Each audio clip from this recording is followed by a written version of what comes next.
10, 9, 8, 7, 6, 5, 4, 3, 2, 1.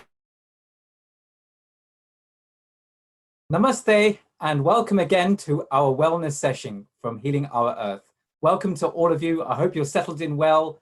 Do look at the website Healing Our Earth on Facebook, on Twitter or Instagram for this session ahead. So today's whole theme is well-being.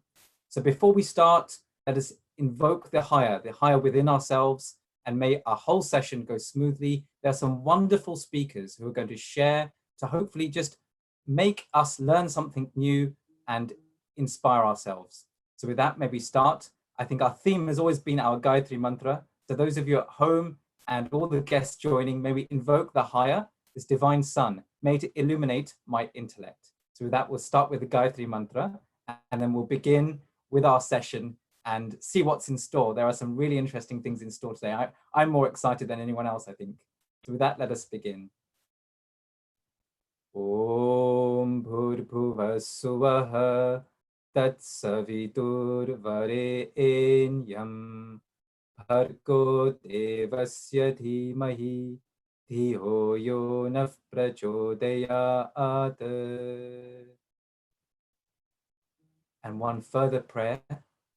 Dear Lord, dear Divine, dear Higher, lead me from the unreal to the real, from darkness to light, from death to immortality. Om Asato Ma Satkamaya Tamaso Ma Jyotirgamaya Mritorma Amritam Gamaya. Welcome everyone. In a moment, we're going to introduce one of our exciting new co-hosts as well. So those of you who've been watching since last week, we had a session on music, devotion called Simply Spiritual. The theme today is on wellness. Do have a look at the fantastic speakers lined up, each one unique and expertise in their fields. So with that, the first thing to wish you is a happy Mother's Day. I know some of you may be scratching your head. Mother's Day, certainly if you live in England, you're thinking, well, Mother's Day was a few weeks ago when lockdown just began and our Prime Minister was saying, look, mothers stay at home. But for many countries around the world, I think India included, today is in fact Mother's Day. So to all of our mothers, who are in fact our first divine, our first reflection of God, a happy Mother's Day to you all.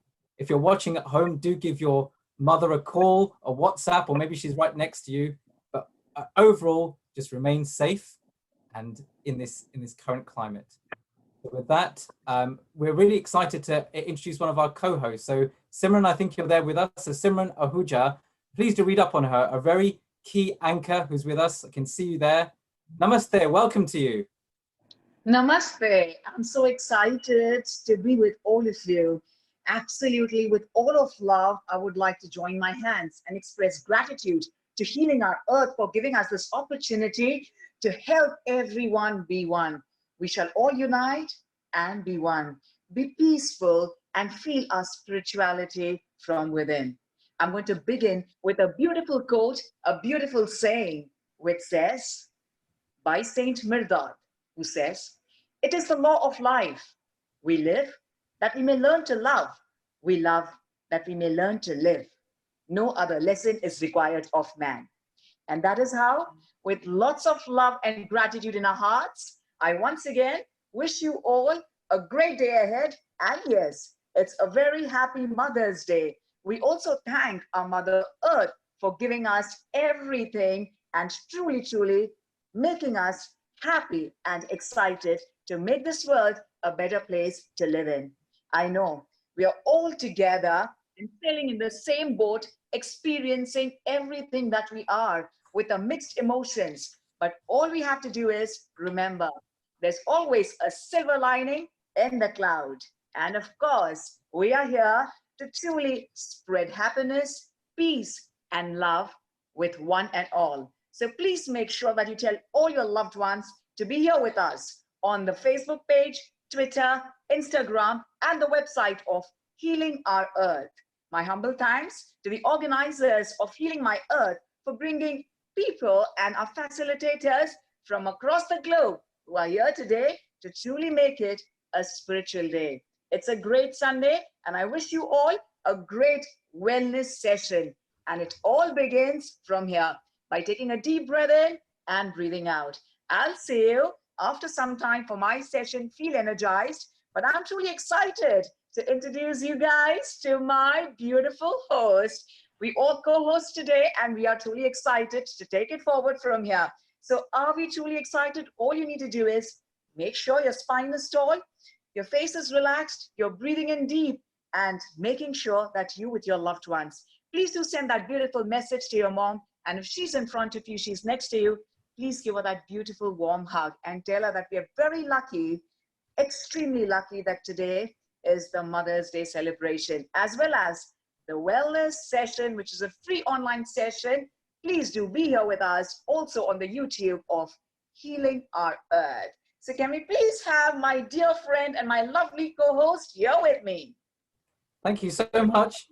I've got my back straight now, so I was slunching forward. So I think everyone at home, I think, sit forward. I know when I certainly work in my consulting room, it's easy to slunch forward, particularly on your keyboard. So everyone at home, do sit forward. Simran, great to have you on and seen your energy already. And I know you'll be taking a session, certainly on UK time. It's around about 3:40. So you're obviously in India at the moment. So one thing that's brought us is together globally. How have things been I presume are you in Mumbai? That's right. Yes, I'm in Mumbai. And how have things been with you in the last few weeks? It's been beautiful because, we do have the positive aspect as well. And, Milan, the best part about your name is, it is Milan. The meaning of it is love. So we are all love personified, and it is time for we all souls to realize, the true love within us. It's the divine love. Things have been, shaky as it is across the world. At the same time, we are only looking at the optimism and the positivity aspect that as a globe, we are all becoming one. As a world, we are all uniting and being one. And there can't be anything better than this. So I'm truly excited for this wellness session, because where we get this opportunity to meet everyone from across the globe and we all be one. So please make sure you quickly send a text message to all your loved ones and tell them to tune in and be here with us for this extremely wellness live session, which is completely soulful. For the complete soulful experience, let's get started. Over to you, Milan. Sure. Thanks very much. And again, Mother's Day. One is obviously our Mother Earth. So do look at even the website with the theme being Mother Earth. Look later on, there's actually a whole song going to be on Mother Earth as well, how we can reconnect with our planet. I'm sure during these times of coronavirus, many things you've shared, and even in our previous sessions, people have said how the planet is also trying to regenerate, and our relationship as human beings, as Homo sapiens, and our relationship with the world. Now, time is going. In a moment, we're going to be introducing Archana. Archana, I can see you on my screen. In a moment, you'll be displayed to the world as well. So those of you looking, Archana is an optometrist, a deep interest in eyes. I understand you also have a PhD as well. You've studied and had many different qualifications, which looking through in your whole theme of the eyes. I saw your research topic as well of dry eyes. So you may have logged in a few weeks ago. We actually had a well-being session. And in fact, the optician there was also talking about dry eyes as well. And I'm sure you'll give us some themes about our eyes. So those of you looking, I've tried to adjust my glasses. I wish I didn't have, I wish you could have even better eyesight. For those watching at home, I think our eyes are one organ. We take in such and maybe look after these. So Archana, and you're dialing in from Australia, from Melbourne? So Archana, I hope you can hear us. Yeah. Hi, can you hear me? Am I audible? You are, very much so. Welcome to the lovely smile. I think everyone's wearing pink. I think that so everyone's looking lovely in pink. So welcome to the session. I presume you're in Melbourne, is that right? No, I am close to Sydney in Wollongong. Oh, well, welcome. Well, certainly from Australia for sure. And what time is it in Australia at the moment? It's 8:10. Great, excellent. So over to you. Please do share your expertise with us in the theme of eyes. Yeah, sure. Am I ready to start? Please do. Everyone, the world is waiting. Namaste to each and everyone that's tuned into our session today. It's such a great honor to be invited to speak at this wellness online session organized by the team of Healing Our Earth. Also, special thanks to Dr. Milen for the great introduction. During these rather difficult and confusing times in our lives, it's quite important to stay calm and do the right thing. Today, I will be taking you through some information about our eye health in relation to COVID. From the limited evidence that's available till date, it has been suggested that coronavirus may spread through the tear secretions of our eyes. It's believed that either touching surfaces that have been contaminated by the tear secretions from an infected person or directly exposing our eyes to aerosols sprayed from a cough or sneeze of an infected person may put us at risk. So, how is this information exactly helpful in minimizing the spread of coronavirus?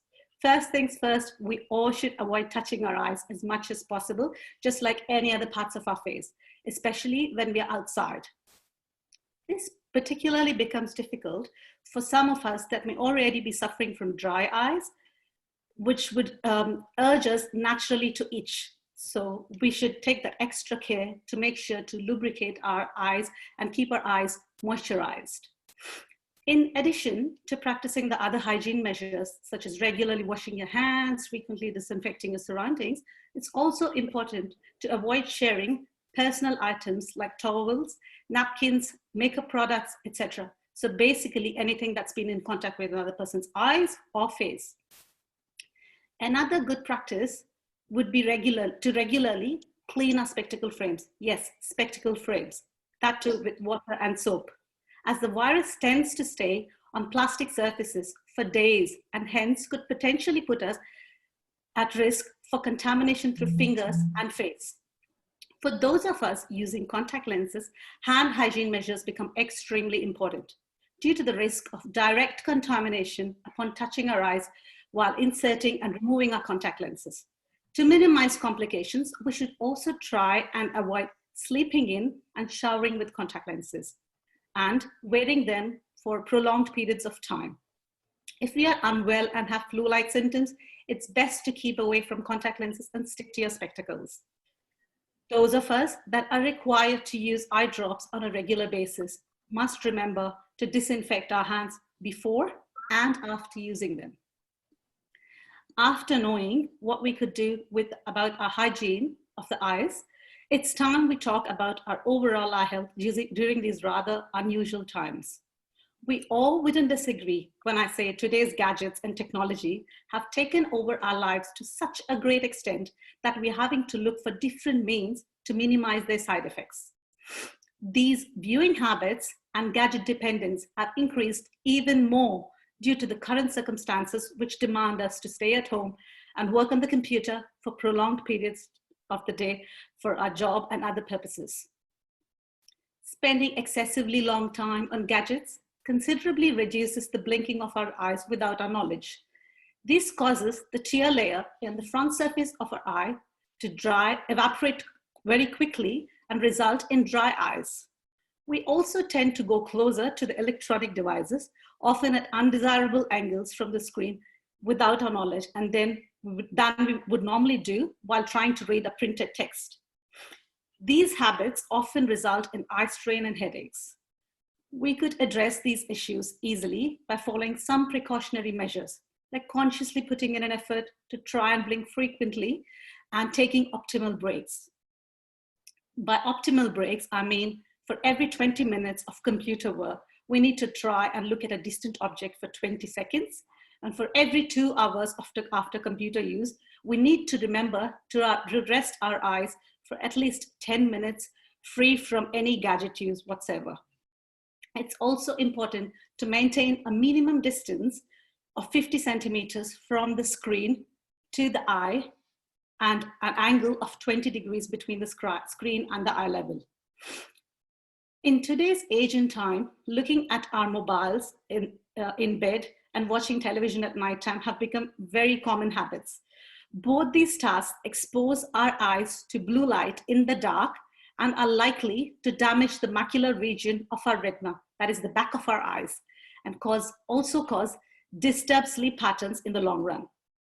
We should try and detach from any kind of gadget use at least 1 hour before sleeping, and also remember to keep the room lighting on, if we need to watch television or any other electronic devices in the nighttime. In growing children, staring at electronic screens of mobiles, handheld devices, laptops, etc., can put them at a potentially impact their cognitive function, such as attention, long-term memory, their logic and reasoning skills, etc. Additionally, they can cause negative effects such as speech delay, anxiety, and childhood depression. As parents, we can take some initiatives to protect our children from the impact of electronic devices, by restricting the duration of gadget use to a set number of hours each day, by encouraging them to play outside with their siblings or friends, by keeping them busy with other activities like reading, solving puzzles, coloring, etc., and making sure that the child gets enough sleep for a good number of hours each day. By good number of hours, I mean at least 10 hours. So that's some information on how we all can take care of our eyes. Since this is a well-being session and most of us would be interested to know some eye relaxation methods, I will be ending my talk by sharing one such method. The exercise that I will be showing is particularly relevant for those of us that need to work on the computer for long hours each day as a part of our jobs. You can easily do this exercise in your seat by stretching out one of your arms. This exercise basically works on the basis of shifting your focus. So first you start focusing on the tip of your nose, and then you shift your focus to your arm, and then your thumb, and then to a distant object. And then you come back to the thumb, and then focus on your arm, and then the tip of your nose. So you repeat this exercise a few times. After this, you close your eyes and gently cover them with your palms and relax for a few seconds. And voila, your eye strain should be better. Last but not the least, I would like to kindly acknowledge Neil and Malesh for organizing this opportunity for me. Thank you all for patiently listening. Take good care of your eyes. Namaste. Namaste. Thank you so much, Archana, for that session. We've got some time now to interact with some of the things you shared. There were a lot of tips there. I was trying to summarize some of the key things, particularly in terms of screen time.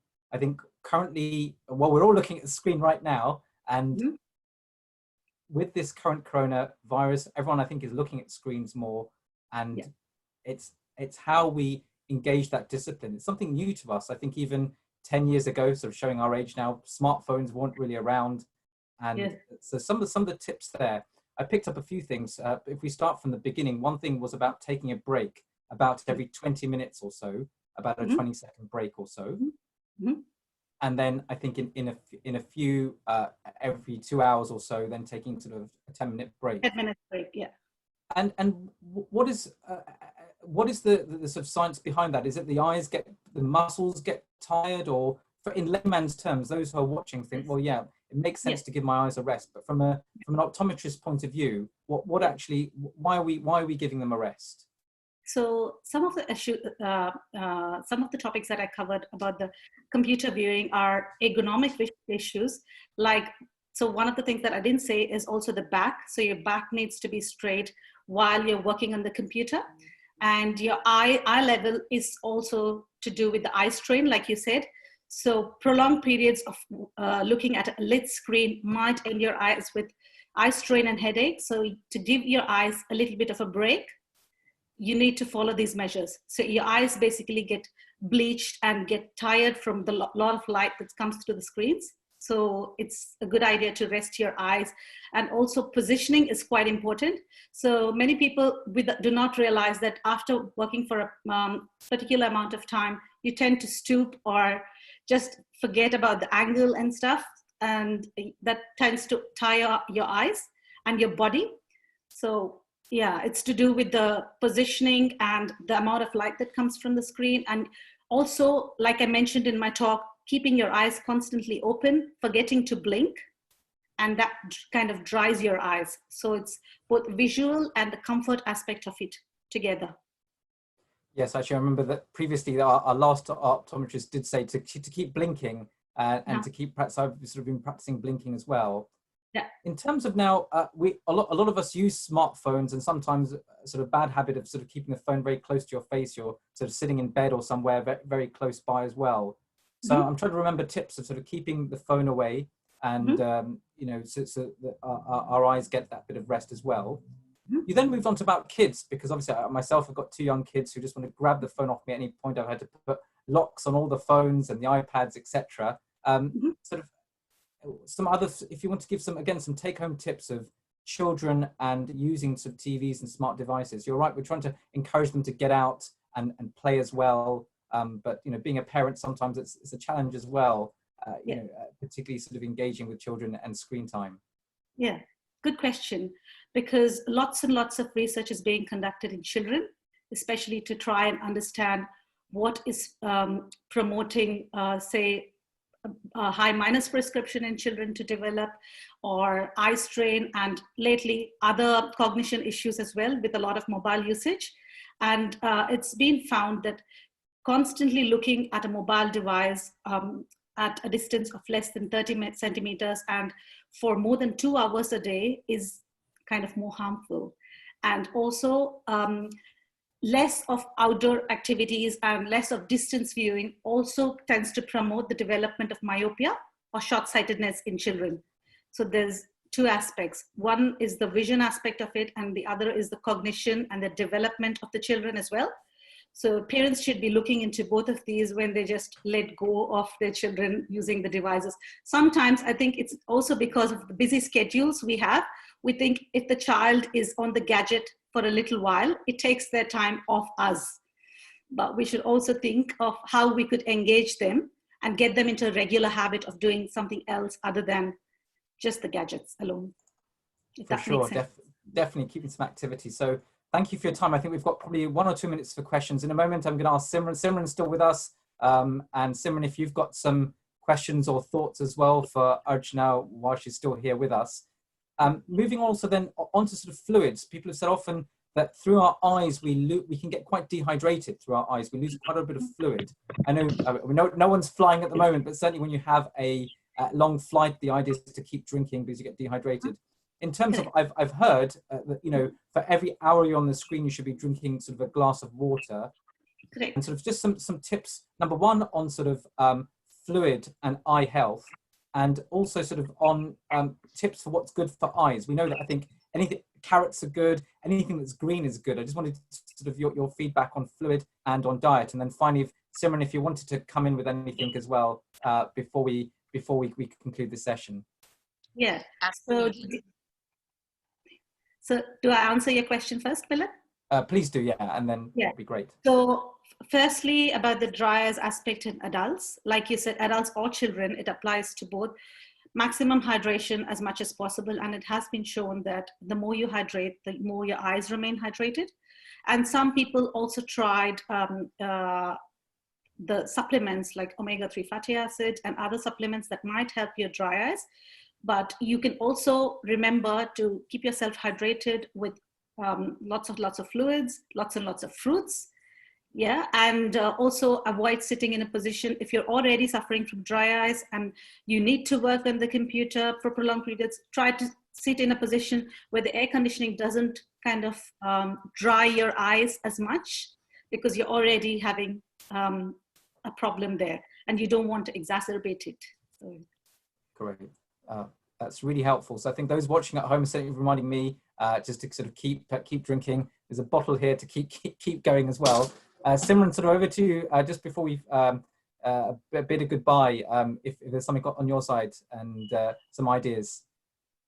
You know, I would just like to say that all I do is in the morning, the first thing is, especially for the eyes, I always rub my palms together and I cup my eyes. At first, thank you so much. And I'm really feeling that I should take a little bit more care about the eyes for really letting us know how to take good care of the eyes. But this is what I do. So before you even get off your bed, you just need to rub your palms together and cup those eyes and give that warmth and love to the eyes so that they are absolutely brightened up.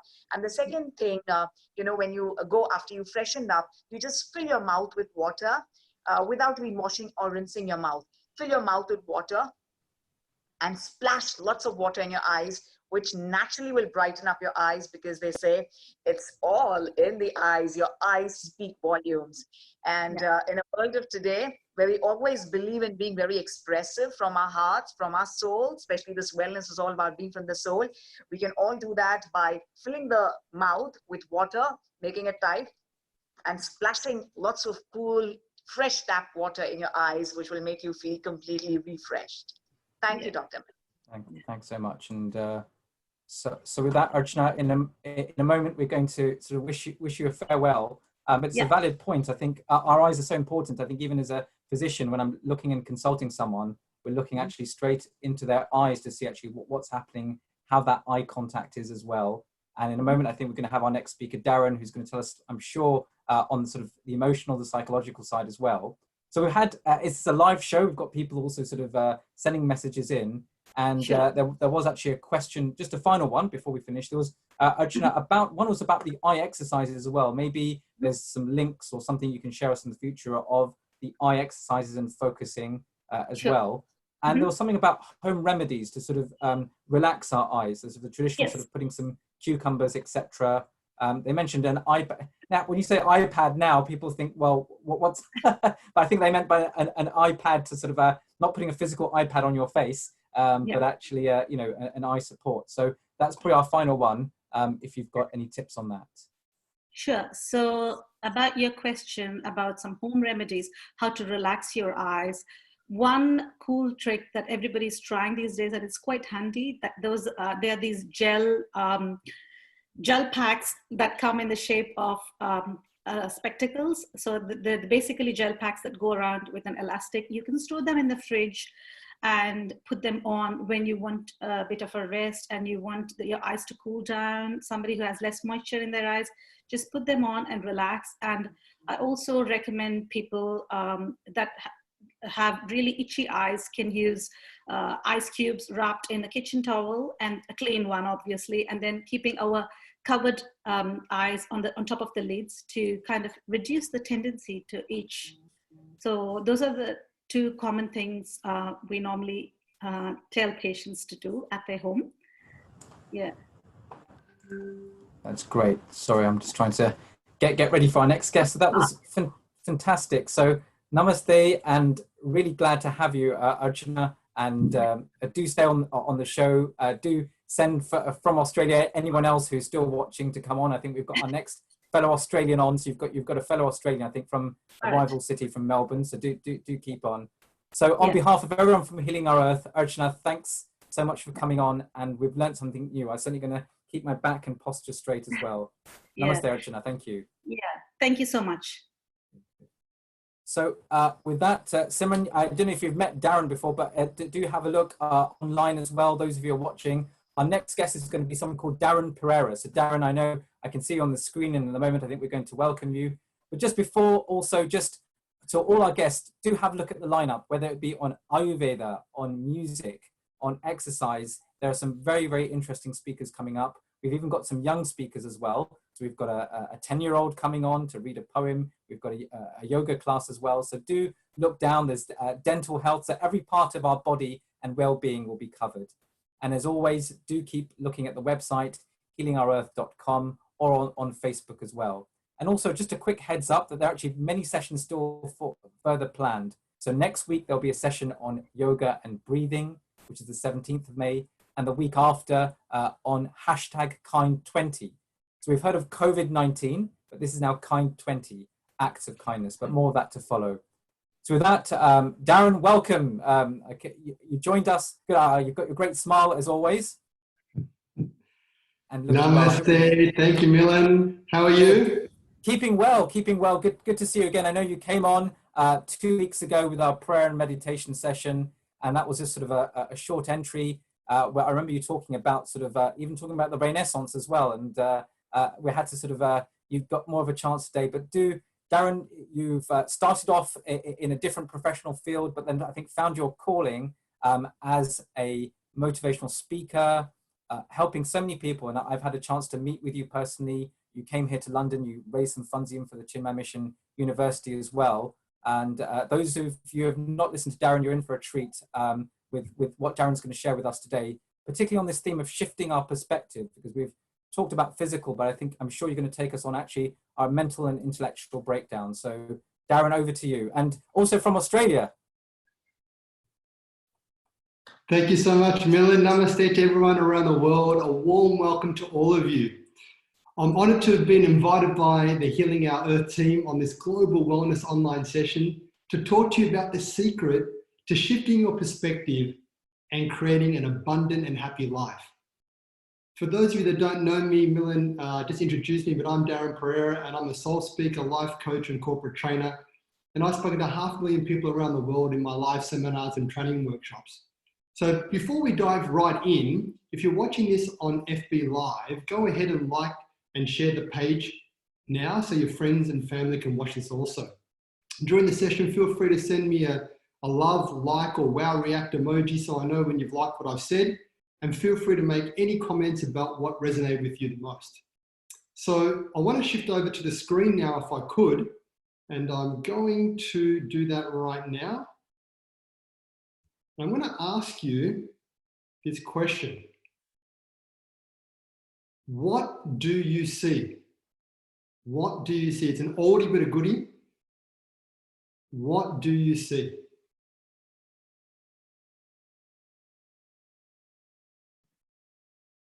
Okay. Did you see an old woman or did you see a young woman? Now your view, or maybe some of you saw both, your view, your interaction with this woman, your attitude would be entirely different depending on how you perceived her. It would affect how interested you might be in connecting with her, or the way and manner in which you spoke to her if she was very old versus very young. In other words, how you perceive the woman completely changes your attitudes, feelings, beliefs, and behaviors. And therefore, perception is reality. That's right. Do you see the glass as half empty or half full? Are you positive or are you negative? Here's the deal. How you perceive it changes everything. I mean, it's a total game changer. Isolation and working from home can very easily be perceived as negative. You might feel cooped up in your small apartment all day. Some of you can't be productive with kids asking you 101 questions. For those of you that have got primary school kids trying to learn remotely, you're a semi-teacher and then you're trying to work at the same time, it's almost impossible. And then everyone in the family, including yourself, is hungry all the time. So you're constantly cooking and constantly cleaning. It's really difficult. Some of you don't have the proper resources to do your job effectively at home. And some of you can hardly go out or interact socially. And while you feel starved of proper human interaction on one hand, you might be scared out of your mind of contracting the coronavirus. You feel like your freedom has been taken away completely. Now, that's generally one perspective you may have. And the feeling is, I want this suffering to be over now. In fact, you want it to be over yesterday. Now, if you look at lockdown and isolation in a different way, it can yield an entirely different perspective. For example, you don't have to rush around and be stressed all day long. In some places, the pollution is almost completely cleared up and Mother Nature can breathe and the earth looks beautiful again and the air is fresh. You get a chance to do things that you might have been wanting to do you get a chance to do things you've been wanting to do or putting off forever, like cleaning the outside deck or tidying up the garden because the weeds are as big as human beings. For some of you, you might want to reinvent yourself. I'm doing this right now with doing sessions online through Facebook Live. For some of you, you might like to meditate and exercise with the savings you have in time from not having to commute. Some of you can go for nice walks. And nowadays, there's so many people outside. There's this beautiful community vibe. People didn't really talk to each other or acknowledge people, but now there's a vibe. And strangers are even greeting each other. And some of you can spend time with your families to really connect closely with them. Others of you can think about what difference you want to really make in your community or even the world. How you want to live a life of meaning and purpose. Now, from this perspective, it's like you're living a totally different world to the previous one. It's like chalk and cheese. Now, if you choose, and I do emphasize choose, the latter perspective, to you, this pandemic will make you feel grateful. Now, if you want to learn how to shift your perspective fast, be grateful. Gratitude is that feeling when you feel blessed, when you feel lucky, where you feel like you have more than enough. Gratitude is not merely appreciation. It's much more powerful than this. So, as an example, if it was your birthday and someone gave you a $50 or £50 gift voucher, you'd certainly appreciate it.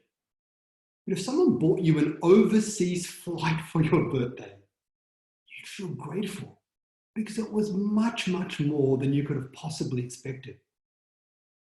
One of my twin daughters, about a year or so ago, received a ticket to go with her friend to see The Cursed Child. I wonder if many of you saw it. Now, I believe that might have been worth about 300 Australian dollars, about 150 pounds. It wasn't for a birthday. It was just a beautiful gesture. And the family refused to take money from us. Now, my daughter felt so overwhelmed with gratitude. All she wanted to do was give back because she felt so special. I remember a time about 10 years ago, and one of my twin daughters was 5 years old at that time. And I don't know if you're like me, but some parents like to wake up their kids by screaming. Now, I think that is borderline abuse. I would have hated to have been woken up by someone screaming at me when you're fast asleep. So I crept up to her bedroom and I opened the door quietly and I said, darling, wake up. And then I was just over her, I could just see her. And she was just starting to open her eyes. And then suddenly she was like, Daddy! And I gave her this big kiss and a hug. She was chubby, chubby cheeks. And I decided to walk her downstairs. And I thought, let's do something interesting. All young kids love piggybacks. So I said, darling, jump on my back. Daddy will give you a piggyback. And she jumped on my back and her little chubby hands were on my shoulders and I gave her a kiss on those chubby paws. And we started to walk out the bedroom and we're at the edge of the stairs. And she said, Daddy, you can put me down now. And I said, okay, darling. And I put her down and we walked hand in hand down the first flight of stairs. And as we got down to the first flight of stairs, she looked up at me and she said, Daddy? I said, yes, darling. She said, I love you the most in the whole university. It was so cute. At that moment, I was choking up. I had tears welling up in my eyes. I was thinking, I am the luckiest guy in the world. She is so gorgeous. She is so lovely. And I started thinking about all my beautiful daughters and my wonderful wife who looks after them so well. And I had this overwhelming feeling of gratitude. Now for me, I find myself feeling grateful pretty much every day, even for small things like the weather, or a great conversation that I might have had with a friend, or a great movie that I watched, or for things like easy access to life-transforming ideas in books, videos, and the list just goes on. So the reason why I encourage all people to cultivate a gratitude mindset is that it creates an abundance mentality. You feel like you have more than enough. This feeling of plenitude and sufficiency attacks the two biggest fears we have in our lives: the fear of not being enough and the fear of not having enough. I'll say it again. The fear of not being enough, like having low self-esteem and low confidence, or a focus or an over-focus on your faults and insecurities, like having a poor body image or personality flaws or focusing on intellectual incapacities, and the fear of not having enough, not enough income or wealth to have the material things you want in life, like lovely cars and beautiful holidays and the house you desire. I certainly know that financial security is huge for most people. So the feeling of inadequacy that we all feel within is born from a deep-rooted and erroneous notion that who I am is this body and mind. See, we all seek perfection. Yet when we look at ourselves and around us, we just see limitation and lack. It's because you and I don't understand our essential nature, our higher self. We identify strongly with the little sense of self, the ego, not the big self, the infinite presence, which is beyond name and form, which is essentially our real nature. Now, if I had a light bulb in my hand, could light emanate from that bulb?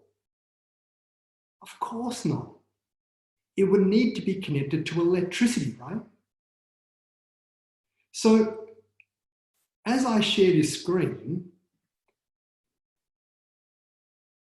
I don't want you to think of yourself as this dead, inert bulb representing the body.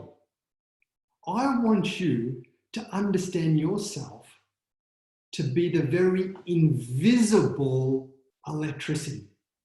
And when you identify with this invisible electricity, you won't just light up the room, you light up the world.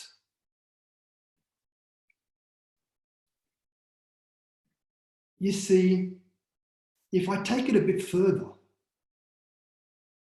this one source called electricity, when it passes through a bulb, the expression of that light is called what? The expression of that electricity is called what? Light. See, if you take that one source, electricity, and it passes through a different equipment called a speaker, the expression of electricity is called sound.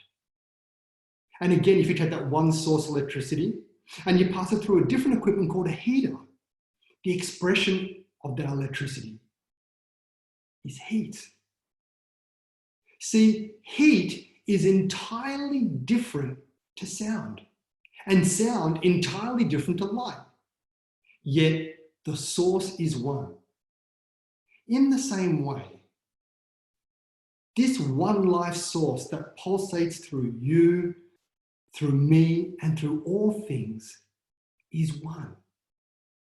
But the expression of the life force is varied and different.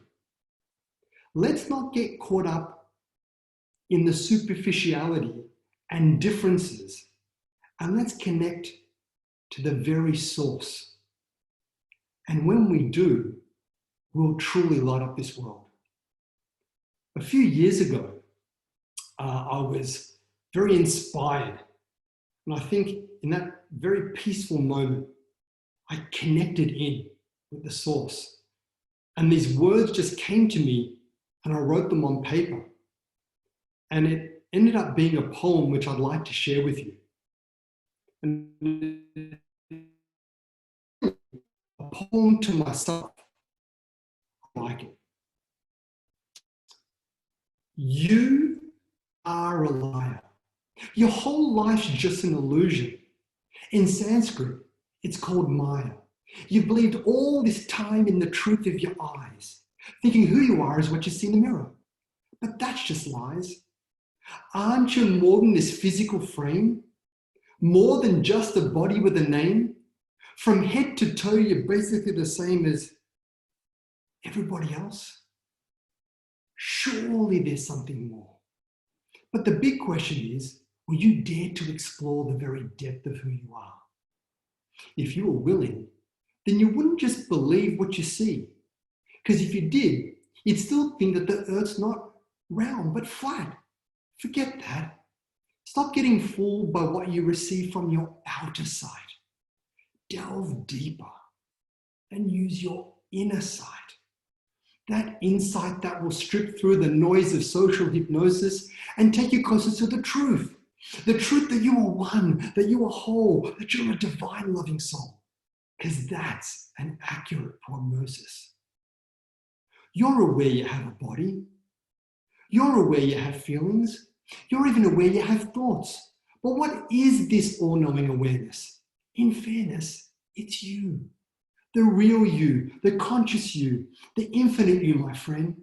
I tell you no lies. You've got to recognize that this eternal presence is you. So don't dismiss, because you'll miss this silent witness who is you. This wisdom has come down from the ages and will free you from mental cages, all the nonsense and lies. Because the notion is this: you're a notion of bliss, not a body that's born and then dies. So when we come to realize that we're not this body and mind, but a divine presence that has no limitations, full of love, peace, and happiness, then the real shift in perspective takes place. Our vision completely changes from scarcity, lack, and limitation to abundance, fullness, and bliss. And we will live in permanent gratitude, and our love will spill over in the service to the world. May the grace and blessing of the Lord be with us all today and always, as we strive to realize our oneness with Him. I want to thank you so much for giving me this opportunity to share my reflections with you. And namaste to everyone around the world, and over to you, Milan. Thank you so much. Namaste, Darren. Thank you so much for sharing your thoughts and another platform for you to share these ideas in your unique way, particularly that spoken word where you looked as what is that common source within, those images you shared as well. So we've got some time, there are some questions coming through as well, whether on the theme of gratitude, on the theme of children as well. You started off really by saying how we look at this time of lockdown or coronavirus, wherever you are in the world. I'm sure there's slight differences, but this feeling of slightly being locked in, feeling helpless at times. And even the image you saw of, did you see a young woman or an old woman, or just trying to keep your space from your screen so that you're still practicing the guidance from the optometrist from the class before. But with that, the first question was on the theme of gratitude. You mentioned that feeling of abundance. You talked about being and having, and if you can practice gratitude. Any tips you have there, sort of on a daily basis? How I know there are things like a gratitude journal, but you've spoken to children, adults. What's worked well for you? I can give you a really practical one. There was a study done at the University of Pennsylvania by Dr. Martin Seligman, and it was done with it's called What Went Well. And in this study, it was a landmark study, and they worked with deeply depressed people. I'm talking about people who were struggling to get out of bed. Anyway, what they did was they got them to identify 3 things that went well that day. And they don't need to be earth-shattering things. They can be very, very small things like, I woke up with a good attitude, or the food was whatever. And then the second thing they were going to do is write down what it was that they felt went well. The second thing was, why did it go well? Okay, so first is what, and then why. And then what happens is when they do that, they did that for 30 days straight. The power of this was that it got them to move out of what we call as the negativity bias. We tend to focus on the things that are wrong, negative, false, etc. It's a very natural thing. So it moves us away from that negativity bias and starts to train our mind to look for the good things. The second thing it does is it also then allows us to savor. We can savor in the past, we can savor in the present, and we can savor in the future. Future savoring is anticipating like going overseas, for example. You get excited about it. Savoring in the present is that sunset, which you just take in completely. And savoring in the past is thinking about things that you had in the past you really enjoyed. And by doing that every single day, by savoring it, you relive the experience. Why not relive something that happened really well that day? And by thinking about why you did it, it trains you then to keep doing it over and over again. Well, they did this for 30 days and the impact was huge. And then guess what? It actually then lasted 30 days afterwards. So I'm recommending, just before you go to bed, write down 3 things that went well and why they did. And then after you get into the habit of doing that after, say, 7 to 10 days, I recommend you do it with the family at a dinner table. And you'll completely transform your family's life. Some brilliant tips there. I think I'm already writing down 3 things that went well. You know, I got up in time, the sun was shining. It was been great so far. So there's some really great tips there, I think, particularly, you're right, and I've seen these before, you know, we look at 10 things and there's one thing that's wrong and immediately our mind focuses on a negative rather than what has gone well, and particularly at times. So, you know, yourself, you're dealing with people, myself, and I've seen patients, even when I'm doing sort of video talks with them, often this feeling of inadequacy or feeling useless, you know, well, I you know, I'm not a key worker, I'm not a doctor or a nurse or whatever, but I think everyone has their role to play, whether you're within your family, etc. And a question really is on that feeling of useless. It's a strong word, feeling useless, but people have WhatsApp me and said, look, I'm just feeling useless during this time because, you know, I'm not, you know, I don't feel I'm contributing. I don't know how you'd respond to that. If I'm sure you've heard something similar. Yeah, I mean, so I think a number of people are feeling like, even like working from home, it's taking a lot longer to be productive. So sometimes you can feel like you're doing a lot, but you're on a treadmill. You're doing lots, but not really productive, not really useful. And then when you're not getting out there and making that contribution that you feel you normally can, you can feel that sense of lack as well. So I think this opportunity in isolation and lockdown to start thinking about, what are my strengths? What am I great at? So firstly, if you're feeling a bit useless and those insecurities coming up, start to focus on some of your strengths, what you're great at. And then start to think about, you know, some big questions in life, like, why am I here? What's my purpose? What's my purpose for being? And when you start to match those strengths to a higher ideal, and then think about how you can apply those, then the last thing you'll feel is useless. You'll feel very useful because now you can start to make a contribution. And now with all this, the pandemic going on, so many people are making selfless contributions without thinking about what's in it for me. And it's a beautiful, beautiful thing. So maybe just contribute by helping a friend or doing something nice for someone else, a random act of kindness. Those sort of things can really help with feelings of uselessness and lack of productivity during this time. For sure. I think, you know, everyone has their own strengths, and I think something that's been one of your skills as well, to try and even interact with people to find that particular inner strength they have or inner skill they have. So with that, we're almost coming to the end of our session. Darren, you know, this has gone out to well over 100 countries around the world at the moment, so we're broadcasting live, so hopefully you've reached out to others, whichever time zone you're in. I hope you've enjoyed. I think there's always a chance to even rewind back live or later on recordings of these shows as well. So a final point before was actually that light bulb and your background sort of in knowledge also of deeper spiritual thoughts within the field of Advaita Vedanta and your studies there. And I know you've looked deep into that as well through various teachers, including from the Chinmaya mission. But that particular image you had of the light bulb and that source, that divine within us, I don't know if there's any final message you want to put of that oneness that we're trying to seek. You know, I think that poem or that spoken word piece was mostly for me, you know, because that's my struggle. You know, the fact that we keep connecting to the physical, we keep connecting to our thoughts, yet we know that we have thoughts and we're aware that we have a body and feelings. So there's an observer, and these are the observed. So this is not really who I think I am. So the final thought is if we can start to go silent and take a few deep breaths in and just quieten that mind and start to connect to that source, then we'll start to feel an inner freedom that we never felt before. And to be integrated and to stay in that for longer periods of time would be my goal, and ultimately to stay there forever. So I wish that for everybody.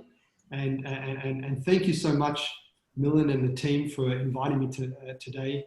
It was a real pleasure and an honor. Namaste. Namaste. That was Darren Pereira from Melbourne. Thank you again, and connecting to our source. And Darren, I'll remember now when I wake up my children in the morning to scream in their ears, get up. I'll try and whisper. Usually it's about a minute before they've got to get ready for school. But even then, that was a great thing to share as well. So namaste to you all. So those who are watching, there is still so much to come. This is just, we're just warming up. Although our warm up, Darren, you're not a warm up act, do not worry. But it's more the time difference. We'd like you on even later on, but I think it would be past 2 o'clock in the morning, which I know doesn't really affect you because you'll just call people up at that time anyway. So thanks to our first two speakers already. We've learned about our eyes, about shifting our perspective. Now we've actually got a small little interlude as well. So in a moment, we're going to welcome Roshan. Roshan, I can see you're there, Roshan Mirani. So in a moment, you're going to be coming on the screen and we can talk together as well. So one of our key things you'll see in the whole of Healing Our Earth is this form of namaste. So you and I are one. Namaste. And it's our chance to connect, whether it be young or old, whichever religious background, whichever ethnic background, come and connect with this movement currently that just comes spontaneously. And in that, a few weeks ago, we had some very young presenters as well.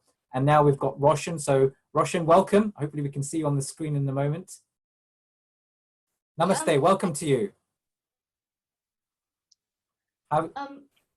Thanks, Dr. Milind. How are you feeling? You okay? Yeah, I'm feeling fine. How about you?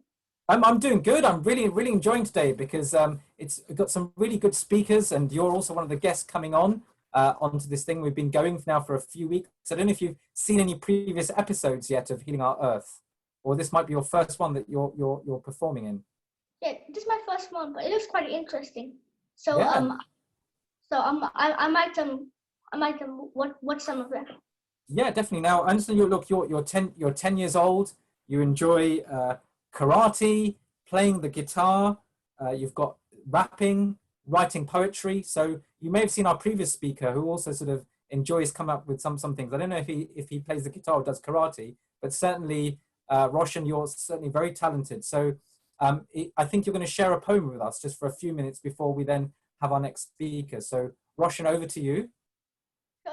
Thanks, Dr. Milind, Uncle. What a lovely intro. Namaste, everyone.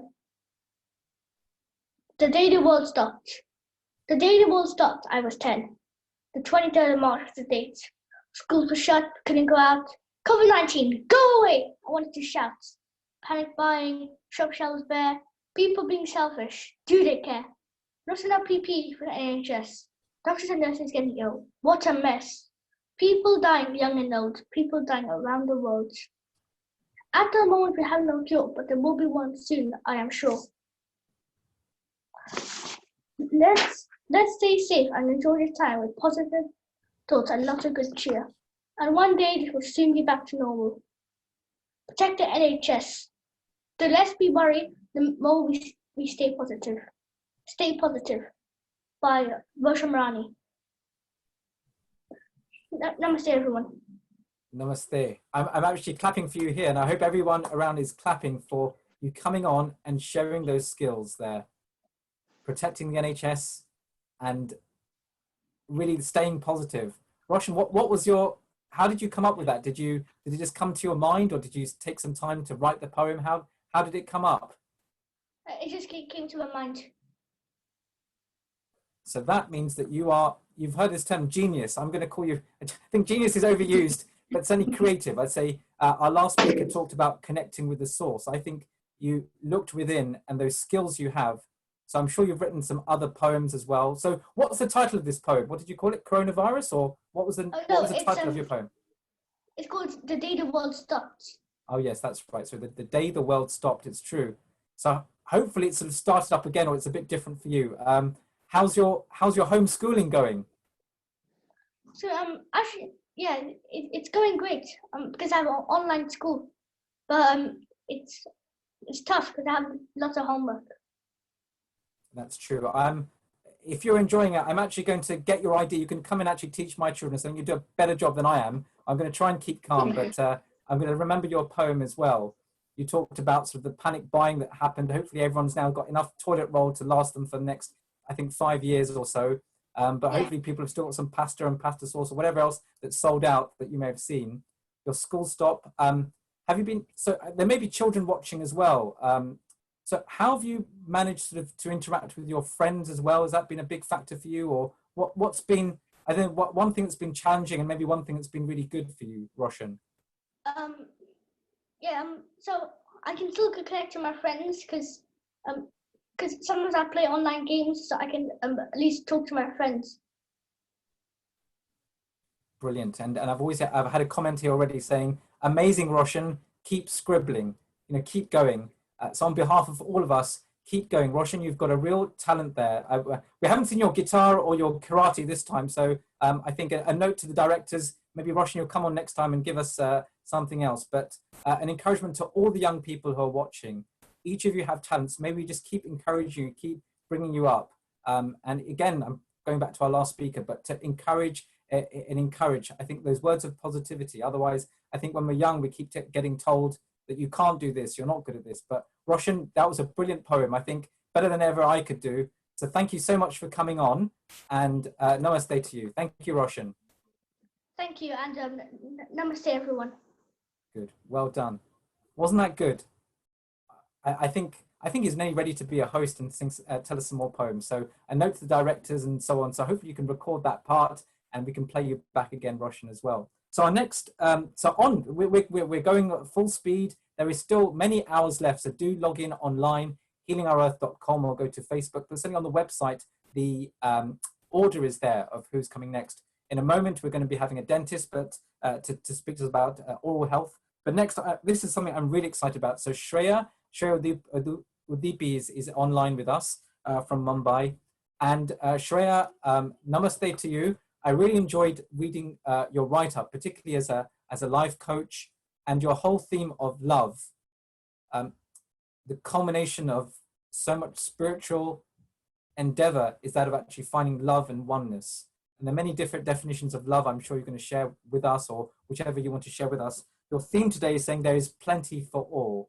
So Shreya, with that, I can see that you're a healer, a life coach as well. So welcome to Healing Our Earth. Namaste. And please do share your time with us. Yeah. So thank you. And thank you, Milan. And I love the Roshan shared the poetry. In Hindi, Roshan means being famous. The name of the Roshan Mehram. So he's going to be really a great chap one day. And right now also he's rocking. So congratulations, Roshan, very good. And Darren, I loved your speech also, like the kind of gratitude what you were talking about. It's really, really helpful. So, and I would love to thank the team Heal Our Earth. And it's such a privilege to be here and invited by the team for this online global session. And especially today being a Mother's Day. So I feel that I'm really blessed to be here on this platform. So thank you very much to all of you, all the souls, all the friends all over the globe. I welcome all of you. My special thanks to my mentor, my role models, Louise Hay, Alan Cohen, Rhonda Byron, and many more. Following their footsteps, I'm going to share a few thoughts today. The other day, I saw a mother and a 5-year-old child. And the child was so excited and he came rushing to mother. with her drawing in his hand. And he gave and showed the mother paper to the mother. Mother, look at this. And the mother saw there was a beautiful tree drawn on the paper. So mother exclaimed, wow, this is a lovely tree. And what do you see on the tree, my darling? So the child replied, you know, mother, there is apple and mangoes. And whenever I'll be hungry, I will go get it, pluck it, and eat it. And there is money too. If I wish to buy a toy, I will pluck and buy one for me. Listening to this innocent answer, mother was laughing out loud to the innocence and the cuteness of the child. And then she uttered, I wish money grew on trees. That laughter made the child shrink that night. You know, my friends, right from childhood, the strings of our imaginations were cut by the influences of the adults around the society and the teachers. And we are influenced and made to believe certain beliefs.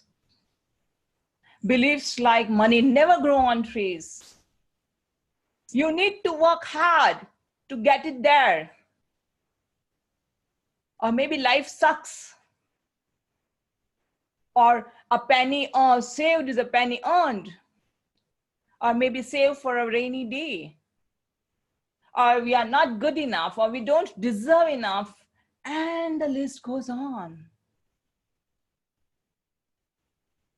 And all these beliefs are the seeds, and seeds which are planted in our fertile mind at very tender age. And it is all stored in our subconscious mind. And sadly, 95% of the time, we are living our life out of that subconscious mind, a habitual mind. So we are living our life completely out of these beliefs without being aware. So what is the solution? Is there any? Yes. Yes, 100%. We have solution. Change your beliefs, change your reality. Change your thoughts, change your world. And that reminded me a story, a beautiful story written by Alan Cohen in his book, What I Learned from the Richest Man of the World. And story goes this way.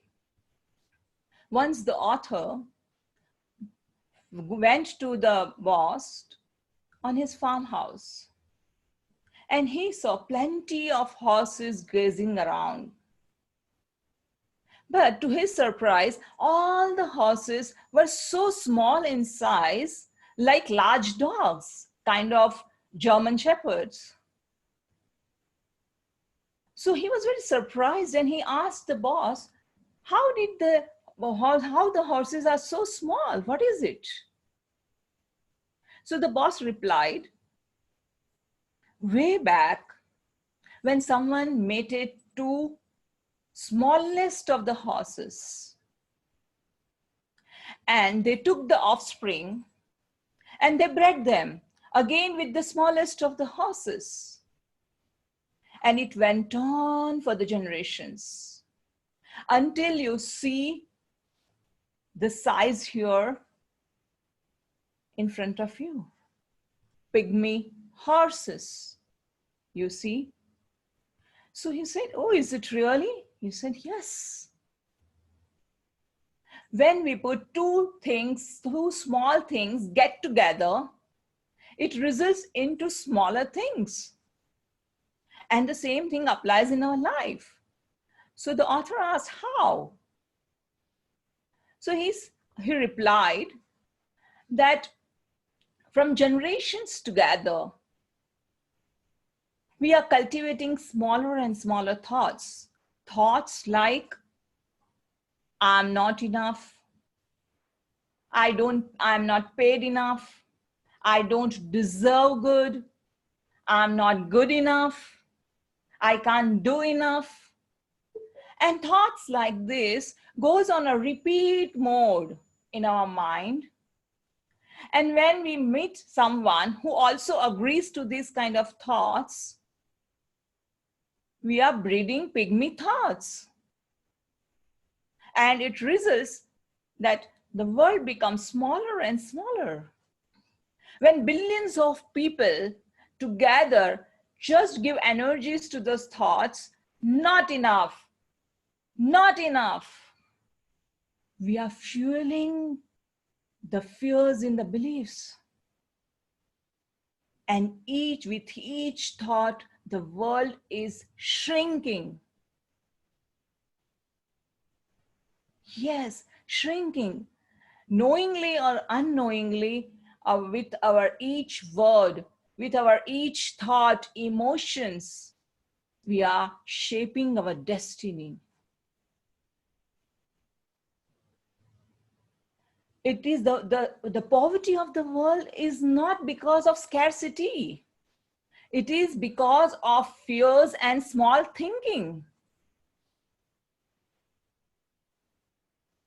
We are living a life kind of a little fishbowl, resisting to change our approach. When I read this, oh my God, what am I doing? It's high time that high time that I need to change my thinking. I started analyzing in my own life, where am I having those pygmy thoughts? I started analyzing, where was I feeling small in my own life? Or where was I thinking about scarcity thoughts? And then when I went and I looked out of the window, I saw abundance of trees, limitless trees, variety of trees with different sizes and shapes, with innumerable leaves.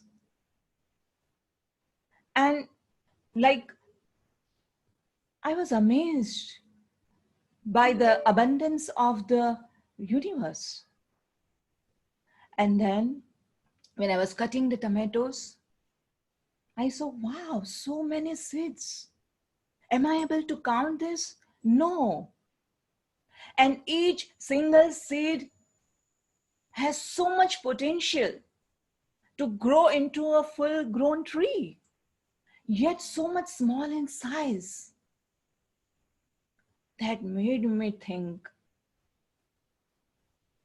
what am I doing with my pygmy thoughts? Do I really need to invest my time on that? And from that day onwards, I changed my approach.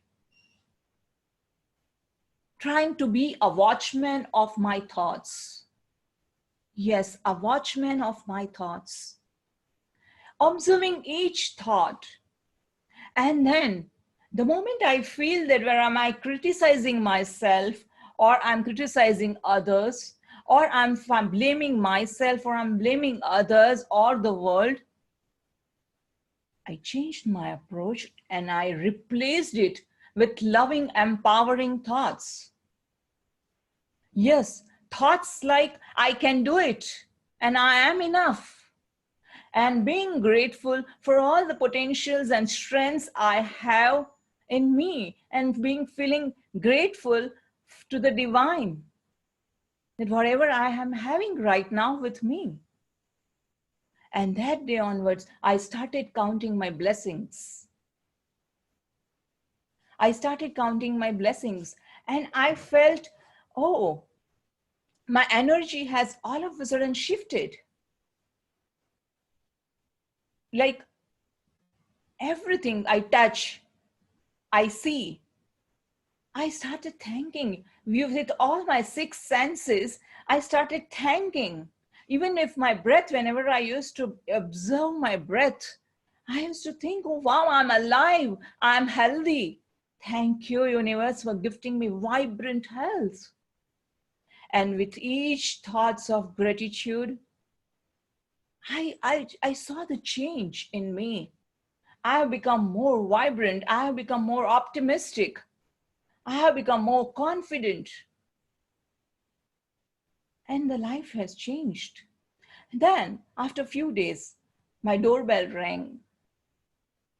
And when I opened my door, to my surprise, there was a courier boy with a gift box in his hand and saying that this is for you. And I said, no, I have not ordered it. He said, no, the address is correct and your name is written. So I received it. And to my surprise, there was a beautiful gift, unexpected gift from my friend. And I said, oh, wow. When I started counting my wow moments, my aha moments, the universe has started showering upon me blessings. Knowingly and unknowingly, unexpectedly, from known and unknown sources, I started receiving gifts. Isn't it amazing? Yes. And more than that, I would like to share one more experience. I have many experiences, but I would like to share one more experience that just 1 year back, when I shifted my house, I met across a strange challenge. Like, you know, my visitors would not, it was not easy for them to locate my house, and they would move in circles round and round. So I realized that some appropriate landmark is missing. So I was just talking to the universe that what can be done, you know, we get to have an appropriate landmark so that it becomes easy for people. And to my surprise, even you will not believe it, within a month, I saw a bank coming up right at the ground floor of my building.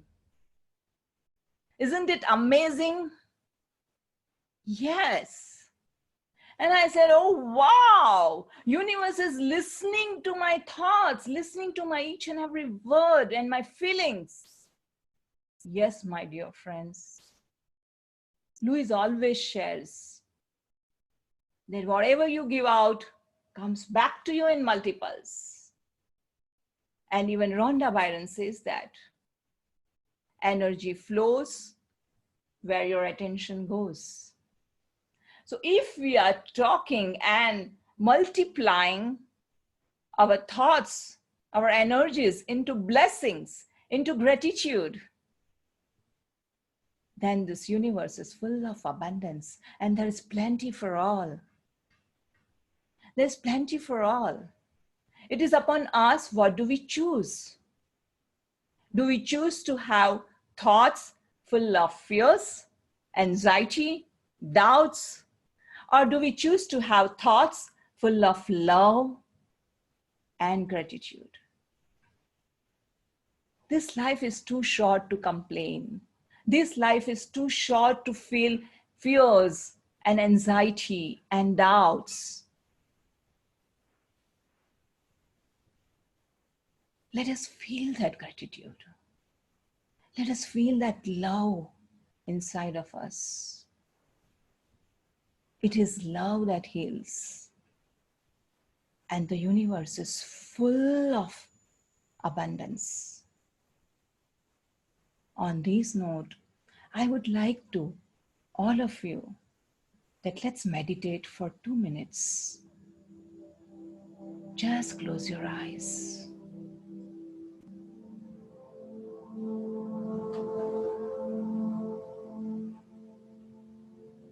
Feel the breathing,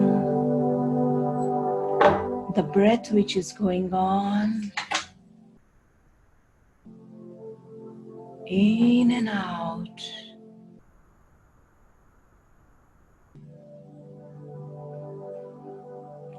And with every breath,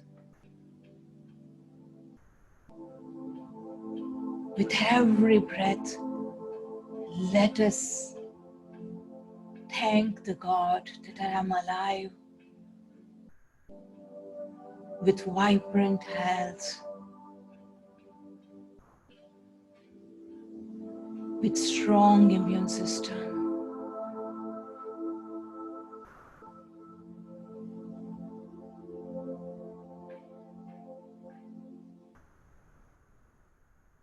And as you are breathing in and out, imagine yourself on a seashore. You are standing in front of a huge, limitless ocean. The wind is touching your body and you are feeling cold. The waves are gushing towards you and your feet are wet.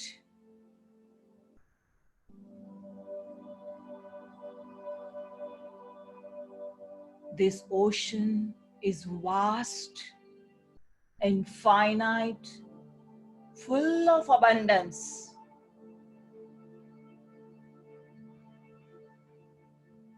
And you are here to receive this abundance.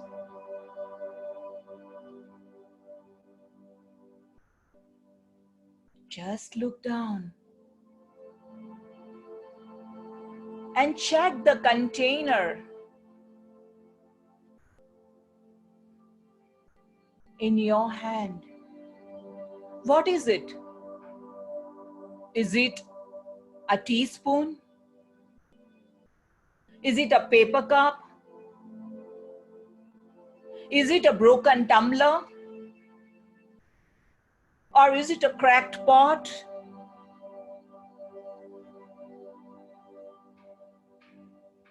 Or is it a bucket? Or is it a tub? Or perhaps it is a pipeline for the constant flow of abundance. What are you holding? What is your container? And when you look around, you see many people having their containers. And even if there are many people with their containers, the ocean is not going to dry up, because this is a limitless, infinite ocean. None of us can rob each other. Neither you can rob others, neither they can rob you.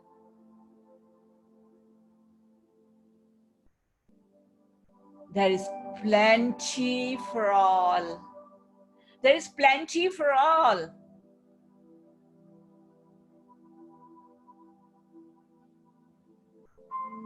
My dear friends, the container is our consciousness. And what kind of thoughts do we want to put in our consciousness? The universe is all ready to give us according to individual consciousness. Change the consciousness and receive in abundance. And now we are all ready to declutter our mind, to declutter the past, limiting beliefs. Let go the limiting beliefs and absorb the new vibrations, new thoughts, full of love and gratitude. Yes, there is plenty for all. Let us expand our consciousness. Let us let go the old and create a room for the new.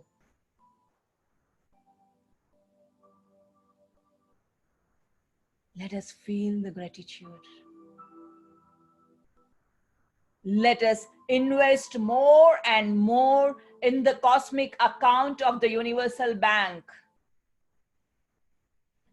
The choice is yours. What do you want to invest?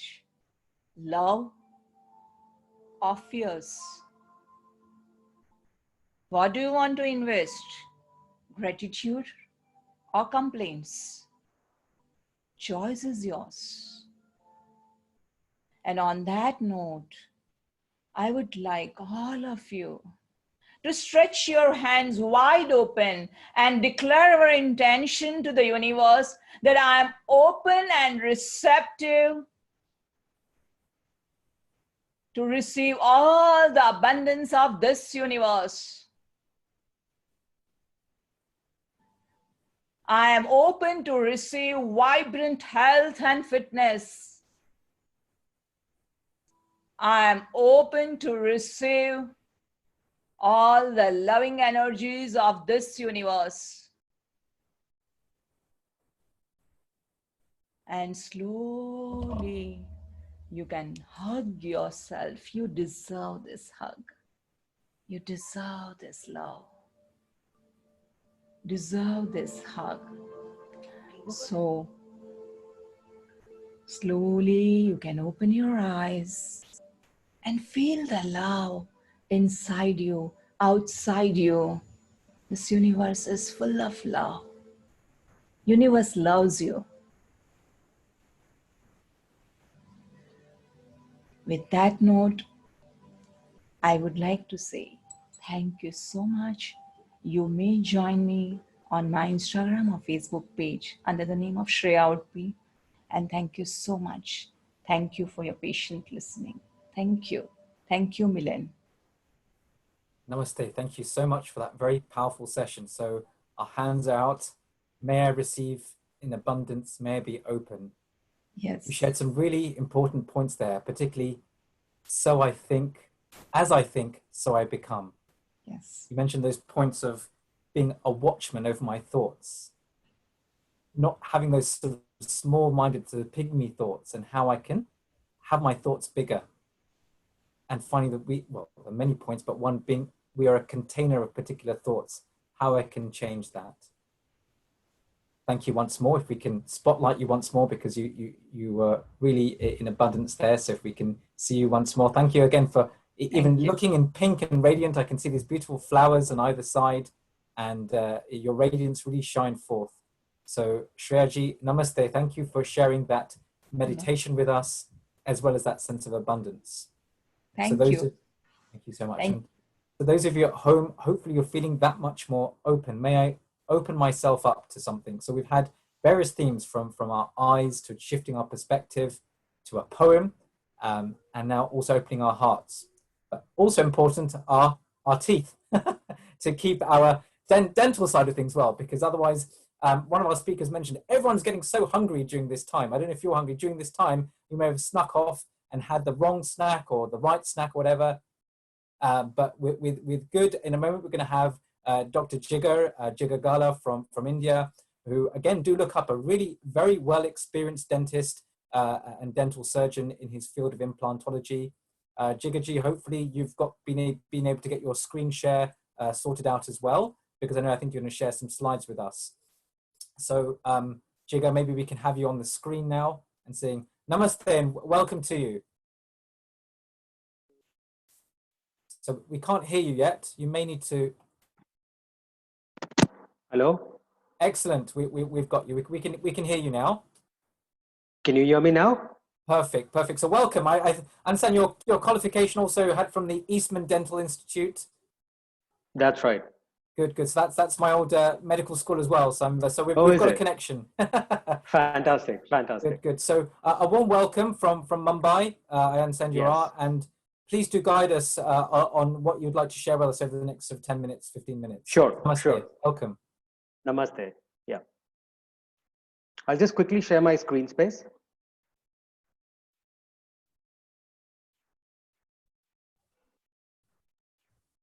I hope that's visible, guys. Yeah. Yep. Yeah. Right. Perfect. Fantastic. All right. So a warm welcome and a namaste to all the people around the world. And I would like to thank Dr. Milen for introducing me with such kind words, and also Mr. Neil Kumar for getting me on board on this wonderful platform. And what an initiative, guys. What an initiative. And thank you very much. So let's start. So my topic for today would be dental concepts, the various concepts in dentistry. Obviously, I have my clinic name with that same title, and I have my offices in Mumbai and Nairobi. A bit about myself: I am a second-generation dentist, practicing since the last 15 years. I'm one of the first qualified dental implantologists with a master's degree from UCL London. I have also done my master's with Dr. Christian Coachman with DSD from Brazil. I work with various offices and clinics around the world. And so my topics for today would be mainly four. One is a small video which says changing world of dentistry, where we were and where we are leading to now. Secondly, I would like to talk about general tips for kids, for teens, for young adults and senior citizens, obviously.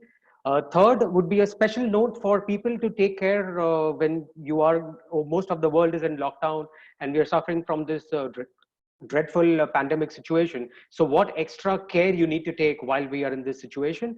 And the fourth would be the myth and realities of dentistry, what we have in our mind and what is actually true to us. So let's start with a small video. So this is a small history where the dentistry started with and where we are leading to now. This is about 150 years back, we get all these two dentistry. It looks very crude, it looks very big.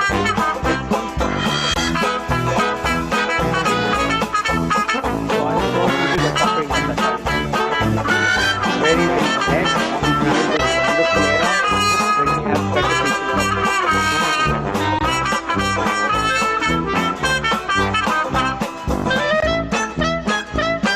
just look at these fruit techniques. I mean, I've never seen that ever in my life.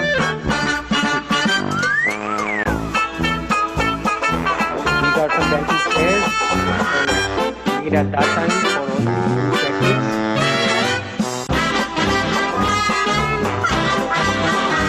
Treatment possible at that time, but to just shows how to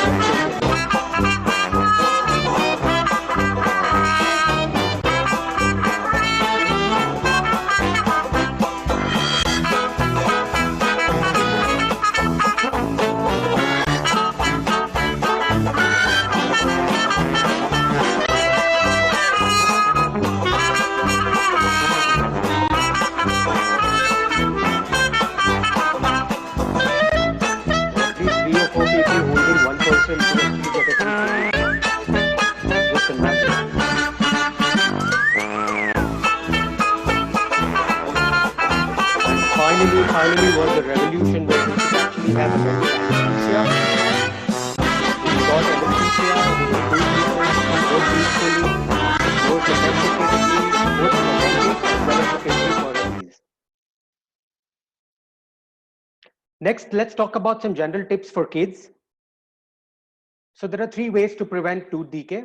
One is that make sure the kids are brushing twice a day, one in the morning, one in the evening, obviously containing fluoride in your toothpaste. So fluoride strengthens your tooth and gives your enamel an extra covering. Kids, please consume less sugary food and drinks, because the more sugary food and drinks, the more sodas you consume, it creates a lot of acidity in your mouth, and eventually that leads to tooth decay. Drink a lot of water. Water contains fluoride. Even your toothpaste should have fluoride. So please make sure that you follow these instructions. Let's talk about some tips for teens. For teens, most of the teenagers are into any kind of sport activities like contact sports or physical sport activities. So make sure you're wearing a proper mouth guard. Your front teeth are very, very precious. They're like diamonds in your mouth. So make sure you have a proper night guard, mouth guard or a night guard to support your front teeth. Again, brush twice a day with fluoride toothpaste and floss daily. Please opt for a sugar-free chewing gum in case you want to have a chewing gum. 8 to 14 years is the main time when you actually visit your dentist for your braces. So your alignment is the main thing, and the best time to visit your orthodontist or your dentist would be between 8 to 14 years. Please do not advocate tongue piercing or lip piercing, because that creates a lot of abrasion in your mouth and it could also lead to oral cancers. Limit your food consumption and soda consumption, because that creates a lot of acidity, which could again increase the pH level in your mouth and lead to a lot of decay. Let's talk about some brushing techniques. So first of all, use a very, very soft brush. The brush should be kept at an angle of 45 degrees. Move in small juggling circular motion. Each and every tooth needs to be attended. Please do not leave out any tooth. They are all precious to you. So clean the inside surface, the back surface of your teeth. You can also use the brush at an angle to clean the back of the top as well as the bottom teeth, because that's where the maximum plaque gets accumulated. Again, you brush in round motions, and also you can use a brush to clean your tongue. Let's talk about some flossing techniques. Use a floss which is waxed, or you can even use a floss with a holder and entangle the floss with your fingers. Make sure you again attend to each and every tooth. Each and every interdental space between your tooth needs to be flossed regularly. Please keep it a habit to clean your interdental spaces, because the brushing will not take care of your interdental decay. So please do this. Let's talk about some general tips for elderly or for old age people. First of all, their immunity is low. So please, in case you have elderly people in your family who are either eating tobacco or who are smoking, please ask them to quit or minimize, because we don't want them to suffer at this age. Encourage them to increase the water consumption, because most of these senior people are either having systemic diseases, which we obviously don't want them to have, but it's something which the God nature has given us.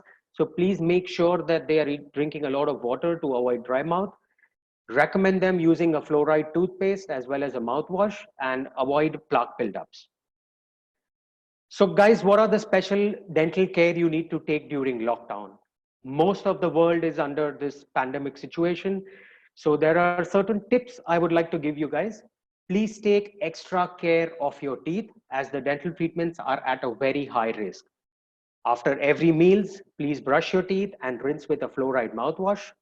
Make sure your parents are brushing teeth for kids, or be present when your child is brushing so that you know that he's brushing properly. Please keep emergency painkillers and antibiotics ready, available with you, but please don't be your own doctor. Please call up your doctor or your dentist and make sure you are taking your medicines only after his or her consultation. Do not hesitate to call your dentist, even if there is the slightest of discomfort. All dentists around the world are available for online consultations, via videos, via phone calls. So please don't hesitate to call him. Kindly note that only emergency dental treatments are allowed across the globe. Most of the countries are banning aerosol generating procedures, because that will create a lot of air in the environment in your dental office, and dental offices are always closed. So that's why it's banned by the World Health Organization to use any aerosol generating procedures. For kids who are wearing braces, please be extra careful that you don't have any kind of blow on your mouth. If you're doing any contact sports, please take care that you're wearing a mouth guard or a night guard. For elderly people wearing dentures, please make sure that you are keeping it in a well-contained box. Do not drop them, because if you drop them, they will break, and most of the dental offices will not be at help to you. So friends, let's talk about some common dental myths and facts. Again, there'll be a short animation, which will be quite easily understandable. So the first myth, what we all feel, or we all have in our mind, is the more harder you brush, the cleaner your teeth will be. That's wrong. The more harder you brush, start losing the enamel surface of your teeth and they become sensitive. Pregnant women cannot visit the dentist. That's absolutely false. Second trimester is the safest period for pregnant ladies to visit the dentist. That is from the third. So all pregnant ladies, please visit your dentist. Again, the third myth is baby teeth are important. No, that's false. Baby teeth are very, very much important in your mouth. They are safe maintenance in your mouth. So make sure all the teeth have their baby teeth intact. Visit your dentist in case the slightest of the problem.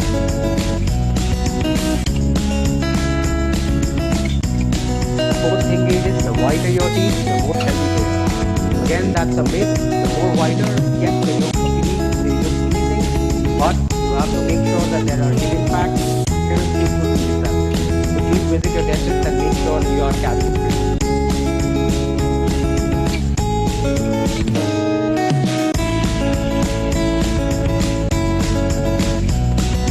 And finally, the last myth is that all dental procedures are painful. if you see the video what I presented earlier, they were painful but not anymore. With science and technology, we are at the best era where we can have all dental treatments that are absolutely safe.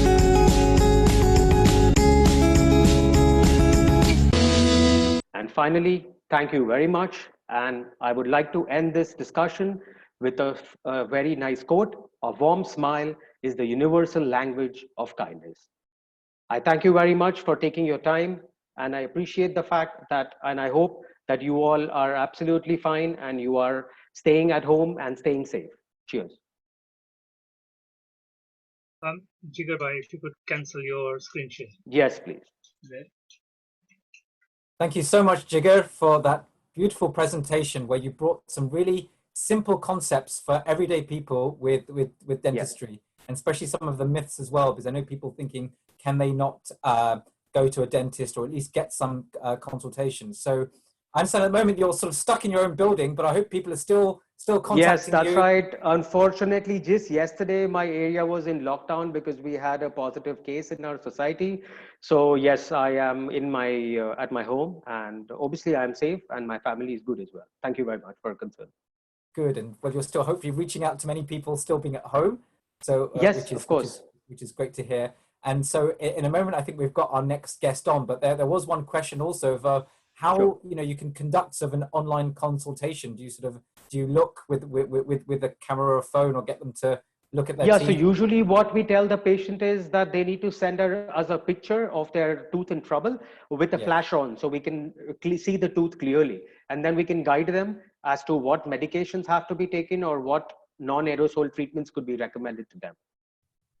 Brilliant, and thank you for your tips for children as well. I know there are many very nicely shown videos as well. I think those of you at home investing that time. I know children something about them. The children just don't want to. Well, some do, maybe mine don't. They want to get them to brush their teeth for 2 minutes.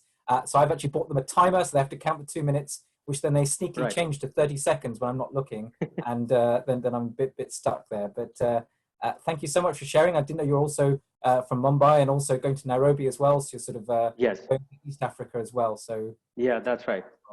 But Jigar, thank you for sharing that time. Thank you, Dr. Mileen. And everyone watching. So namaste to you. Namaste. Thank you very much. Good. So wasn't that great? That was Jigar there talking about sort of healthy teeth, some of the myths as well. So do look after yourself. And again, on the snack side as well. So I know this is a tendency just to open the fridge and have anything, but please do sort of do think about sort of taking more fluids.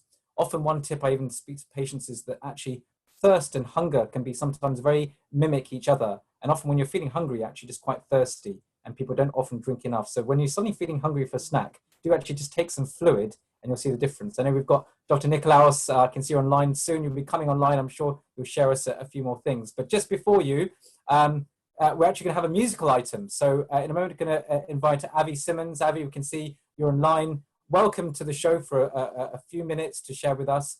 So Avi, maybe we can spotlight you now and we can see how you are. Welcome. I understand you're from Canterbury in England. That's right, yeah. Good, welcome. So those of you who don't know, Canterbury is sort of known as the Pilgrim City as well, a beautiful city in England. So when you can travel again, those of you around the world, do come and visit Canterbury. But Avi, I understand you're a singer, a songwriter, and you've performed a lot, and you've come up with a short piece during this time of lockdown. So do share with us. Thank you, Dr. Mileen. Namaste, everyone. I wrote this song during lockdown. I just felt God inviting me to walk in creation and experience peace. So I hope that it brings you some peace today as well. If I can invite you to just close your eyes and listen and enjoy the song. Thank you.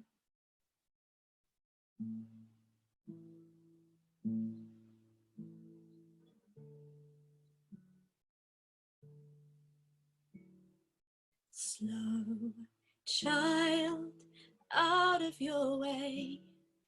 Hurry is taking you far from the apple tree.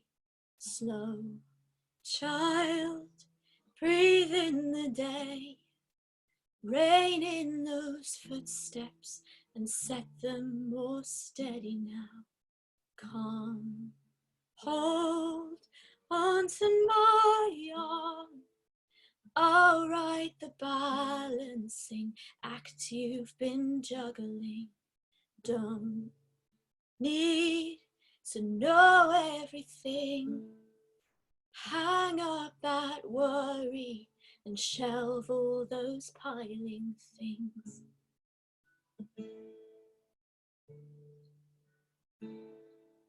Breathe for a minute or two.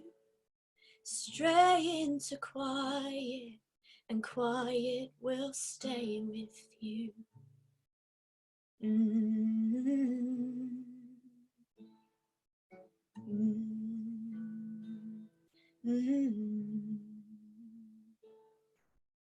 Slow, come into my rest. Choose out your favorite and put on your comfiest. Sit with me in the day. There's time just to pace with your heart and your soul again.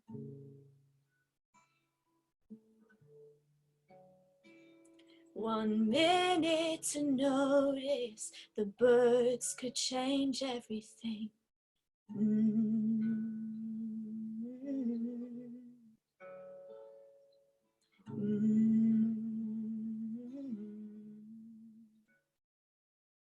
Well, maybe it will, and maybe it won't. There's no pressure here, and I don't require anything. Come and be as you are. Sit in my stillness and quiet your heart. Just slow for a minute or two.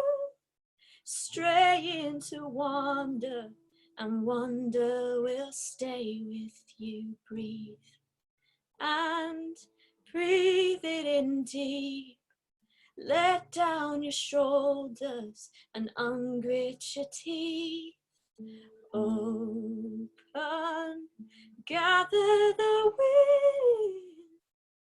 Let out a sail and just wind for a little while.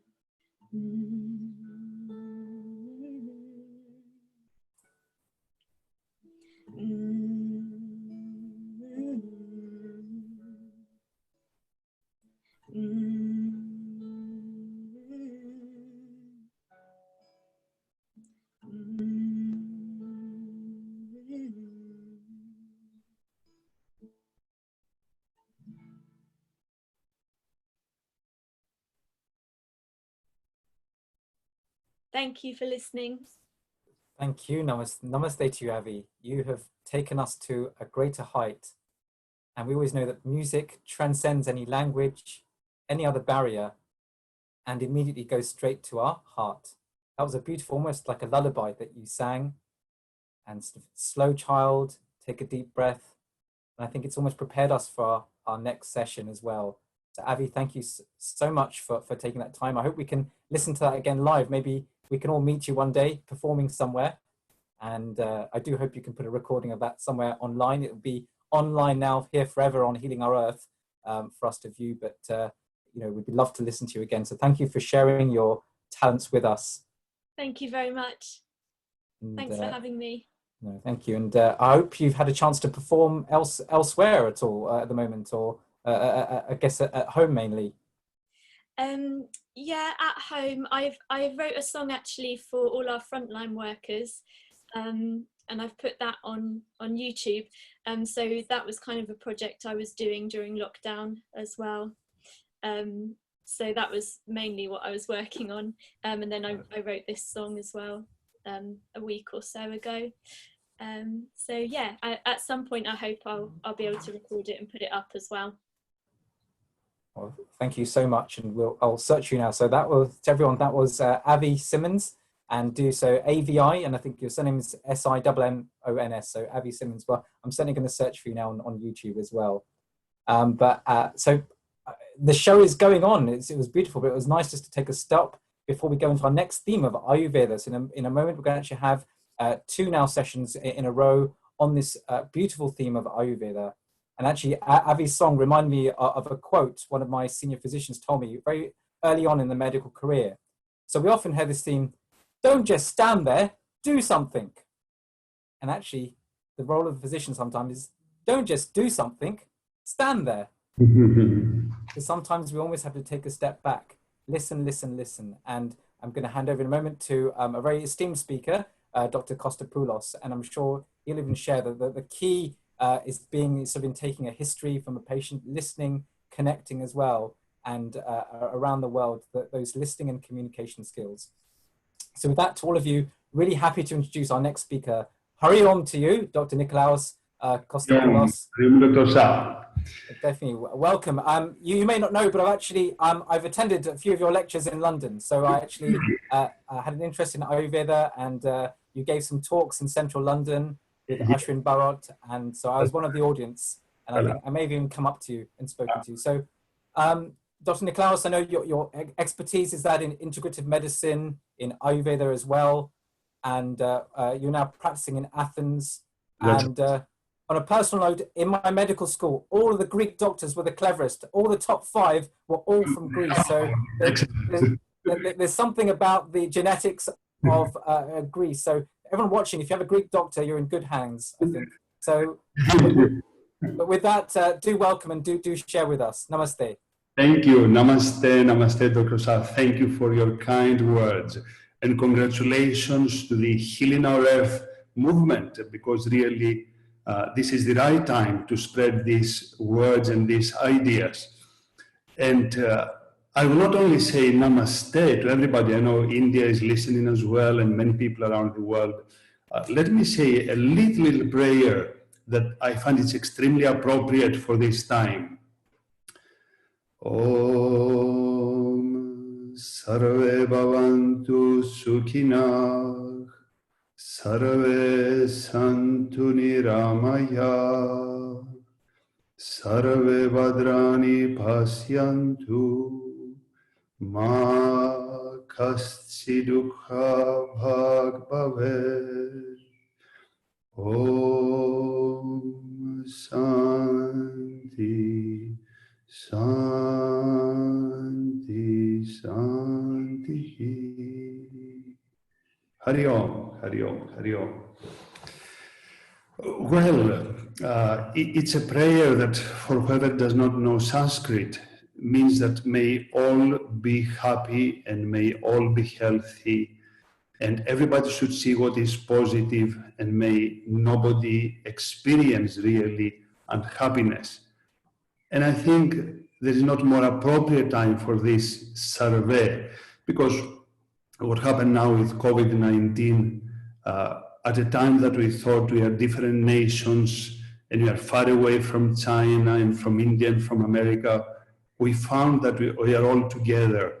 And unless we all take care of our health, really the world cannot be healthy. So I'll come back to this prayer later, but I'm thinking at this time of lockdown, I would like to take you to two journeys, one journey into time. You know, whenever you travel, they always show you the archaeology and the monuments. And since you are in a lockdown, I thought, let's travel back in time. And I thought, if I was giving a lecture about, let's say, 50 million years ago about lifestyle and stress and nutrition, what would I have to say?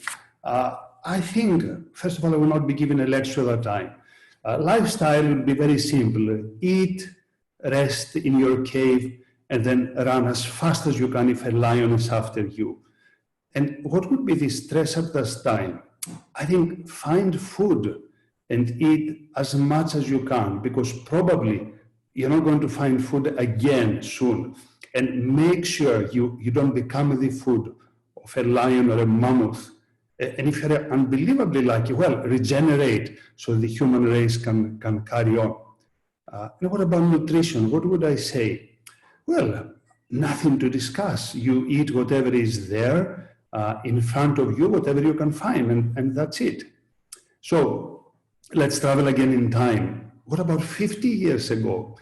Well, about lifestyle, I will say be a good boy, be a good student, be a good citizen, work very hard, believe in yourself, in your country, pray. You have to walk everywhere. There are no lifts, there are no cars. So this will be your lifestyle. And what about your stress? I think just to do all the above things will be your stress. And nutrition, you just eat whatever your mother cooks or your wife cooks, and that's it. And you just eat local food because nothing else is there. And what about 2020, if we come to the present time? Lifestyle is bizarre. You'll say, now the message is do whatever you want, do as fast as you can, do more and more things, trying to find happiness in your own way. And really, when you do everything you want, you don't find happiness. And you do even more things, and you don't know how to end and where to travel. And what is stress? I say stress is nowadays nearly everything. When you are very young, you want to grow old and serious, and everybody should take you seriously. When you have passed your 30 years old, you want to become younger. If you have a jet, yes, you have a Lear jet, but not all the presidents of the world know you. And if you have a yacht, well, you want a longer yacht. So stress is nearly everything in 2020. And what about food? Nutrition is really confusing nowadays. There are so many theories. Eat separately protein and carbohydrates. Do macrobiotic diet. No, don't do macrobiotic. Do paleo diet. Just eat raw things, not anything else. Oh no, be careful of your glycemic index in your food. This is the most important thing. So I think if you look at all these nutritional advice, then probably you get stressed. So stress is to try to apply every information you find on the planet Earth. So what do? You tend to modern medicine then, and you tend to Ayurveda, and you tend to yoga and philosophy to try to find answers for all these multiple confusing information. And if I can say, you have then Charaka and Hippocrates, and they say, please pay attention to everything. And you have, on the other hand, Socrates, and you have Sankara and Vivekananda, and they say, everything is an illusion, don't worry about anything.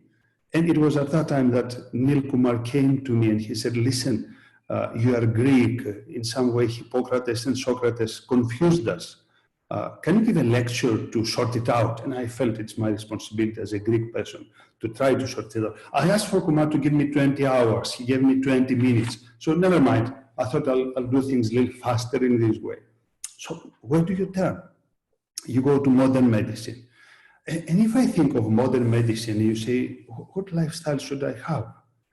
I will say, you're unique. And if you ask, how am I unique? I'll say, listen, you have unique genetics. So your structure, your nose, your ears, your system is different compared to other people. And on top of this is not simply unique genetics, there is the epigenetics. So whatever you have eaten, whatever you have, the air you're breathing in, anything you do might silence your genes and change the genetic expression you have in your life. And then not only this, you have the microbiome. You have all these type of different foods that you consume, and they feed your bacteria in the gut. And now we know there is the gut-brain connection, and you have to take care of this as well. And if you persevere, because you like more and more detail, I say you have your brain connectome, and you have different connections in the brain. So you'll think different compared to other people. You might have more fears or more visions or anything else. And if I carry on like this, then I think you'll be burnt out, as Dr. Rina Kotecha will tell you later. This is how doctors burn out. There is so much analysis in modern medicine, and it's all right, but you cannot put it together. You cannot create a synthesis and make a useful bit out of it. And what about stress? I will say stress is a type of pain. Pain sometimes can be useful. Let's say you're doing moderate weight lifting or you're running and you feel little pain in your joints. and you feel a little pain in your muscle, but it is useful. It makes you stronger, it makes you fitter afterwards. And in some other times, pain is not useful. You have a migraine, you have chronic pain in your joints, and you end up taking a lot of medication that has side effects, and you don't find a solution to your problem, and then stress is not really useful. And if we look into the stress history, in the beginning we had Zelli, who said that, listen, it is what we call fight or flight, but this was appropriate a few million years ago, that if you see an animal, you should decide to run away because the animal might kill you, or you decide to fight and then you might have food for the next month. But then fight or flight is little gross type of analyzing the stress. And then we have more modern scientists like Sapolsky and McEwen, and they say, no, it is now the lack of control that creates stress to us. And women and men are different. And in women, there is not fight or flight stress response, it's what we call tend and befriend. And you have other concepts like allostatic load, how much stress you take. And then I think what happens is, apart from all the other stresses you have in life, to survive and have a secure job and be good with your family and not put on weight and not be hypertensive, you end up having the stress of being stressed. And this is where you say, okay, let's turn to other sciences. And I was working in the Manchester Royal Infirmary. I was doing research in asthma. I met at that time Vaidya Barot, who was doing practice in Ayurveda, one of the most famous streets in London, in Harley Street. And I was amazed by his holistic approach to the patient. And I said, but this Ayurveda sounds ancient. What is it? Can we do it together with modern medicine? And he said, absolutely, you should never forget modern medicine. And if I become neuroscientific like Dr. Kotecha, I will say, in some way, modern medicine is in the left part of the brain and you should analyze things. And Ayurveda touches both left and right part of the brain. So what is Ayurveda? How do you integrate it with modern medicine? And what is the use of it? Well, it says this, that yes, you have your genetics, that the shape of the body and how tall you are and what is the color of your eyes is given by genetics. But again, you have energetic genetics. So there is an energy, they call it Vata, and this energy is a kinetic energy. And what does it mean? It means that in some way, everything that moves in you, neurotransmitters in the synapses and the blood flow in the heart and the arteries, and when the joints are moving or your gastric juices, all this is caused by this kinetic energy. And it sounds like a Sanskrit word, but it is not really far away from truth, because if you look in our life processes, all the brain centers we have, they give the signals for us to breathe and for our heart to really have its heartbeat. And in some way, I can say, in a modern way, Vata is the energy that, let's say, releases the first potassium or sodium ion in the nerve cell, so then dopamine or serotonin can come out. So Vata is not just an ancient term. It is the basis of the automatic tissues, the tissues that have automaticity, brain, smooth muscles, and heart tissue. And then we have Pitta energy. What is Pitta energy? Pitta energy is the ability of all the chemicals in our system to interact with each other and produce new things. So in a very simple way, you can say food that you are eating goes into your stomach, interacts with the gastric juices, then goes into the small bowel, the pancreas secretes all the pancreatic enzymes, interacts again, then it becomes very small, it gets absorbed, it moves, it goes to the liver, and again there is interaction. So you can say that Pitta is the total ability of your system to interact, transform, and create new substances. And what is Kapha? Kapha itself is not what we believe is phlegm and it is just mucus and these things. It is in some way the memory we have in our system, in our genes, in our cells, to keep a balance. So if I eat something sweet, in India, I believe you eat gulam jamun, in Greece you eat different sweets. So if you eat something sweet and your blood sugar goes very high, in some way your pancreas remembers that the sugar should be lower, secretes insulin, and this is the kapha energy that really brings back a balance. Now, how does this relate with health? They say in Ayurveda that, look, everybody has a different percent of these energies, and we call it prakruti. This is our constitution, and you have two possibilities. If your prakruti is balanced, then you are very lucky. Carry on eating the food you are eating, taking the exercise you are taking, meditate, do your yoga, and pray that you keep on like this. But if your prakruti is imbalanced, we call it vikruti, it means your energies are out of balance. And this can create a lot of things. And you can say, if you have arrhythmia, is the kinetic energy that is imbalanced, the heart moves in a different way.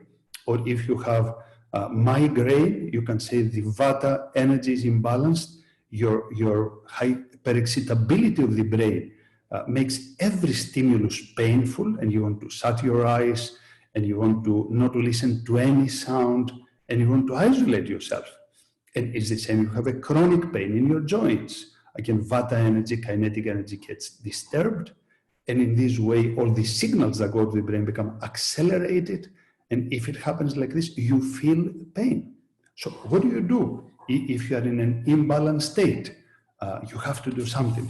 And then Ayurveda has another term. It says, listen, to do something, your mind has to be very clear. And they say there is a quality called sattva. And when you say sattva, it means that you see things as they are. You see the reality about yourself, about the environment, about all your circumstances. And then you have rajas. Called rajas, you believe you are a superman or a superwoman, and you like other people just to compare with them, so you can be the best. And if you're in a tamas energy, then you believe you're the only superman or the only superwoman. Nobody else exists apart from you. So then what would you do? You turn to yoga, you turn to Ayurveda, you turn to modern medicine. But this is where is the key point. If you do yoga, for example, and you have a kapha constitution and you are overweight, and you do savasana, then you end up having more kapha. You'll fall asleep. You're not going to be energized. Or if you have a vata constitution and really you constantly move and you do too much Surya Namaskar, it will disturb you because there is a lot of movement. So in principle, Ayurveda tells you that anything you do, anything, should be according to what has gone wrong into your system. Has the vata increased? Has the pitta increased? Or the kapha? Why has it gone wrong? And at the same time, any method you use, be it yoga, be it nutrition, be it herbs, should follow this principle. How to bring your energy imbalance back to balance. But remember, Ayurveda was a system really characterized by extreme precision. When you hear their ancient slokas, when they say Urastanamu Danasya Nazanam Yigalam Tsaret, where they say that there is an energy called Udana Vayu in the chest, and what exactly it does, you are amazed. It's like describing neuroscientific circuitry in this way. So it needs to be applied with extreme, let's say, precision to be active. And have I observed these things? Absolutely. I will give you an example. For example, migraine is a modern epidemic. And it's all good to say lifestyle and stress and nutrition for healthy people. But if you are in pain, what lifestyle? You don't have a lifestyle. You're in pain. So you have to relieve the patient in this sense. And again, these principles of Vata, Pitta, Kapha are working. Let me show you something, and let me share a screen with you. Let me organize to share a screen. Can I share a screen, Dr. Shah? If you can energize this. Of course, yeah. Now I'll ask our admin. Right. Thanks a lot. So hopefully the screen sharing can come on. I know. No problem at all. I can see the. As it comes on, yes. So what I was saying is like with. Okay, now have a look at this, for example. I'm talking about Vata, Pitta, and Kapha in sense of energies. But if you think that migraine is a type of Vata disorder, it's not a theory. We use a type of heat stimulus, which is like a neuromodulation, and we use it for migraines. And Dr. Shah, not only use it like this, we have seen a lot of patients with these problems, and we have applied Ayurveda and its principle, how specific Agni really modulates Vata. And we have done research with a big hospital here in Greece with the director of the headache clinic with amazing results. And it is a simple method. We use a patient and we define painful points and then we apply this method. And I think regarding this, what we have to do is to go to our websites and you can find more information about this. This is the website of the Holistic Health Center, where you can see a lot of cases and you can see how we apply these methods. Then there is the website, we call it Holistic AYM. This means holistic approach to Ayurveda, yoga, and meditation. Because if you approach these techniques, these sciences, not in a holistic way, you end up not having results. You end up really, in some way, discrediting yoga. You know, if you do something in a vigorous way and you have a pull muscle, or if you do pranayama in a wrong way, and then you can really disturb a lot of the brain functions, you cannot blame yoga. Simply you have done things in a wrong way. And in India, we have a center, we call it Global Agni Karma Center in Ahmedabad, where in the last few years they have seen more than 40,000 patients applying these ancient techniques in a modern scientific way.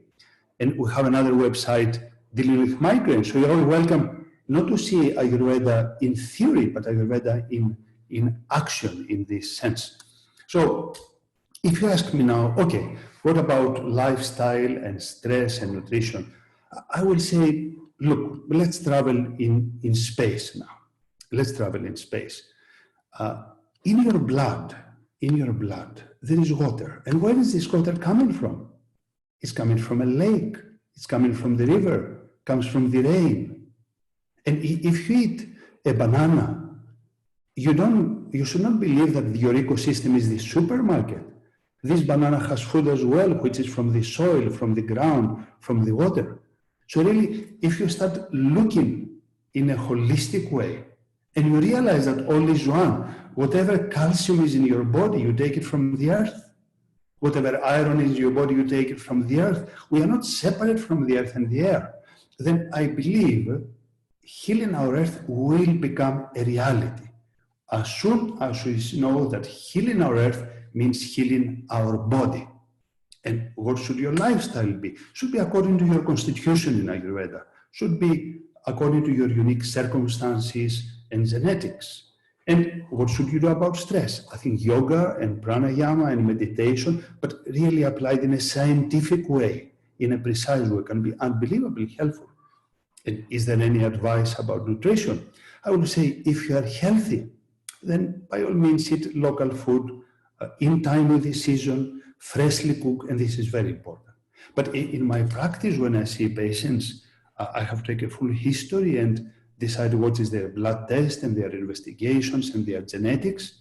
And then you can apply Ahara, Vihara, and Ausadam, or proper nutrition, advice about behavior patterns, and then give any herbs you need. So in conclusion, I would say that it is Ayurveda practiced in an integrated, holistic way has a vast potential. And in this way, it can be a holistic method that joins the earth and the individual and the society. And if this happens and we feel joined, really, I believe at that time, healing our earth will be a reality. So I want to thank the Healing Our Earth organization for inviting me. I want to help as well to thank Mr. Neil Kumar with his vibrant voice that he told me, yes, he would like me to be here. Plus Dhruv Chatralia, he was the person who told me about your organization. And I wish you all the best in your effort to promote Healing Our Earth. Namaste. Thank you. Namaste. Thank you so much. I think you're just warming up. You said you're only given 20 minutes, you needed 20 hours. I'm ready. You just such a beautiful introduction to Ayurvedic concepts, from Socrates to Charaka to Adi Shankaracharya, right to Swami Vivekananda. And you also began with this Om Sarve Bhavantu Sukhinaha. And your concepts of, the Tridosha, Vata, Pitta, Kapha, as you say, many people here may have read of modern Ayurveda and just learned as wind or phlegm or fire. But actually this concept of, I loved your concept of Kapha as a memory as well. And you told me some, you mentioned Gulab Jambu, maybe you mentioned some of the Greek sweets as well next time. But on a serious note, that sense of memory and also your work on migraine. You're right, as a physician, we see a lot of migraine as well, and some different ways of how it is and looking at the individual. So, that was a beautiful introduction. And what I'm taking away is that each of us knowing our own sort of prakriti, as it were, living according to it, and living in balance as well. So thank you so much for taking your time. Pleasure. Good. And Hari Om, thank you to you. Again, Hari Om, thank you, Hari Om. Great. And thanks so much. Wasn't that a great talk? I really enjoyed. So Dr. Kostopoulos, Dr. Nick, and you saw some of the websites there. He mentioned sort of Neil Kumar, mentioned also Dhruv will be on a bit later on. I can see Dhruv is logged in. So we've still got some many speakers to come as well. So in a moment, we're going to be welcoming in and spotlighting Dr. Satnam Singh and Dr. Harvinder Kaur, who've been waiting patiently, and continuing really on our Ayurvedic theme as well. So just before we do spotlight them, to remember this whole theme of Healing Our Earth today is on the theme of wellness in a week's time. So always spotlighting to the week ahead. There'll be a session on yoga and breathing on the 17th of May, and the week after also on acts of kindness. Do look back on the website of the sessions that have already happened. There have been sessions on prayer and meditation, on Gayatri Mantra, on well-being as well. So behind this, that the team is very fluid. There are plenty of people who give ideas. And the idea is that whatever can help the earth, to heal the earth, if you have some ideas, do email in, because everything is flexible on this platform. Today's current team, we do want to mention them. So behind all this technical work, the technical team being Nishit and Malesh, a lot of the graphics and things you've seen also in the media from Varsha, Anita, from Kesh, different hosts who've been with us, Deepa, Sarita, and you've seen our co-host for today, Simran, and later on also another co-host called Renu Gidumal. So a big thanks to all the team behind here. Anyway, moving swiftly on, so on the theme of Ayurveda, a warm welcome. I hope we can see you now, Dr. Satnam, Dr. Harveen. Yes. Namaste and welcome. You must be in Punjab at the moment in India. Yes. Good. Welcome. So on your screen, you're seeing Dr. Satnam and Dr. Harveen, who leads of the Arogyam Allergy Hospital, really an eminent chain of sort of Ayurvedic allergy hospitals. And from reading your write-up, you have a particular interest sort of in this allergy side of things, whether it be rhinitis, eczema, etc. And I'm really looking forward to listening to you. I'm sure everyone is as well. So namaste and welcome. Yes, thank you. Hello, thank you, Dr. Milen. I'm Dr. Harveen Kaur. I am Chief Ayurvedic Doctor from Arogyam Ayurveda Allergy Hospital. And today we are very thankful to Healing Our Earth team for inviting us to this global wellness session. And we are very excited to discuss a topic that is building immunity through Ayurveda. And to start the session, I'm going to pass on the space to Dr. Satnam Singh, and I'll conclude and end up the session. Hello, friends. I'm Dr. Satnam, Director, Arogyam Ayurvedic Allergy Hospitals. In today's times, new diseases are cropping up.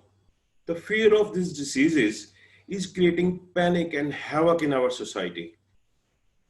So our main concern is immunity, because there is only way to save ourselves by increasing immunity.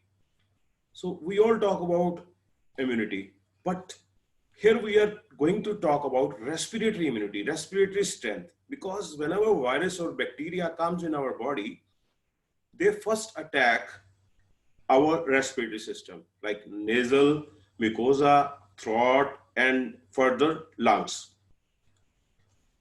So we are going to discuss here our Indian traditional Ayurvedic sciences for boosting our immunity naturally. As in Arogyam Ayurvedic Largy hospitals, we are treating respiratory infections, that is viral and bacterial infections, fungal infections, and allergies by boosting immunity with herbs. And we have experience of treating thousands of patients in last 20 years with great success and cure rate. We would love to share our experience of naturally boosting immunity based on our 20 years of experience. So I would love to say and share that first excellent method of increasing respiratory immunity is, that is putting 2 drops of cow's ghee, that is clarified butter, in our nostrils early in the morning. It will make a barrier in the nostrils, means it will cover the nasal mucosa against the viruses, bacteria, pollutants, and allergens. As our Indian pure breed cow's butter, we are talking about our pure Indian breed cow's butter, contain antioxidants and carotenoids and vitamin E, which helps in providing immunity. Researches on this, scientific research papers on this are already published in many journals in various universities of India.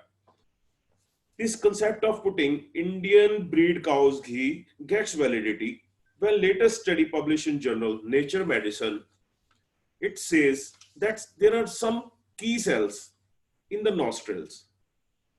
Key cells like goblet cells and ciliated cells, which are identified as an entry point for the coronavirus. Like if the coronavirus has to enter our body, it has to enter through these specific cells. It is told that these specific cells have specific proteins, specific entry proteins, which will facilitate the entry of coronavirus. So logically, if we cover this nasal mucosa or nostrils with the help of some layer or with the help of cow's ghee or with the help of any oil, so it will prevent these cells come in contact with viruses, bacteria, and allergens. So viruses cannot enter in our body through nose. So it's very important. So next important thing for building immunity is, that is Bhastrika Pranayam. According to Ayurveda, it is very effective in increasing the vital capacity of the lungs.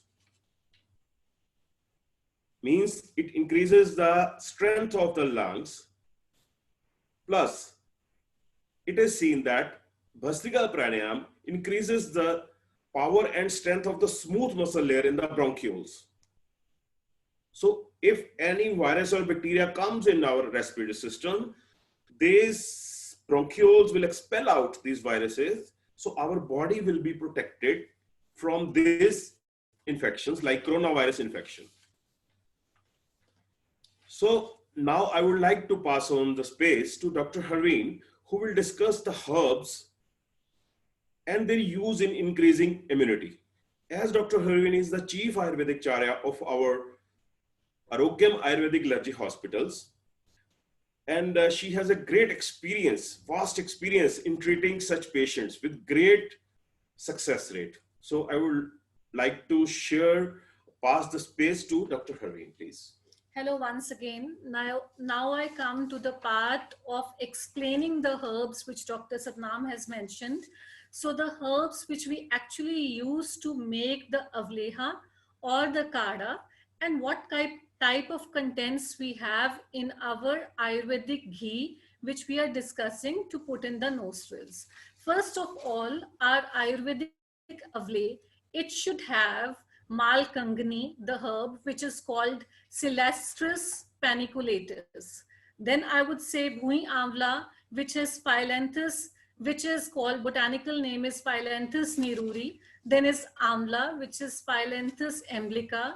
Then is kantakari, which is Solanum suratensi. Then is haridra, which is Curcuma longa, and then is Pipli, which is Piper longum. I'm telling you the botanical names of these herbs so as, because it is the global, worldwide people are seeing it and maybe they do not know about the Ayurvedic or the Hindi names, so they can always see the botanical names. If you want to make any such avleha at home, just use these herbs, wrap it in a little honey, and you can take twice or thrice in a day. All the elderly or the senior people of the house can also take it, and the small children can also take it. It's just that the quantity for the children should be a little less, and for the elderly, it can be a little more.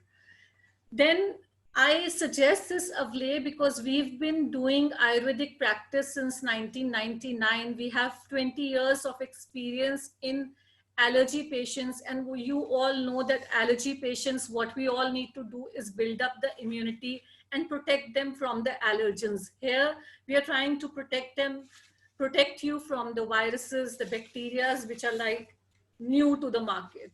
So but you have to protect yourself from the immunity with the good immunity, and this is the avleha which you can make at home and use daily, twice or thrice in a day. You can also buy a ready-made product if you do not want to make it yourself. The ready-made products you can see in the market which has these contents in it. Second is, I want to discuss the cow's ghee once again, which Dr. Satnam has already discussed. The cow's ghee has to be the desi cow, the Indian cow, or any good breed cow, because then we want the viscosity of that ghee like in a certain way, because it should act as a barrier on top of your nasal mucosa and not let any allergen or a virus or any bacteria to enter your nasal mucosa and trouble you. Once it lands on your nasal mucosa, the ghee will be a barrier and it will not let it penetrate inside your nasal mucosa. Third, I want to discuss, which Ayush Ministry is also discussing, and which is like the talk of the town, which is the Ayurvedic Kada.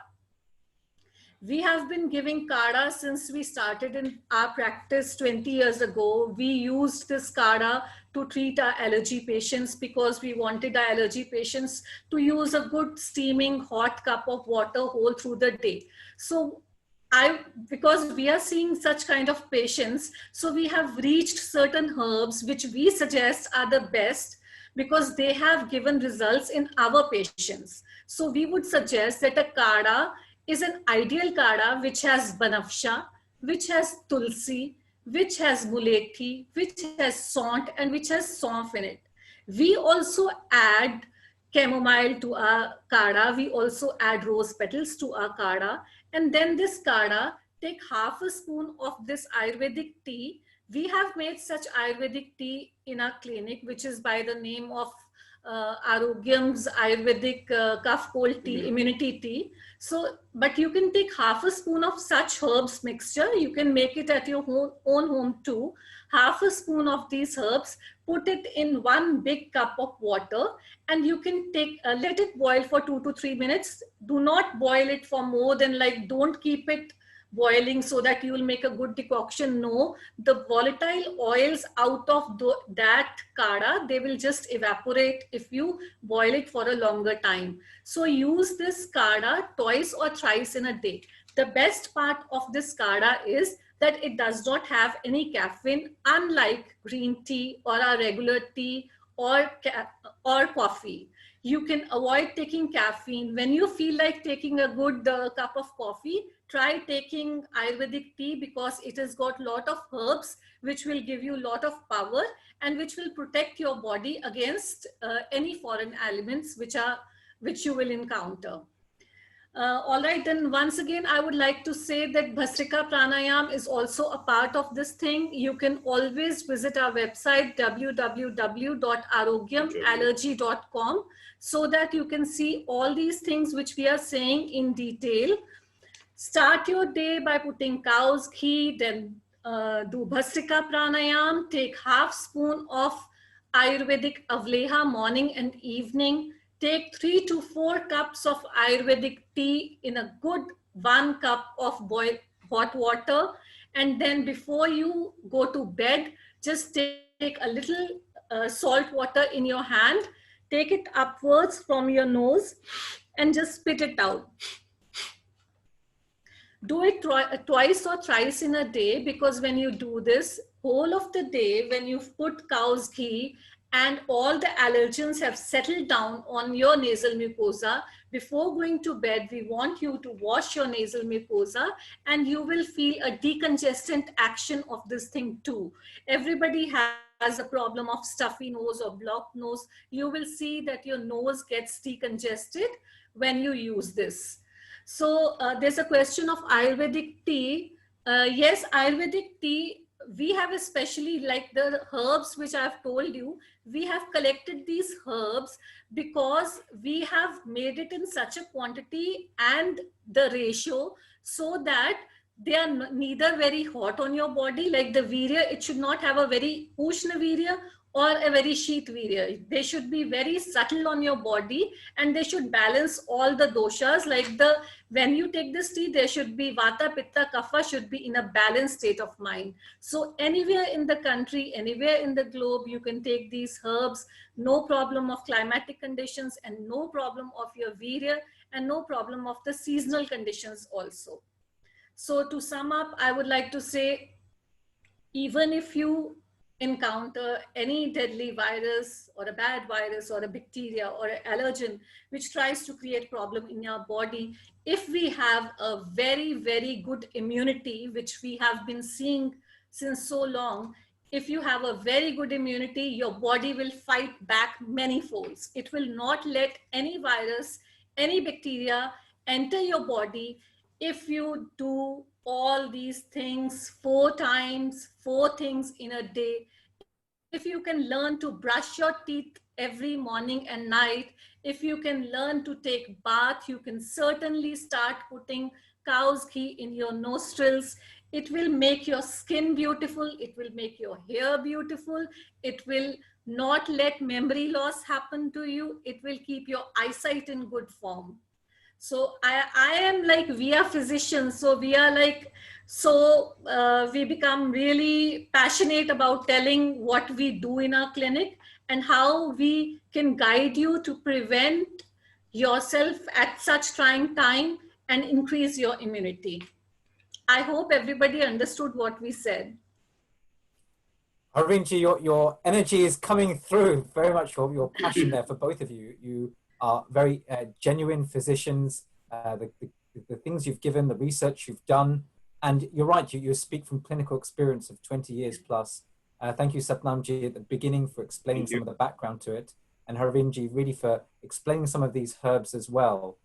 So again, you know, the power of cows, and you also mentioned the quality of the cow as well. So, you know, desi cow and the ghee in the nostril, and some of the teas and the warming drinks as well.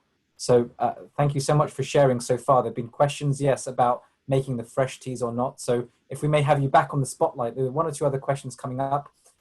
We did ask last time to one of our previous speakers about Chyawanprash, because this is quite a popular Ayurvedic sort of become a popular remedy, and what your thoughts are on Chyawanprash. I know there's some say it's very good, some say it's very high in sugar. I want to know what your thoughts were on that, because coming here in the UK or around the world, that's one of the most popular sort of exports of Ayurveda is Chyawanprash, and what your thoughts were about that. My take on Chyawanprash is that it is a very good, it is like a Shastriya Aushadhi mentioned in our text. But the thing is, when you make Chyawanprash for mass levels, for all the people, you tend to lose on the main herbs, try to make it sweet and palatable for the people. So somewhere down the line, I feel the basic things, the Chyawanprash, which the immunity thing should have, they are missing. If we try to make an ideal Chyawanprash, it does not taste as good as it. And this Chyawanprash is specialized for the respiratory immunity. Like other Chyawanprash, they are little bit different. They are for the general immunity of the body. But this is because this is our specialization, respiratory allergies, respiratory infections. This is our specialization from last 20 years. So we have came to a conclusion that this type of Chyawanprash that we have made, that we give to our patients, that is specially for our nose, for throat and lungs. So these contain the special herbs for our lungs, because nowadays what the infection is, this virus infections are cropping up. So to avoid them, to expel out of the body, out of the respiratory system. So this is the best Chyawanprash, in our opinion. This is the best Chyawanprash for respiratory system, because now we are dealing with the infections which are related to the respiratory system. Yes. Yes. That's really More helpful. than generalized immunity, we need immunity for the respiratory system. So the combination of these herbs is must in them. And thank you. Just reminding you again of your website, I think it was arogyamallergy.com. Yes, I'm sure there are quite a few recipes or things we'll certainly have a look. I feel like coming now over to you. I know at the moment it's lockdown, but I come and visit you and enjoy your company, because you shared some really good things. And I'm not sure I can make the herbs as good as you or at all. But for those, I've still got some tea, so hot water. I think you're totally right that mentioned it before. People often feel like they want a tea or a coffee. Those of you who are watching, and caffeine, as we know, is a strong stimulant. In fact, oftentimes we actually just want a hot drink. So I'm not recommending any particular brand, but do keep a sort of flask with you. At the moment it's warm in England, but usually it gets quite cold here. But thank you so much for your time and your expertise on that. With that, a namaste to you. Thank you. Thank you very much. Namaste. So guess, wasn't that excellent? I think we had two very authentic physicians there. You could tell really from their mannerisms how they have treated and spoke really from the heart, shared different tips with us as well. So do go back, maybe have a look at their website. They did mention the herbs also in their original sort of botanic names as well. But I really enjoyed that session. So moving on, so we've had two sessions now on Ayurveda. We had a sort of a philosophical side from Dr. Nikolaos and a very practical side from Dr. Satnam and Dr. Harveen. So moving on in a similar theme of the theme of yoga. So I think our next speaker is here with us, which is Dhruv. Dhruv, welcome, Dhruv Chatralia. I think you're no stranger to sort of online sessions. Those do look up on him. I think you recently got also a medal, a British Commonwealth or English medal. So on behalf of Healing Our Earth, we congratulate you for that. So hopefully we can spotlight Dhruv soon. And you are, a lawyer by profession. I think the last time you and I met was on the Jubilee line in London a little while ago, but I don't think we're doing that at the moment. Dhruv really, for those of you haven't seen, has done some fantastic lectures on the Bhagavad Gita, online marathon talks, whether it be on various aspects of Vedic thought. So you're one fearless gentleman who will go and speak everywhere, whether it be the army or the police or the government, and you're here with us. I think the theme today you've been given is that of yoga. Hopefully, I don't know if you're coming on the spotlight yet, because we really want to see you, not me. Ah, there you are. Good man. Looking good with, I don't know what's behind you. Maybe that you're also quite a prolific author. So I think some of those books behind you, maybe some of you may have authored. But Dhruv, namaste and welcome to Healing Our Earth. And do share some ideas you've got with us. Hari Om. Namaste and Hari Om to all the viewers everywhere. And thank you to my dear friend, Dr. Milan, who I've known for many years, for the kind introduction. So I'm delighted to be on this global wellness online session and to have this opportunity today to speak with all of you. I'd like to thank the organizer of the program, our Healing Our Earth team, for bringing together so many like-minded people from around the world. Before I begin, I've heard that you're all experts in chanting the beautiful Gayatri mantra. So let us do 3 recitals together with this intention of healing the earth. The Gayatri mantra is recited to Surya Narayan, the sun god, who was the first person who directly gifted humanity with this beautiful system of yoga in the form of Hiranyagarbha. Without the sun, there would be no life in this world, as Dr. Nikolaos said, and without the sun within us, there would be no life inside our body. So let us chant this with reverence, love, and devotion to Surya Narayan. Om Bhur Bhuvaswaha Tatsavitu Bhago Devasati Mahi Diyo Yo Na Prachodayat. Om Bhur Bhuvaswaha Tatsavitu Bhago Devasati Mahi Diyo Yo Na Prachodayat. Om Bhurбhuva Swaha Tatsaviturvarenyam Bhargo Devasya Dhimahi Dhiyo Yo Na Prachodayat. It literally translates that we meditate on that Ishvaras, i.e. the Pratyaksha Narayan symbol, i.e. the sun's glory, who has created this universe, who is fit to be worshipped, who is the embodiment of knowledge and light, who is the remover of all wrongdoings and ignorance. So I'm going to be speaking about a topic that's very close to my heart, which is empowering the mind through yoga. So dear friends, what is yoga? Yoga is a very invaluable gift of India's ancient tradition, embodies unity of the mind and the body, thought and action, restraint and fulfillment, harmony between human beings and nature, as Nikos spoke about.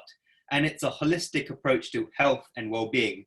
It's not just about exercise, but to discover the sense of oneness within yourself, the world and nature. And by changing our lifestyle and by creating consciousness, it can help us deal with not just issues such as climate change, but also the pandemics, such as the one that the world is facing today. Yoga is one of the Shaddarshan, or the 6 branches of thought, or 6 ways of seeing in Sanatan Vedic Dharma, which are, first of all, Purva Mimamsa, where the emphasis on authority of the Vedas, practicing right actions and rituals for individual and collective welfare when we connect with these forces of the universe. Then you have Nyaya, the second one, which is logic, analysis of speech and utterances. Then you have Vaisheshika, which is about physics and analysis of matter, which consists of atoms. Then you have Samkhya, fourth, which is categories of counting the reality, where one gets divided into multiplicity. And so that deals with the why. And then you have Uttarmimamsa, which is also known as Vedanta, dealing with the nature of reality. It deals with the what. And then we have yoga, which deals with the methods to attain self-realization. So it deals with the how. Yoga comes from the Sanskrit root, yuj, meaning to join the individual with divinity. And you can join with the divine through your thoughts, which is Jnana Yoga, emotions, which is Bhakti Yoga, actions, which is Karma Yoga, and energy, which is Kriya Yoga. So yoga is also physical, mental, and spiritual practice. It has its origins in India that transforms the body and the mind to function at their peak.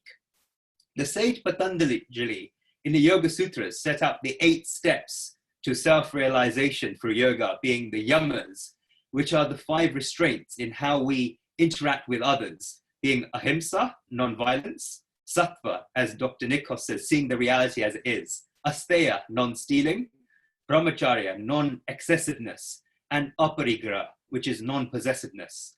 Then the next second stage of yoga is the niyam, the 5 things you should observe within your own mind and body, being shocha, cleanliness, santosh, contentment, tapa, austerity, swadhyaya, which is self-study, and ishvara pradhanan, which is surrender to the divine. Then the third step of yoga, which is well known throughout the world, is asana, the physical postures. The 4th is pranayam, the breath techniques. The 5th is pratyahara, which is turning the senses and the mind inwards. Then the 6th step of yoga is dharana, concentration. The 7th is dhyan, meditation. And 8th is samadhi, self-realization. So I'm going to elaborate more on the philosophy of yoga, in particular some of the first 2 steps of yams and niyams from our scriptures and how we can practically utilize it to empower the mind. So during this pandemic, we're seeing a lot of worried people these days. So how does yoga help us become freeing our mind from this worry? The first way to become free from worry is aparigraha, which not only means non-possessiveness of material objects, but also learning to forget. Learn to forget, then you'll be free from worry. Everything in our physical or mental memory is karma. Instead of experiencing life, people are trying to record life. As you see, when people go on holidays, they're always trying to take pictures rather than enjoying the experience of being on holiday. The more things that you remember, the more you worry. And the root reason why we worry is because we remember everything. For example, I raised my sister's son. I financed his education. I sent him to study abroad. He got married to a girl there and he didn't even ask me or tell me about it. This older sister's worried because she remembered all she did in the past for her nephew. She completed her responsibilities, so she should forget them now, forget about it and throw it down the well. Those who forget are free from worries. Do you ever see a small child worrying? Do you ever see a 2-year-old child putting his head down deep in worry? Another word for child in Sanskrit is buklu, meaning one who forgets. It just forgets. That's why the child never worries. You may observe when two child neighbors fight, they cry, they pull each other's hair, they say they'll never talk to each other again. 10 minutes later, the children have completely forgotten about the fight and have started playing again. They're forgotten in just 10 minutes and they start playing together again. On the other hand, if their mothers had gotten into this fight over their children, then that fight would go on for 10 years. Because children forget, but their mothers never forget. Worries come because we do not forget about it. This is the first way, learn to forget. A yogi was once asked, who can attain the divinity like you? The yogi replied, those who can be childlike. Remember, this is not childish, but childlike. Anyone can be childish, even a 50-year-old person. But be like a child, as children are innocent and forget about things. They go back to the garden and they forget about it. That is why they are free from worry. Worry is worry. Great personalities has defined worry as a thought without an action. When a thought is followed by an action, then it's planning. They're not saying no to planning, but no to worrying. The second way to become free from worry, as Nikos said, is to practice sattva, meaning to accept the reality and the facts. The majority of us cannot accept the reality and the facts, and that is why we worry. There is a true story of an incident that took place 50 years ago in India.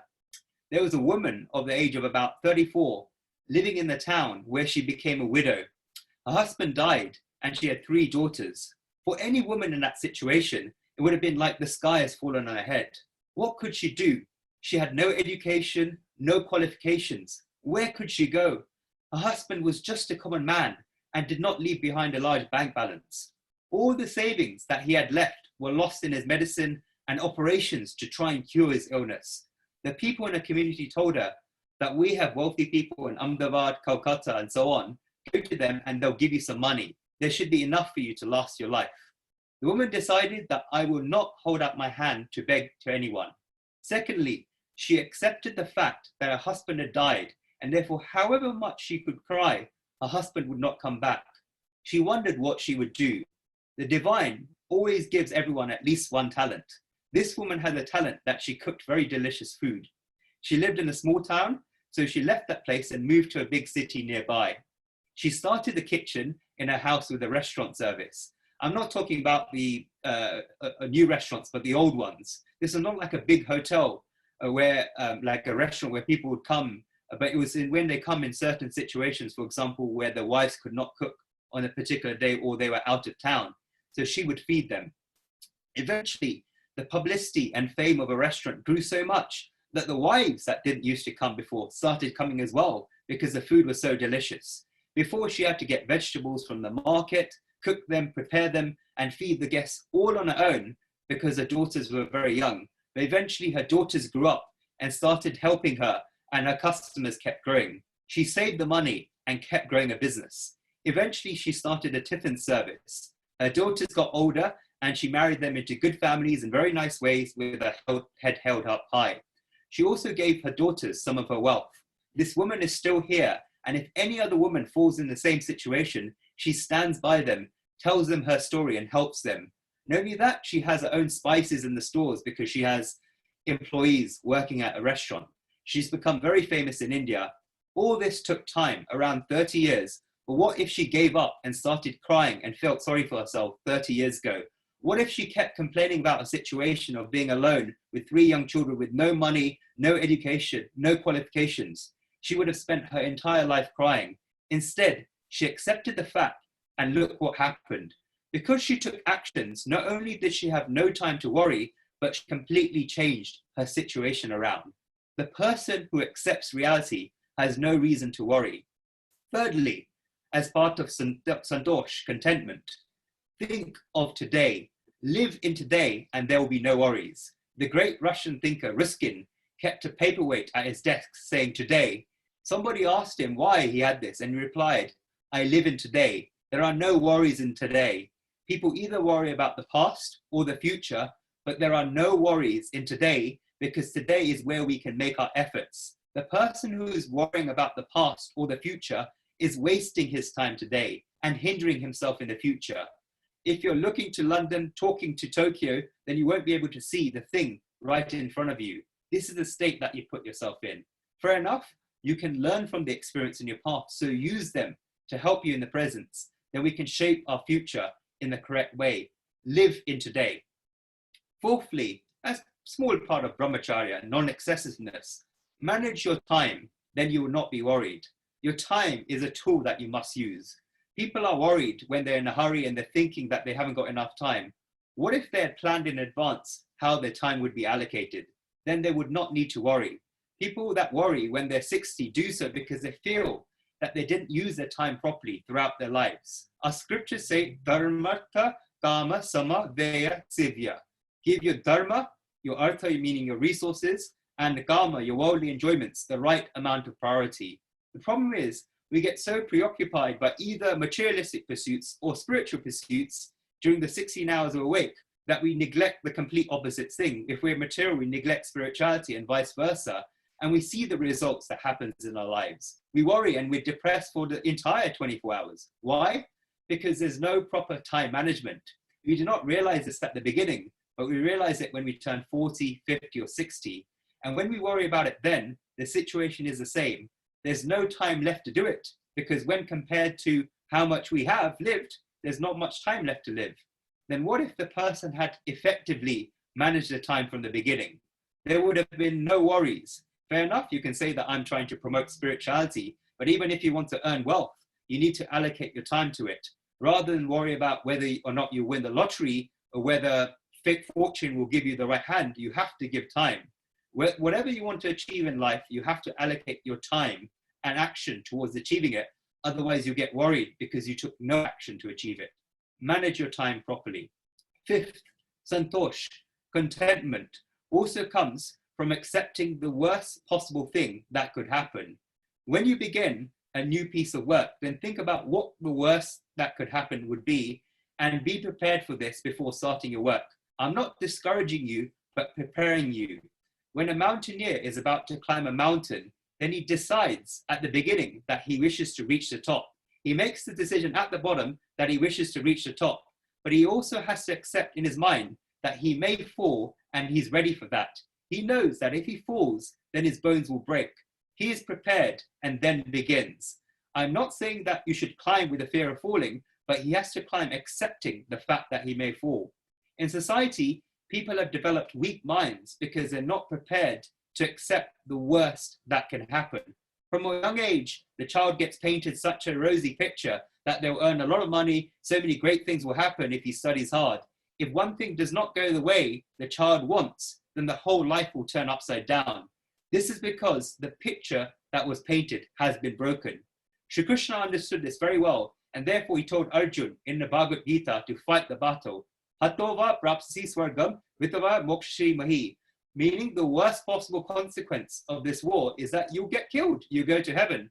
And what is the best possible thing that will happen? Shri Krishna says this next, Jitatva mokshe mahi, meaning you win the battle. So a person must be prepared. Sixth, continuing on santosh, confusion is the main cause of worry. Because the mind is confused, all of these worries come. A confused mind is the most worried mind. The majority of people keep bringing up worries in the mind and do nothing else. Because my dear friend Nikos is here with us today, I'll tell a very nice story in Greek mythology. In this town, there was a plague, and people kept falling to their deaths like dominoes. Thousands of people died. A philosopher went to the devil. In Greek mythology, they have these different powers. For example, if something good happened, then it's one of the gods. If something bad happens, it's done by one of the devils. And he asked, why have you brought this plague when so many people are dying? The devil said, I have an order from my boss to kill 5,000 people, and I can't do anything about it. The philosopher said, but 12,000 people have died. Why did this happen? The devil said, 5,000 people died from the plague, and the rest died out of worry of what might happen to them if they caught the plague. People book these worries in advance, thinking this might happen, this might happen. If someone in a social circle gets a heart attack age 42, he may find out in 2 weeks that his brother, who was also 42, got a heart attack. Then a few days later, it's the shopkeeper, age 42, gets a heart attack. When 3 or 4 people find this out, then they may worry because they're 42. And as soon as they get some pain, they start screaming, heart attack, heart attack. and call this emergency ambulance. The ambulance takes them to the hospital and they're kept for 2 days, and the doctor tells them you just had a cold. The very people that came to the hospital in an ambulance went home walking. So that's what worry does. Seventh, Ishwar Pranidhan. The people who have faith and surrender to the divine never get worried. One must have faith in the divine. A small child crossing the road holding its mother's hand has no worries because his mother is holding on to him. The mother is watching the traffic, but he just looks at the nice cars. His mother's looking after him. Just like that, the person who has faith in the divine never gets worried. Eighth, expanding on the concept of Ishwar Pranidhan, learn to bow down. The best representation of bowing down is the Hindu deity Hanuman. Shri Hanuman, he bowed down to everyone. He's not an egotist at all. The very definition of Hanuman is Hanu, which means to destroy, and Man, ego. Therefore, one who has destroyed his ego is Hanuman. He even bowed down to the people who were apparently inferior to him. So humility is missing in this world. The more fruits there are on the branches of the tree, the more that the trees will recline. That's what makes your mind joyful. Have you ever seen an arrogant person smiling wholeheartedly? The more successful a person is, then the more modest they should be. Humility attracts respect. People show an arrogant person respect, but as soon as his back is turned, then those people change. There is bliss in bowing one's head. A pitcher needs to bow down to get water from the river. In fact, the pitcher just needs to bow down and the river does everything else. And one pot whose thirst is quenched will get rid of the thirst of many pots. And when we bow down, the power of blessings comes to us. This is the power of blessings. In the beginning of the Mahabharata war, Yudhishthira wanted to get the blessings of Bhishma on the other side. Duryodhana was on the same side as Bhishma, but still did not touch Bhishma's feet. Yudhishthira bowed down to Bhishma's feet. Tears rolled down from Bhishma's eyes, and Bhishma said, despite being on the opposite side, said, Vijaya Bhava, may you become victorious because you're humble and you're righteous. The Pandavas had no preparation because they were in the forest for 13 years and built all their reserves and contacts for 1 year, yet they won. To renounce the ego is a big step. Shri Krishna was the older brother of Arjun, yet still became his charioteer. He had to follow his instructions. In ancient times, the warrior would pinch the back of the charioteer with his foot to instruct him to move or turn. Why would Shri Krishna be pinched by Arjun's foot for 18 days? It was so dharma would prevail. It would have been very easy for Shri Krishna to appoint someone else, but he himself did it. He was not ashamed of it because he was convinced of his goal in life. Ninth, have faith towards your mission because faith is a big power. There are various stages to this. A, you're attracted to the goal. B, you appreciate that work. C, you have respect towards that work. But what makes you great and successful is the deep faith in that work. People have faith towards other people, ideas and thoughts, but it's so difficult to create faith in your own duty. When you have tremendous faith in your work, then your work will be worship. To create deep faith, you must ask yourself, are you doing the right work? Most people are doing things because they have to do them. Select the work that you have faith in. In the Bhagavad Gita, we have the concept of Swadharma, which is your built-in program of your purpose in this world. Ask yourself 2 questions. If you had no limitation of time and no compulsion to earn money, then would you do what you're doing now? If the answer is yes, you're doing your Swadharma as prescribed in the scriptures. If not, you feel that you're postponing life.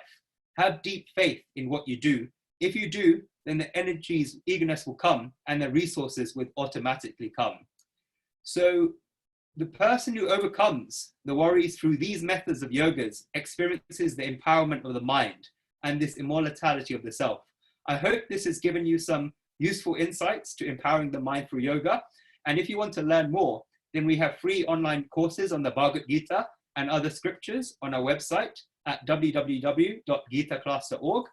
I'll leave you in this few verses in Sanskrit, which are repeated every day by millions of people in India and which Nikos so beautifully chanted, and which I believe represent the most powerful thoughts in the universe. Om Sarve Bhavantu Sukhinaha, Sarve Santu Niramaya, Sarve Bhadrani Pashyantu, Ma Kashit Dukha Bhag Bhavet.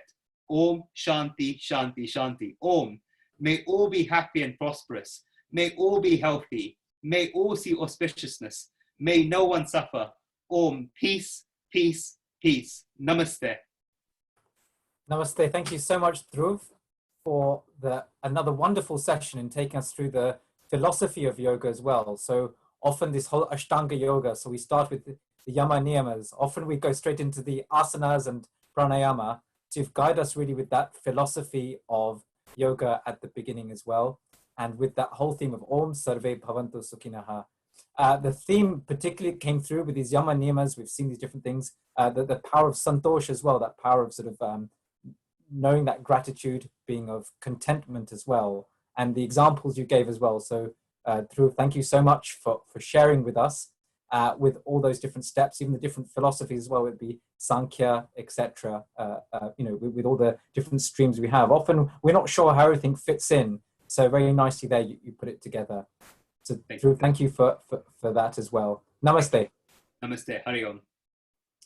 So with that, there's still lots to go. We've gone through from the bidding of shifting our perspective. We looked at our eyes. We had that wonderful poem from that young man, and we even had a song as well. We've had some Ayurvedic input, and now we carry on in our theme as well. So with that, happy Mother's Day again as well. So if you haven't already, I know those of you in England thinking it can't be Mother's Day, but we said at the beginning, internationally, it's still Mother's Day around the world in many times. And I take this opportunity also to thank my mother, always being there for me. And again, another Sanskrit verse, Matru Devo Bhava, Pitru Devo Bhava, Acharya Devo Bhava, Atiti Devo Bhava. If you cannot see God in anyone, do see God in your mother, your father, your teacher, your Acharya, or Atiti Devo Bhava. Whoever comes to you, see them as the Lord. And what a beautiful quotation at this time as well, or verse to use. So with that, we carry on our journey. In a moment, we're going to be introducing Dr. Rina Kotecha. You can see that you're online. So in the moment, it's been really great to be with you. It's actually my time now to sign off as a host. So there's a team behind sort of Healing Our Earth, as we mentioned before. Would like to mention them again, the technical team of Nishit and Malesh, the media team as well of Varsha, Anita and Kesh, and many others in the background. You saw at the beginning, you saw Simran Ahuja come on, who will be hosting us as well. But I have great pleasure in a moment to introduce as well another co-host called Renu Gidumal. Renu was, I think, online last week with some beautiful singing, and she'll be on as well. So Rena, in a moment, I'm going to introduce you, but afterwards it will be Renu who will be sort of thanking you and carrying it on. So Rena, welcome. Hopefully we can see you now as well. So Rena, also a medic by background, with sort of a common sort of educational background. And Rena, we were on together, I think, during the initial wellbeing session, where you ran some sessions on mindfulness, guided us through some meditations as well. I can remember you ringing a bell. That's sort of stuck in my head as well. I can see Dr. Nikos is still on. So the kaffa in my mind remembered that the bell ringing as well, and you guided us through a meditation. And so you told us there really of your background from being a medic and then moving specifically into a theme of mindfulness as well. So Rina Kotecha, welcome, and namaste to you. Namaste, Dr. Milan, and thank you so much to Healing Our Earth team and Dhruv for that wonderful presentation. Hello, everyone. It's wonderful to be with you, and I'm actually going to be sharing some slides, so hopefully you'll get an idea of what we're going through visually. Now, the first thing that I would like to do is take a moment just to introduce myself, given that many of us don't know each other. My name is Dr. Rina. I'm a physician by background, now working in the area of organizational well-being. So I work within companies to really look to solve challenges, business challenges, which come from staff ill health or lack of staff well-being. So we're seeing a lot of problems in the workplace around mental health, emotional health. Of course, social distancing is causing a lot of problems at the moment, and working from home as well. So I look to solve these well-being challenges, really working at the intersection of medicine and wellness and well-being within organizations. So hello to all of you, and it's an absolute pleasure to be here. And what I'd like to do is just take a moment to frame the current situation and then consider how we might best navigate given what we're experiencing. So We've got, of course, this is, you know, no news to any of you. We've got the pandemic, where within a pandemic, we're experiencing the effects of coronavirus. Whether or not we're experiencing that sort of on a physical level, hopefully you're all, you know, safe and well. We're definitely experiencing the mental, emotional, and social, and perhaps even financial implications of the pandemic. So we've got sort of a bombardment of negative news, particularly, you know, if you've been watching the news over the past 4, 5, 6, 7 weeks, which I'm sure many of you have, you know, there's a bombardment of a lot of negative news, uncertainty. People are not quite sure what's happening, and it's unfolding very quickly.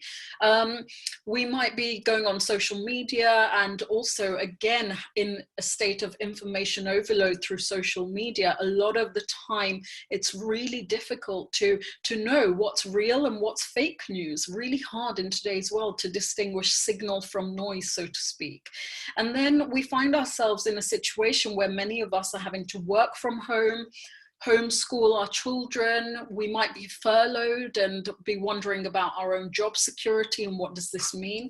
And then there's the social implications of being in lockdown. We are innately social beings, right? And we like being with people and around people, even the most introverted of us. We crave on a sort of physiological level connection with others, and we're not getting this as much in today's world, given social distancing rules, given the fact that most of our social engagements have had to be put on hold or cancelled.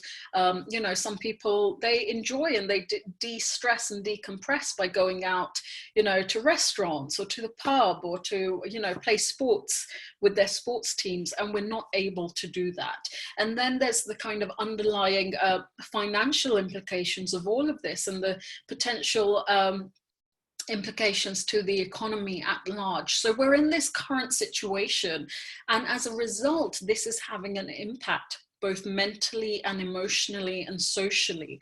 So at this point, what I'd like you to do is consider for yourself, you know, during this sort of current pandemic, how have you been feeling? And really ask yourself, we're going to be considering how we can best deal with fear and anxiety. And I'd invite you to consider, have you been feeling fearful or anxious during these times?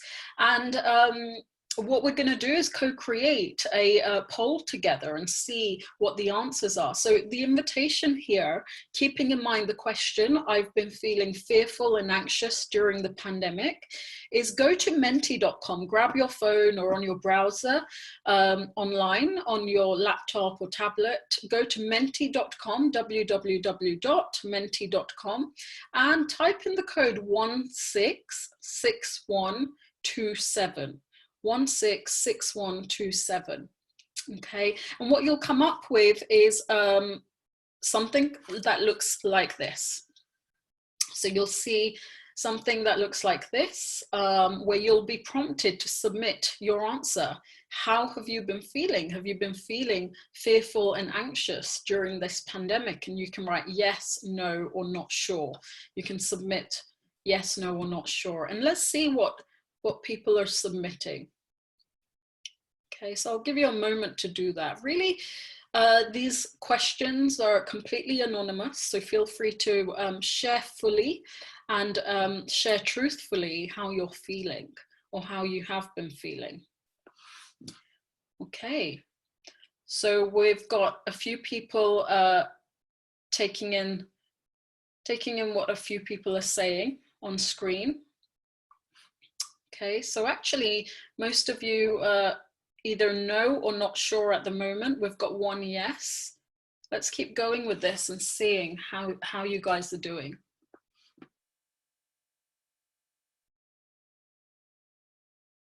We'll give you some more time.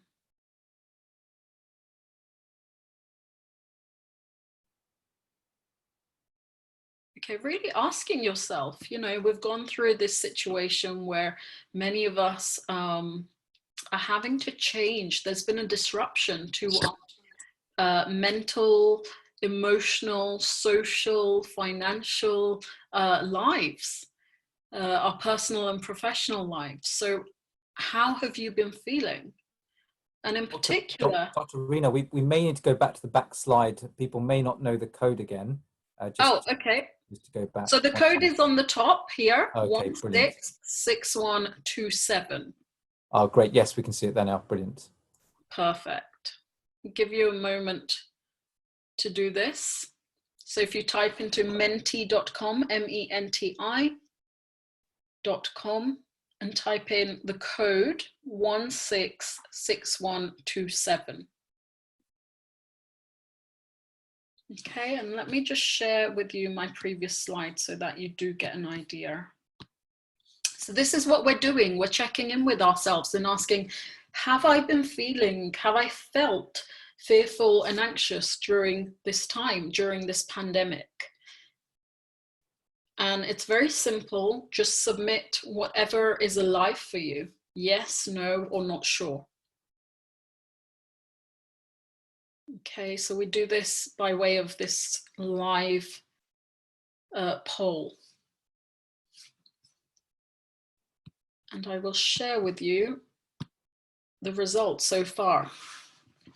Okay, so we've got six of us are saying yes, 5 no, and 3 are not sure.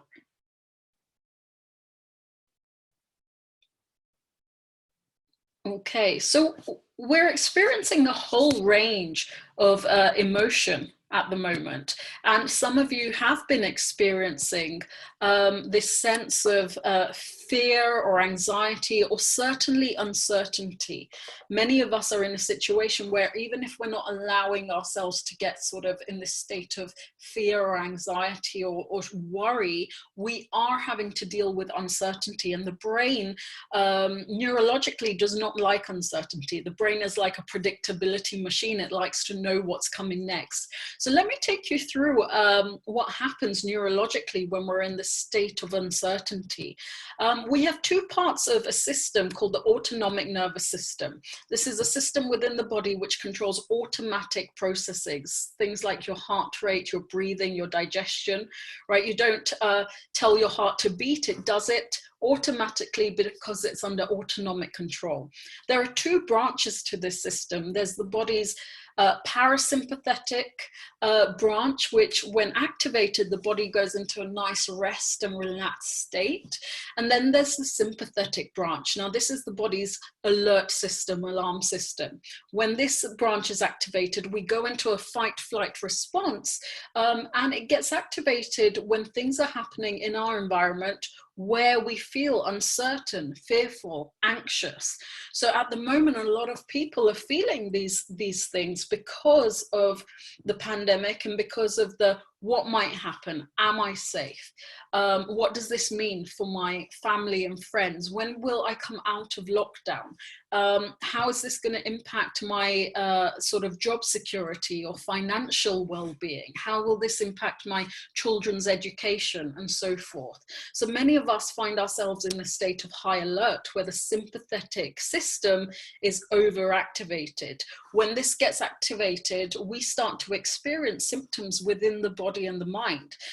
So our heart rate goes up. Many of you might have noticed that you're getting more palpitations recently. Our blood pressure goes up. We get shorter and shallower breathing, and we've been talking about pranayama and certain pranayama techniques that can really help with this. Our muscles contract, so many of us find ourselves in a state of sort of constant muscle tension.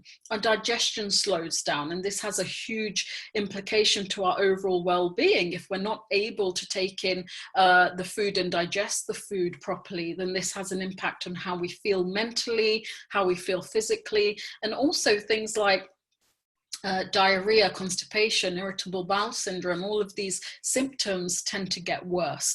We lose mental focus and clarity. A lot of people in today's world are struggling with their mental health and well-being, not able to focus on the task at hand, get very distracted, struggle to sleep at night because of the Rolodex of anxiety thoughts. And our stress hormones, adrenaline, cortisol, they go through the roof. So a lot of people are experiencing a sense of sympathetic overdrive because of the COVID-19 situation. And what I want to highlight is that we can start to shift into the rest and digest mode, the parasympathetic mode, where we feel that our body is nice and relaxed, we're feeling, we're not having muscle tension, our breathing is slow and well controlled, our heart rate and our blood pressure is kept at bay, our digestion is occurring optimally, we're able to stay focused and calm, and our stress hormones are within a normal range. How do we do this? Well, perhaps the most simplest technique accessible to all is using the breath, right? There's a very strong link between the respiratory system and the nervous system. Regulate your breath, you can regulate your mind, right? If someone here was having a panic attack, what would you ask them to do?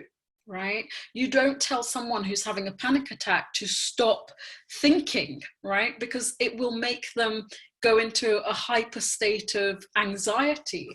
You ask them to start focusing on the breath. Okay, now the science shows that when your out breath, when your exhalation is longer than your inhalation, when your out breath is longer than your in breath, you start to stimulate the parasympathetic nervous system, the body's rest and digest system. So what I would like us to do is do a short practice where I take you through this, and we'll practice together some breath work where we'll start to stimulate the parasympathetic nervous system. So the invitation here is to sit back in your chair or lay down on a mat if you have a yoga mat, or on your bed, you know, if you're at home, and really use the next sort of 5-10 minutes to bring your attention to your breath and your body in this moment, and start to shift from sympathetic overdrive into parasympathetic activation, where we start activating the body's rest and relaxation system. Now we're going to do this as a formal guided practice. So you'll hear a bell at the start and at the end of this practice, and just follow along with the guidance as best you can.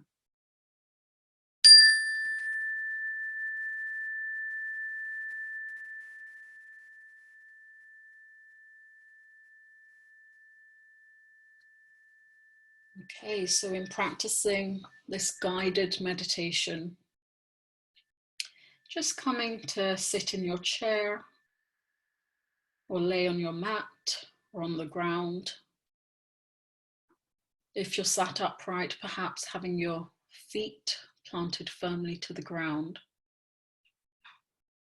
The back and spine erect but not stiff, and your shoulders nicely relaxed. And if you're laying down, perhaps have your feet falling away from one another.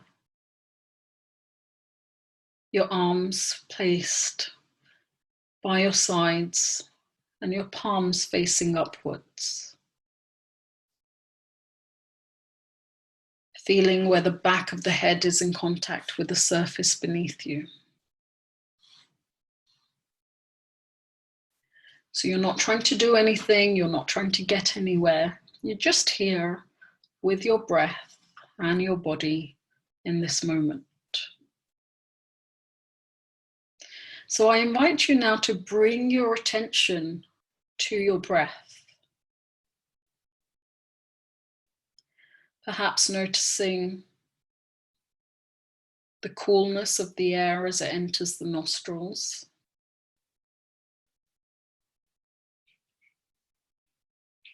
And the warmth as it exits.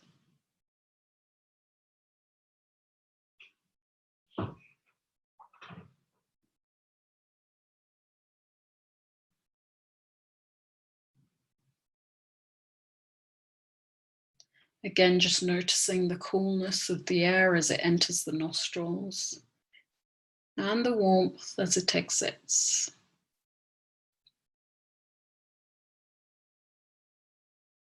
If the mind wanders as you're doing this, notice what's on your mind. And then gently bring your attention back to your breath in this moment. Remember, it's in the nature of the mind to wander and to think, so it's bound to happen a lot. And this is not a sign that you're doing anything wrong. When you notice that the mind has wandered, remember you have a choice. You can get caught up in the thought or come back to your breath in this moment.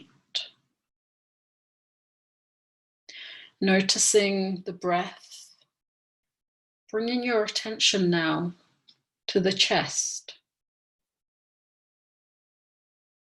Perhaps becoming aware of the lungs inflate in back as well as in front with each in-breath, and deflate with each out-breath.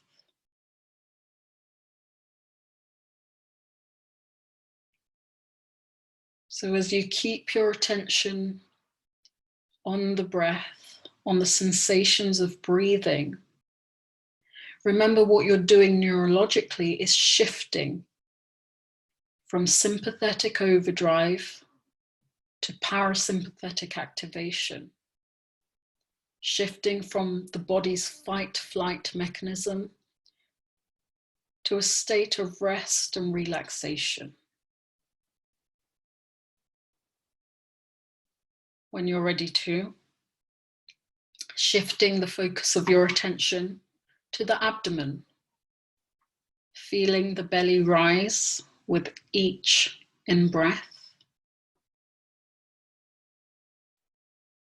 and fall back against the spine with each out-breath.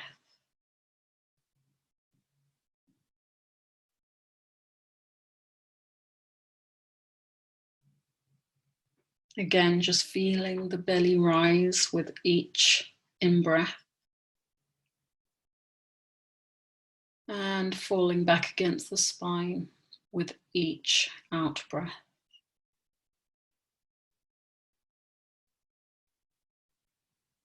Allowing yourself to be fully present, moment by moment and breath by breath.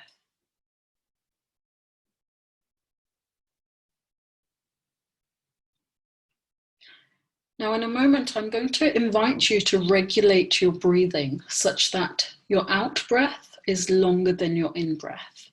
Just follow along with the counts as best you can. And if it gets too much, just go back to your natural pace and natural rhythm of breathing. So when you're ready to, inhale, 2, 3, 4, hold, exhale, 2, 3, 4, 5, 6, 7. Inhale, 2, 3, 4, hold, exhale, 2, 3, 4, 5, 6, 7. Inhale, 2, 3, 4, hold, exhale, 2, 3, 4, 5, 6, 7. Inhale, 2, 3, 4, hold, exhale, 2, 3, 4, 5, 6, 7. Inhale, 2, 3, 4, hold, exhale, 2, 3, 4, 5, 6, 7. Okay, just allowing your breath to come back to its natural pace and natural rhythm. And as you do so, remember, the breath is always accessible to you. And so if you find yourself getting caught up in worry, anxiety, uncertainty, fear, start to bring your attention to each breath and each moment. And in doing so, you'll be shifting from sympathetic overdrive, from the body's fear state, into parasympathetic, the body's relaxation state. So taking a moment perhaps to stretching the body in a way that feels comfortable to you, yet still keeping your attention on your breath. In a moment, you'll hear the sound of the bell. Just listen to it for as long as you can hear it. And when you can no longer hear it, feel free to perhaps open your eyes, let go of your practice.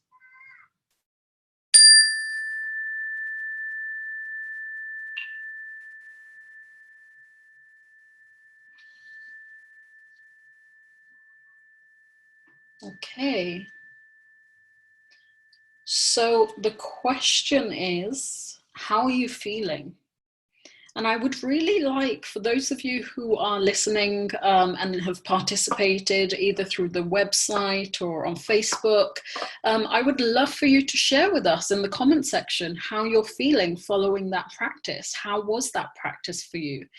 Did you manage to sort of embrace the breath work and feel a sense of relaxation or mental calm or clarity? How is that for you?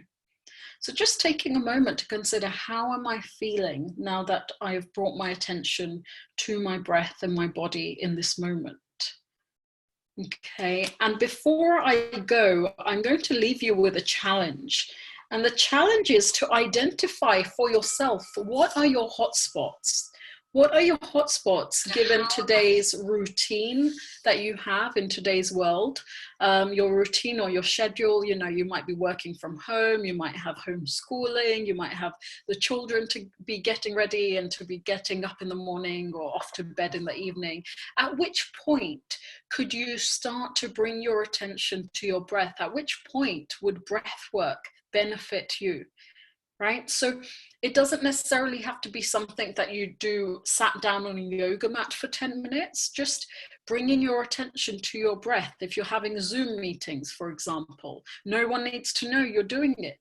As you're listening to your boss or your colleague or your client, you're also bringing your attention to your breath, regulating your breath such that your out breath is longer than your in breath.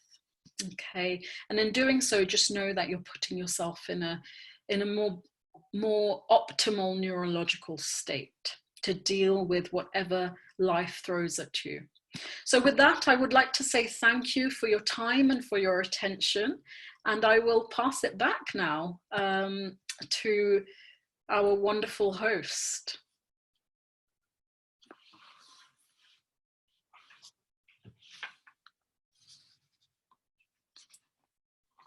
Okay. Reena, this is Renu Gidamal. So I'm the new host, and thank you for an interesting session. I can tell you, Reena, that I'm so grateful that I am hosting now after your session, because you really helped me to relax.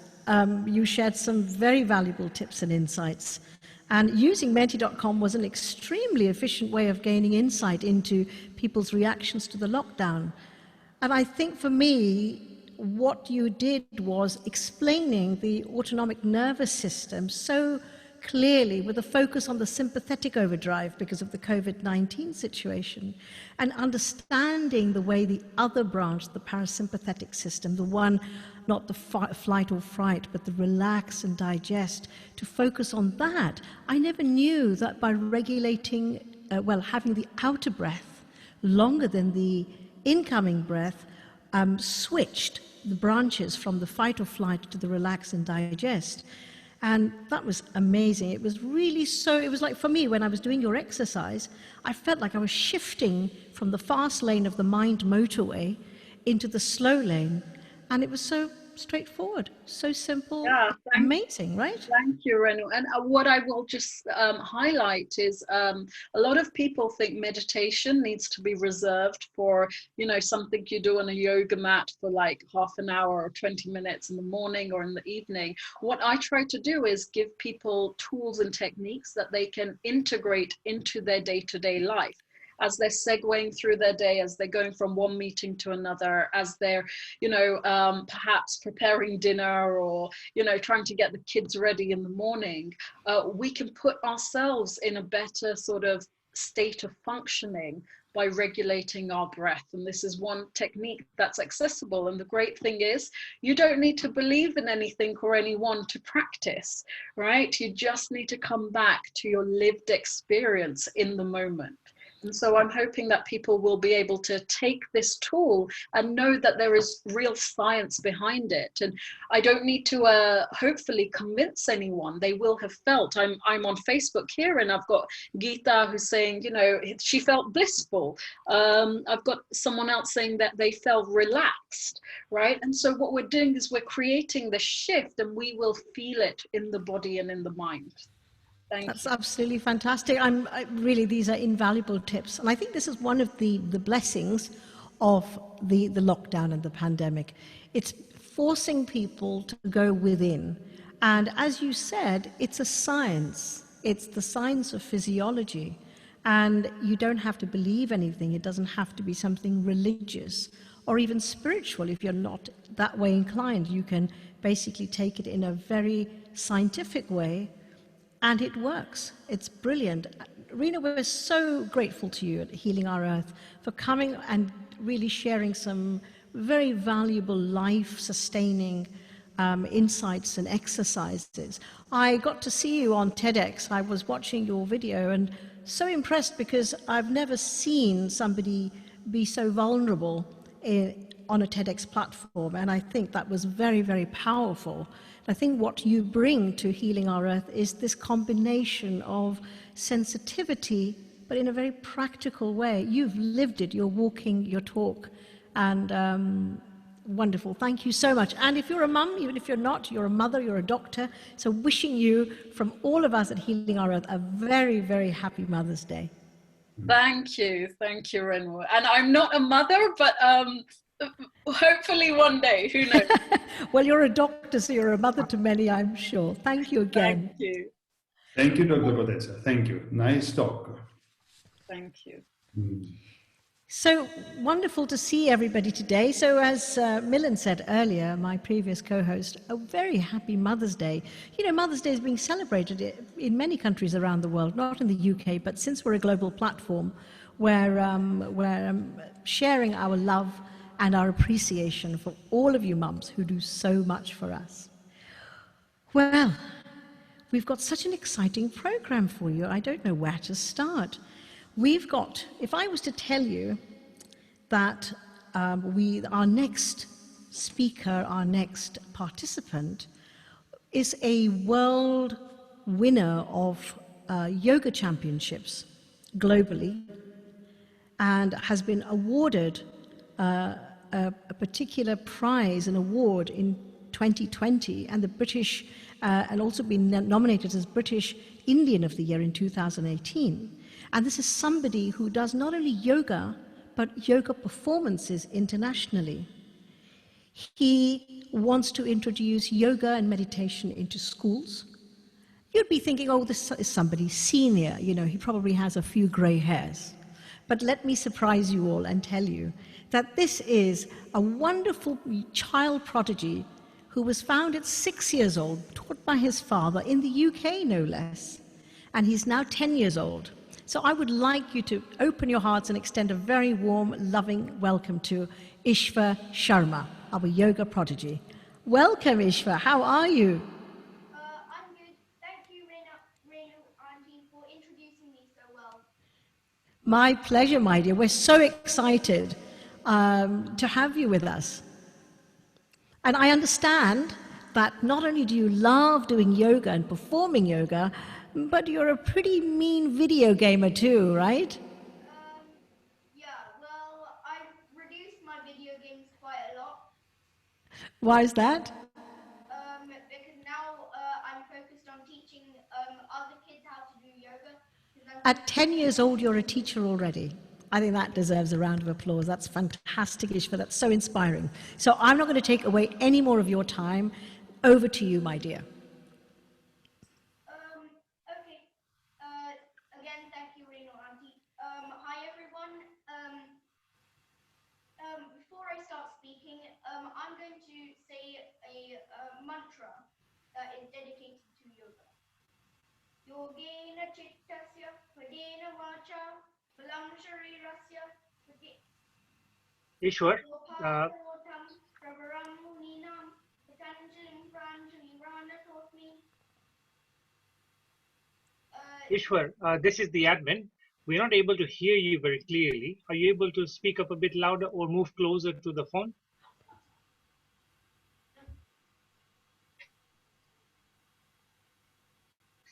Let us first bow down to Adiyogi and Lord Shiva, the creators of yoga, and all the yoga gurus have taught this knowledge to us.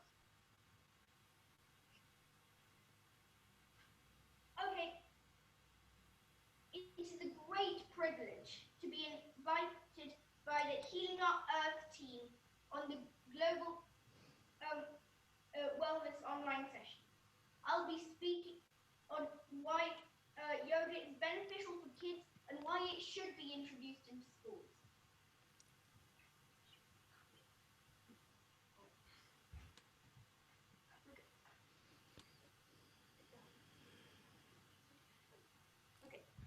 Okay, so I'll tell you a story. So this yoga is to do with yoga is mainly about awareness, balance, and stillness. So in the modern world, to live a happy life and make the earth a better place, to live, we need to have good awareness of what is happening, balance of all the things going on, and stillness amidst all the chaos that is going on. This can only be achieved by yoga and other spiritual practices.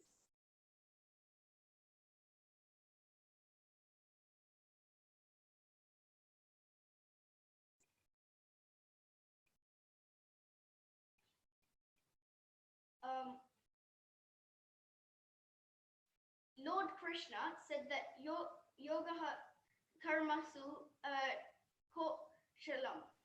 Yoga is perfection at Ishwar, if you can bear with me, you are a very good speaker and you are a very good trainer as well. You're only 10 years old. Your sound is not coming clearly, so make sure your microphone output is as loud as possible. Come as near as possible. And maybe speak up a bit louder because everybody is interested, wanting to listen to you. Just do a sound check. Let's see how it sounds. Hello? Yeah, you're still a bit low. So maybe if we check your microphone output, it's got to be at the maximum. If you check on make sure that the microphone output is maximum and do speak a bit louder, okay? Are you on a laptop? Yes, I'm on a laptop. So you've got this icon, speaker icon over there. If you open it up and there will be microphone on the mixer, you just mix it to the maximum, please.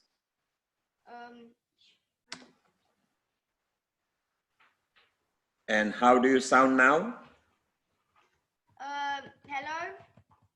So at least we can hear you a bit better. Try to speak as loud as you can, please. Okay, I'm just having headphones. Yep.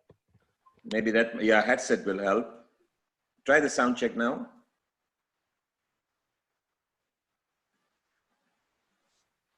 We can't hear you because I think your headset is muted at the moment, not your main. Hello? Don't worry, no panic. Let's get the sound right because so we get the session very nicely done, okay?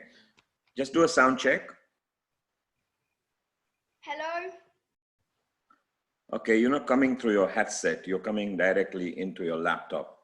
Okay, do your best you can, Ishwar. Come as near as close. Your headset is not working correctly.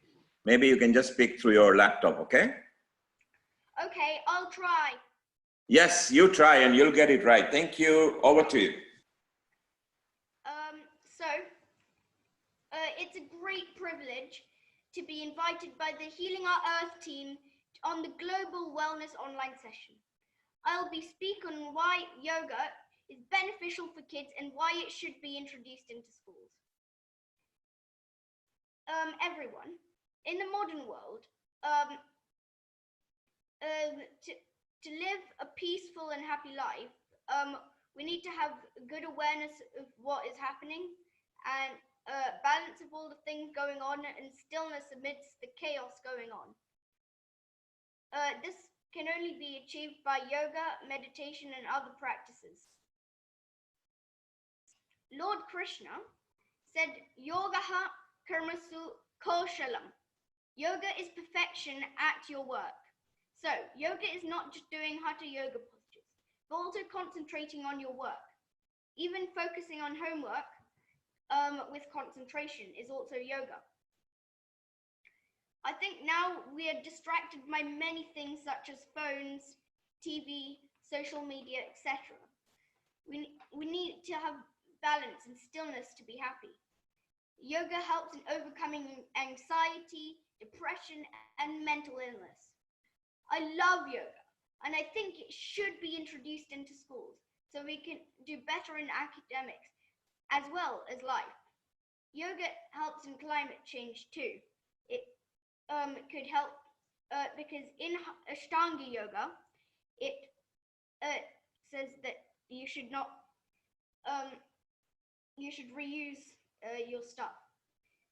Now I'll show you a few my yoga postures to help you be aware and develop balance and stillness. Okay, so I'll just take off my headset.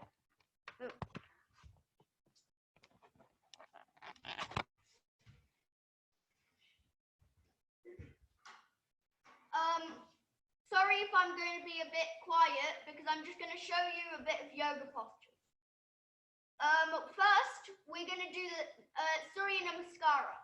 So get a mat or a space, a soft space, for example, carpet, and stand on your mat. Then, to do the Surya Namaskar, first, breathe in, lift your hands above your head and bend backwards. 10, 9, 8, 7, 6, 5, 4, 3, 2, 1, 0. Breathe out. Come down into Padangusthasana. Try and touch your nose to your knees and touch the floor. 10, 9, 8,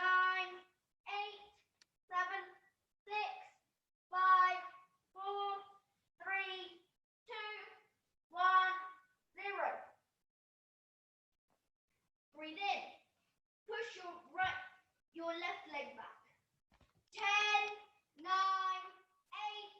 7, 6, 5, 4, 3, 2, 1, 0. Breathe out. Push your left leg back.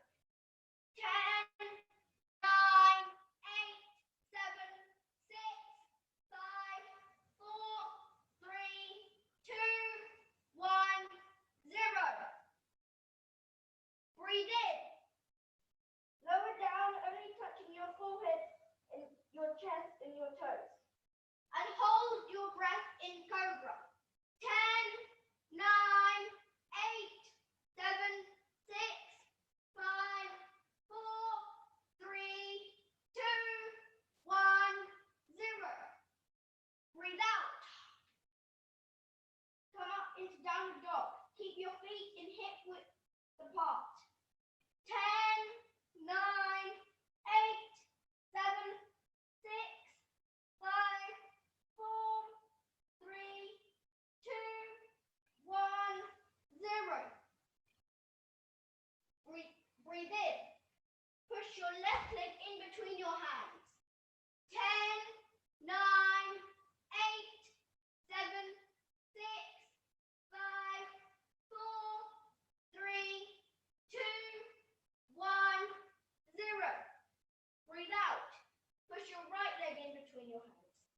Keep both your feet and knees together.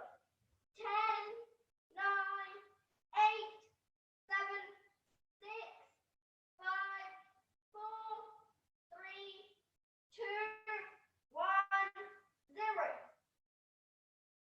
Breathe in, bend backwards into consultation. 9, 8, 7, 6, 5, 4, 3, 2, 1, 0. Come back into Namaste. Surya Namaskars help in awakening your body, and it's best to do in the morning if you're feeling quite tired because it wakes you up. Next is Virabhadrasana, or warrior posture. Virabhadra was a warrior that was created by Lord Shiva, but I don't know the full story, but he was very, very strong. And these are asanas that are named after him. So, you're going to stand on your mat, go into star posture, turn your right foot away from you, bend your right knee to 90-degree angle, then lift your hands up and bend backwards. Breathe out. 10, 9, 8, 7, 6, 5, 4, 3, 2, 1, 0. Come out. Now we're going to be turning to our left side. So, go into a star shape. Turn our left foot away from us. Bend our left knee to 90-degree angle. And then lift our hands above our head. Bend backwards. 10, 9, 8, 7, 6, 5, 4, 3, 2, 1, 0. Come out. Warrior posture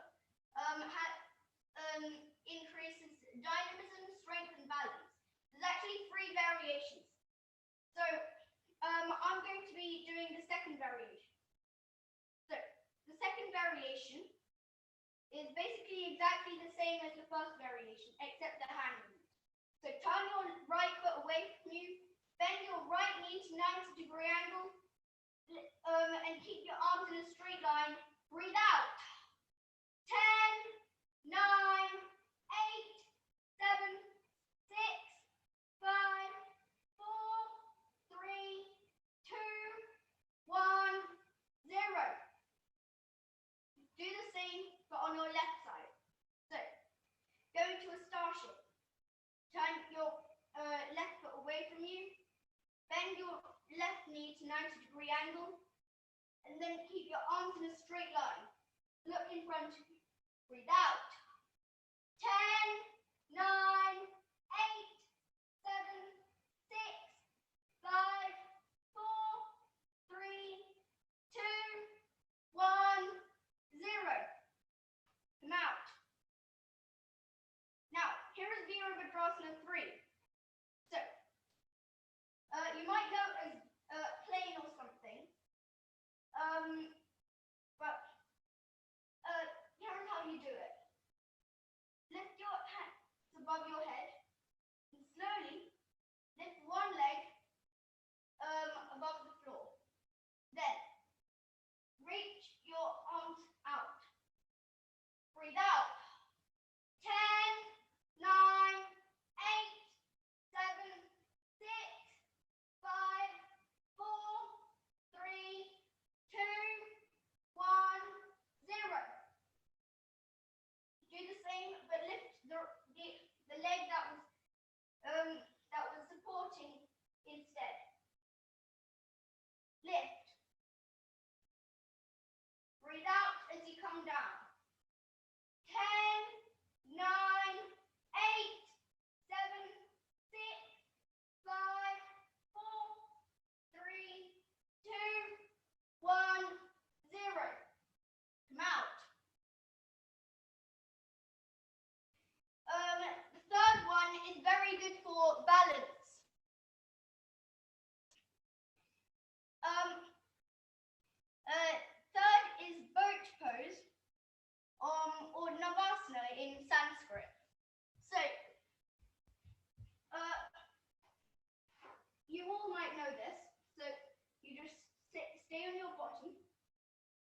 place your hands under your knees and lift your legs straight up.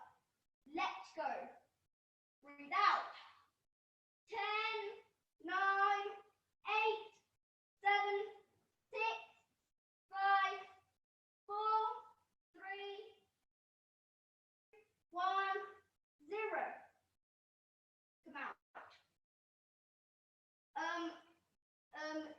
Boat pose is good for core and balance. Next is crow posture. So this helps in balance and arm strength. So to do this, you're going to keep your arms straight out in front of you like this, and then you jump into a position like this. So then you sort of bend your arms slightly and lift your feet one by one and point them straight like this. 10, 9, 8, 7, 6, 5, 4, 3, 2, 1, 0. Come down. Remember to breathe out when going in. The next asana is Titibhasana. Okay, so to do this, you're going to go into a position like this.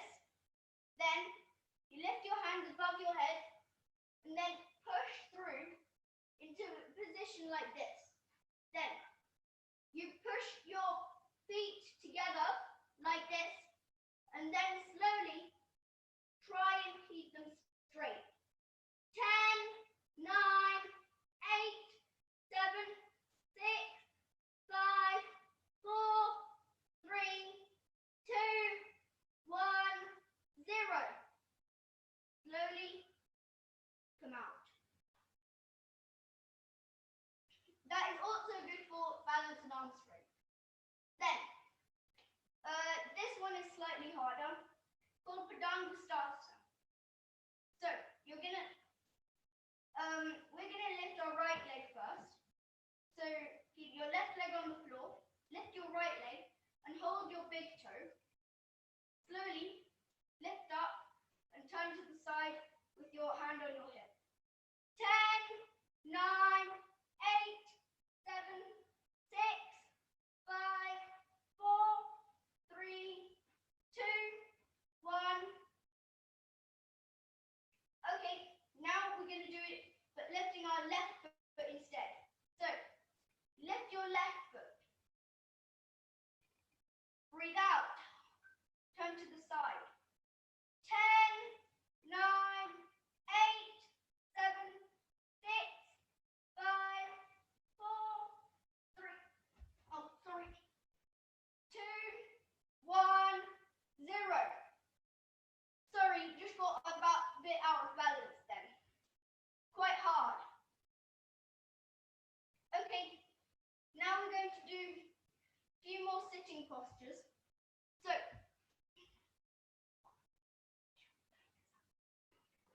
okay, we're just gonna do meditation.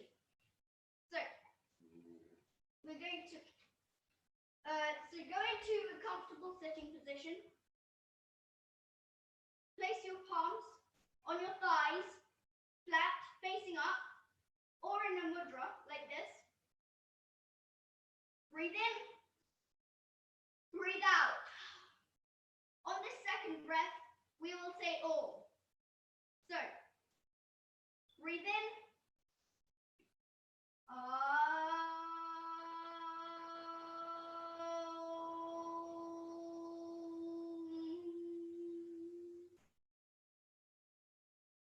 Breathe in.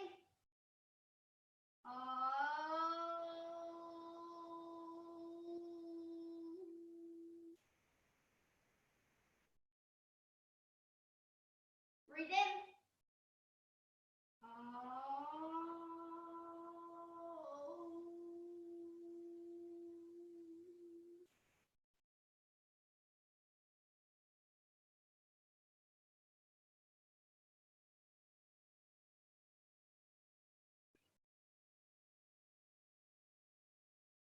your hands together. Kiss.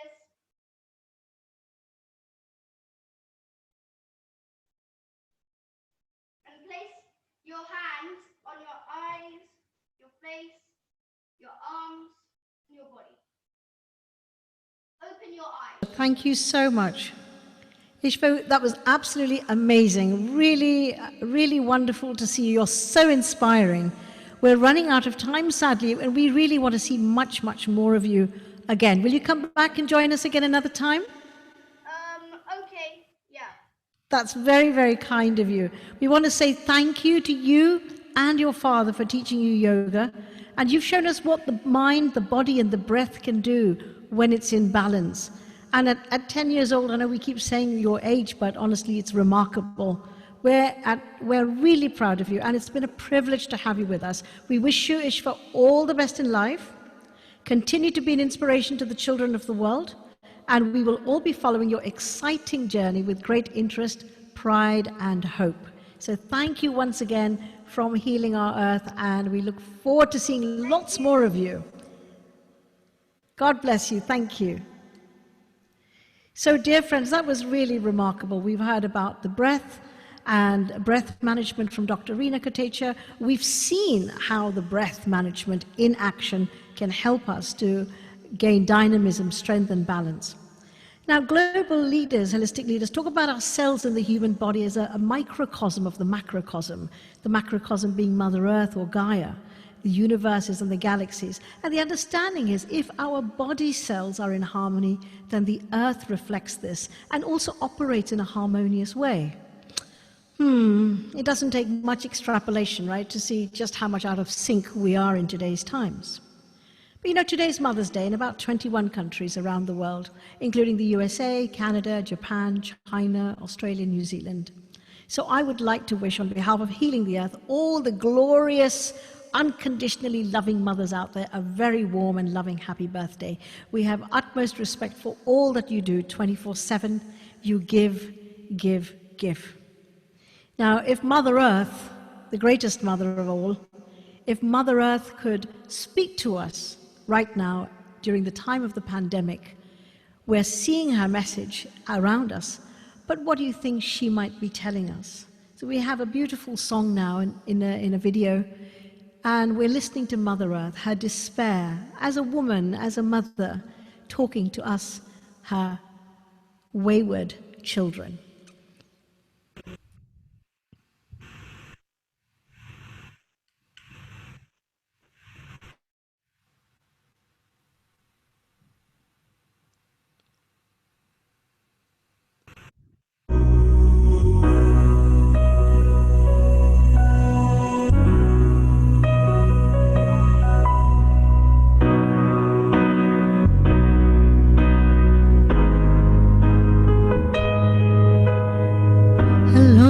Afraid.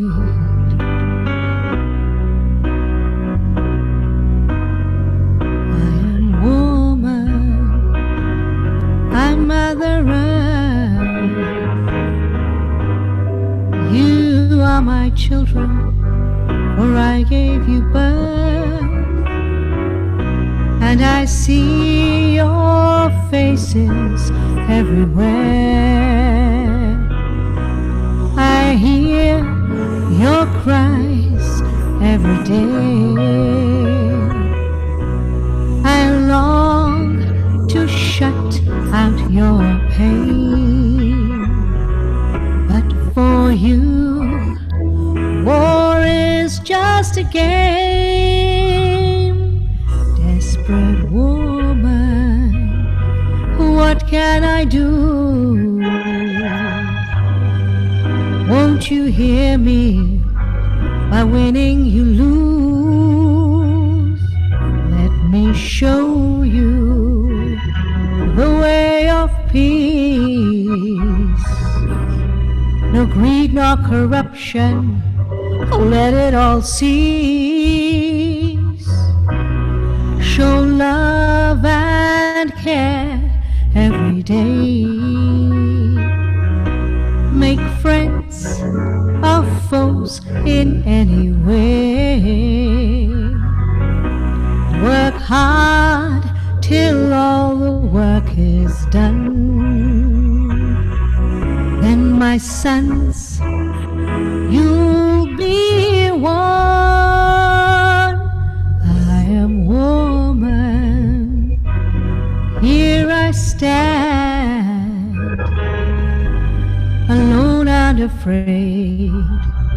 Please take my hand. I am woman, I'm Mother Earth.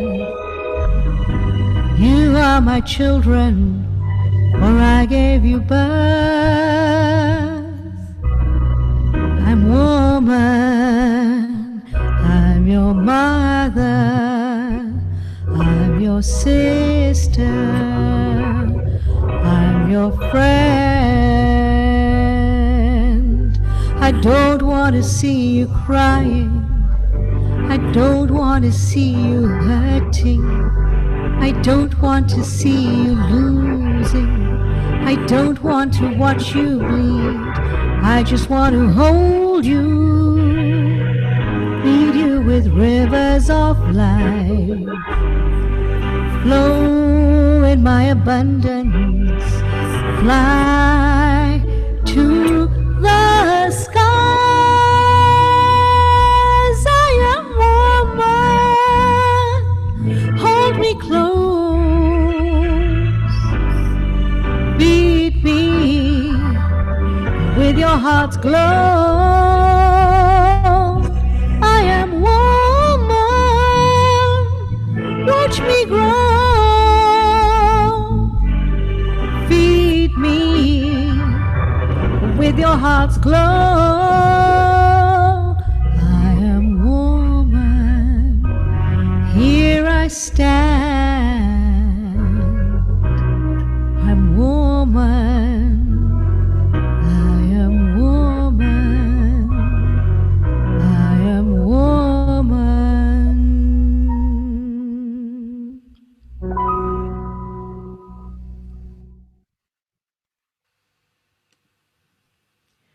Well, that was a tribute to all mothers everywhere. I am woman, and we also pay our humblest respects and appreciation for Mother Earth. So, dear friends, we're moving on in this wellness program today, and we have a very interesting guest for you now. We've heard about breath management, dealing with depression, mind management, yoga, and now we have an amazing consultant who is Dr. Ashok Kumar. He's a very experienced Ayurvedic medicine physician, and he's also a director of a medical group. And this group is dedicated to making Ayurveda healthcare available to all. He's renowned for his specialist clinical knowledge and experience, and you know, he has been also on many media platforms, including British and Asian radio, TV shows. He's been speaking at the House of Lords in the UK and various conferences around the globe. He also sits on the board of the Ayurvedic and Unani system of medicine in Haryana, India. So we're really privileged to have with us somebody who's very experienced and he can guide us through Ayurveda and how it can help us, especially in these times. Doctor, we're so happy to have you on board. A very, very warm welcome to you. Thank you very much. Thank you very much, Renuji. It's a wonderful session, and thank you very much for lovely song. It's actually just, inspire you and make you think. Thank you very much for this song. And thank you very much to the Global Wellness team. Namaste Globe, and special thank you to Neil ji inviting me and giving me opportunity to join the Healing Our Earth team. In this global sessions today, I'm going to discuss that what's exactly happening, why we are in the crisis, and why we are really facing a challenge and human dignity on stake just due to a simple virus. So before actually moving on this session, let's look back into the 20th century. In 20th century, what happened actually? There was 4 major events.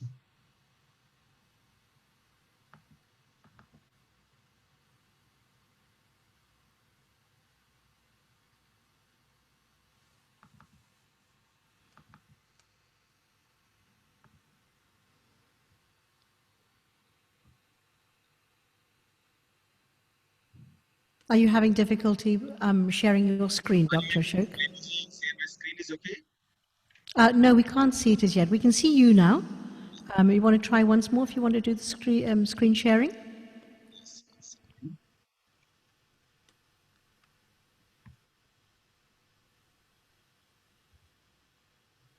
Just I'll go back.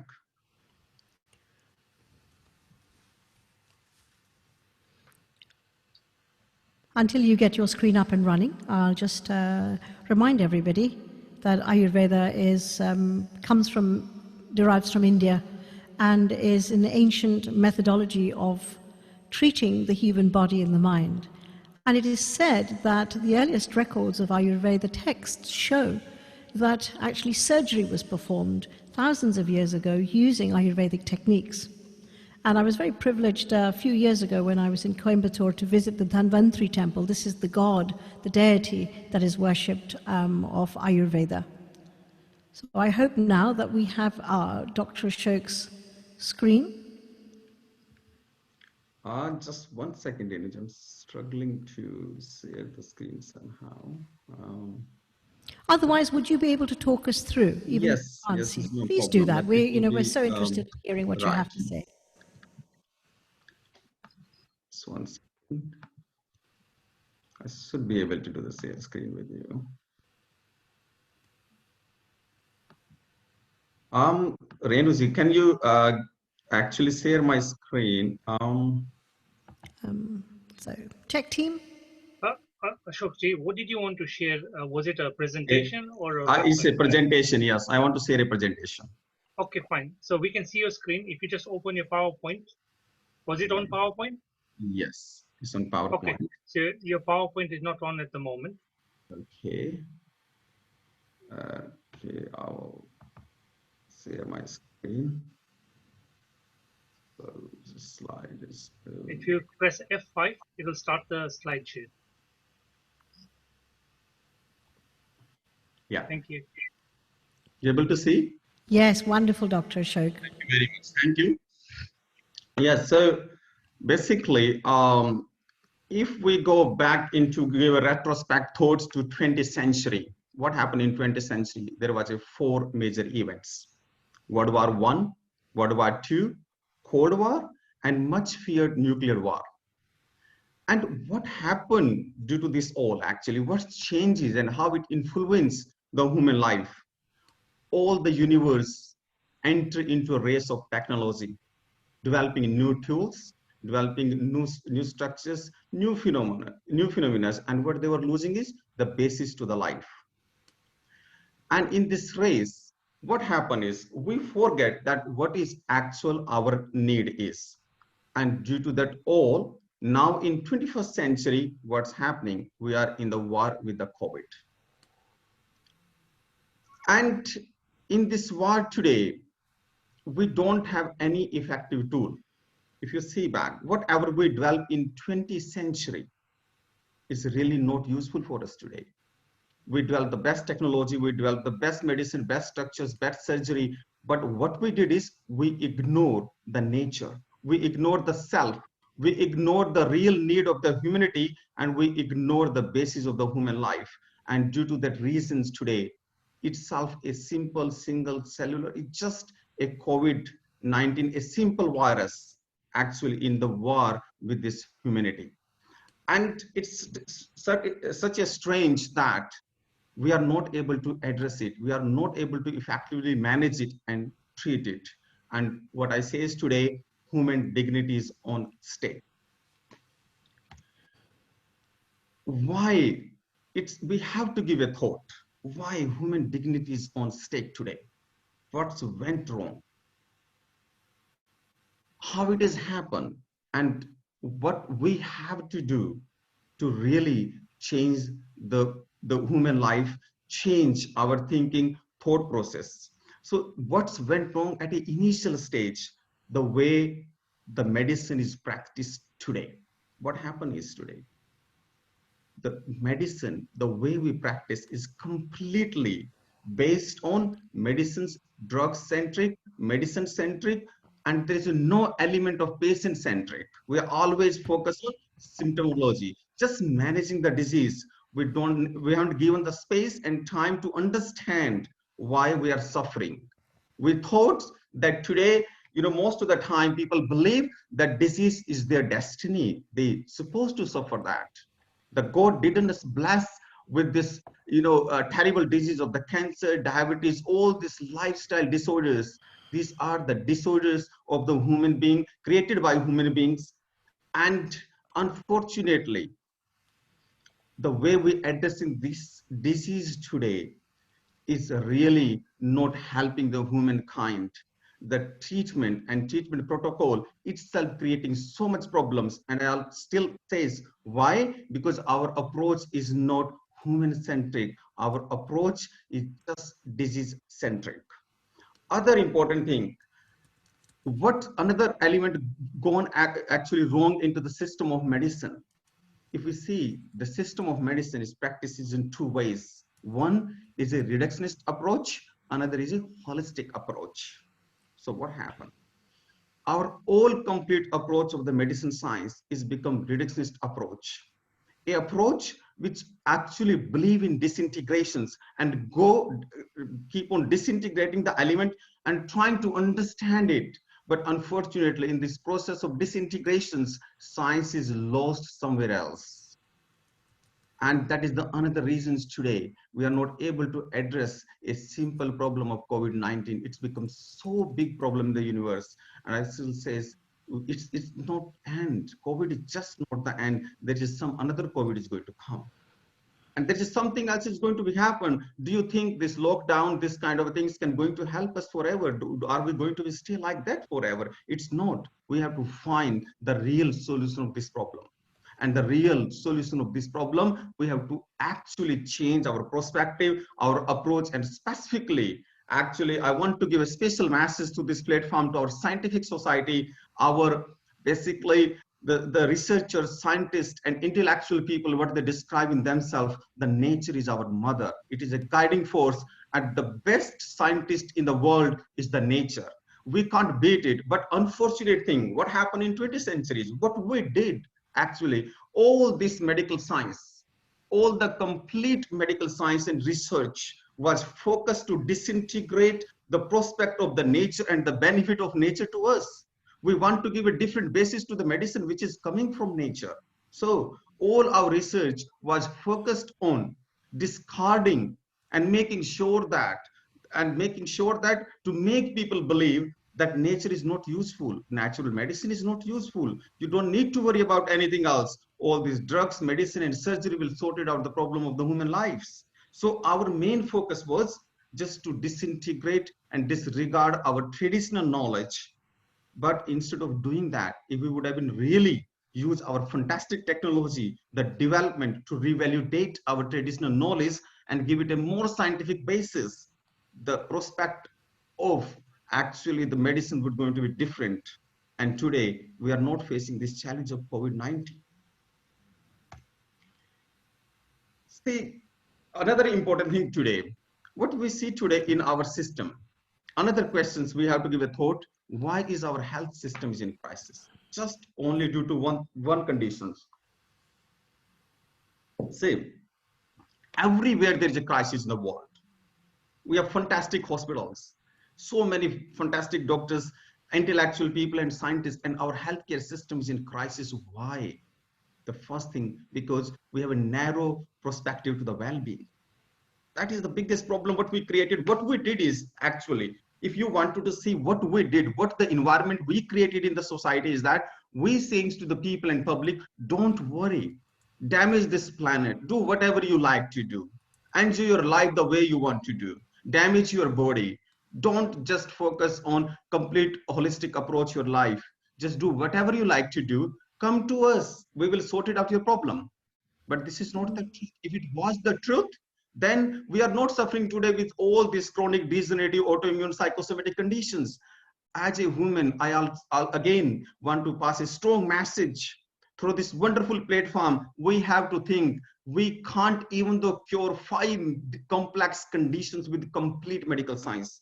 I appreciate what we achieve in surgery. I appreciate what we are able to make a changes controlling infections. But what we talk about, diabetes, hypertension, hypothyroidism, autoimmune disease, arthritis, tell me what, if you start giving a thoughts, you're not really able to count 5 medical conditions which you can cure. Reason, because our practice basis is lost.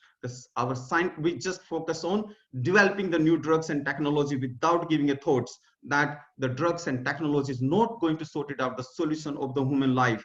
Human life is much more actually beyond that all.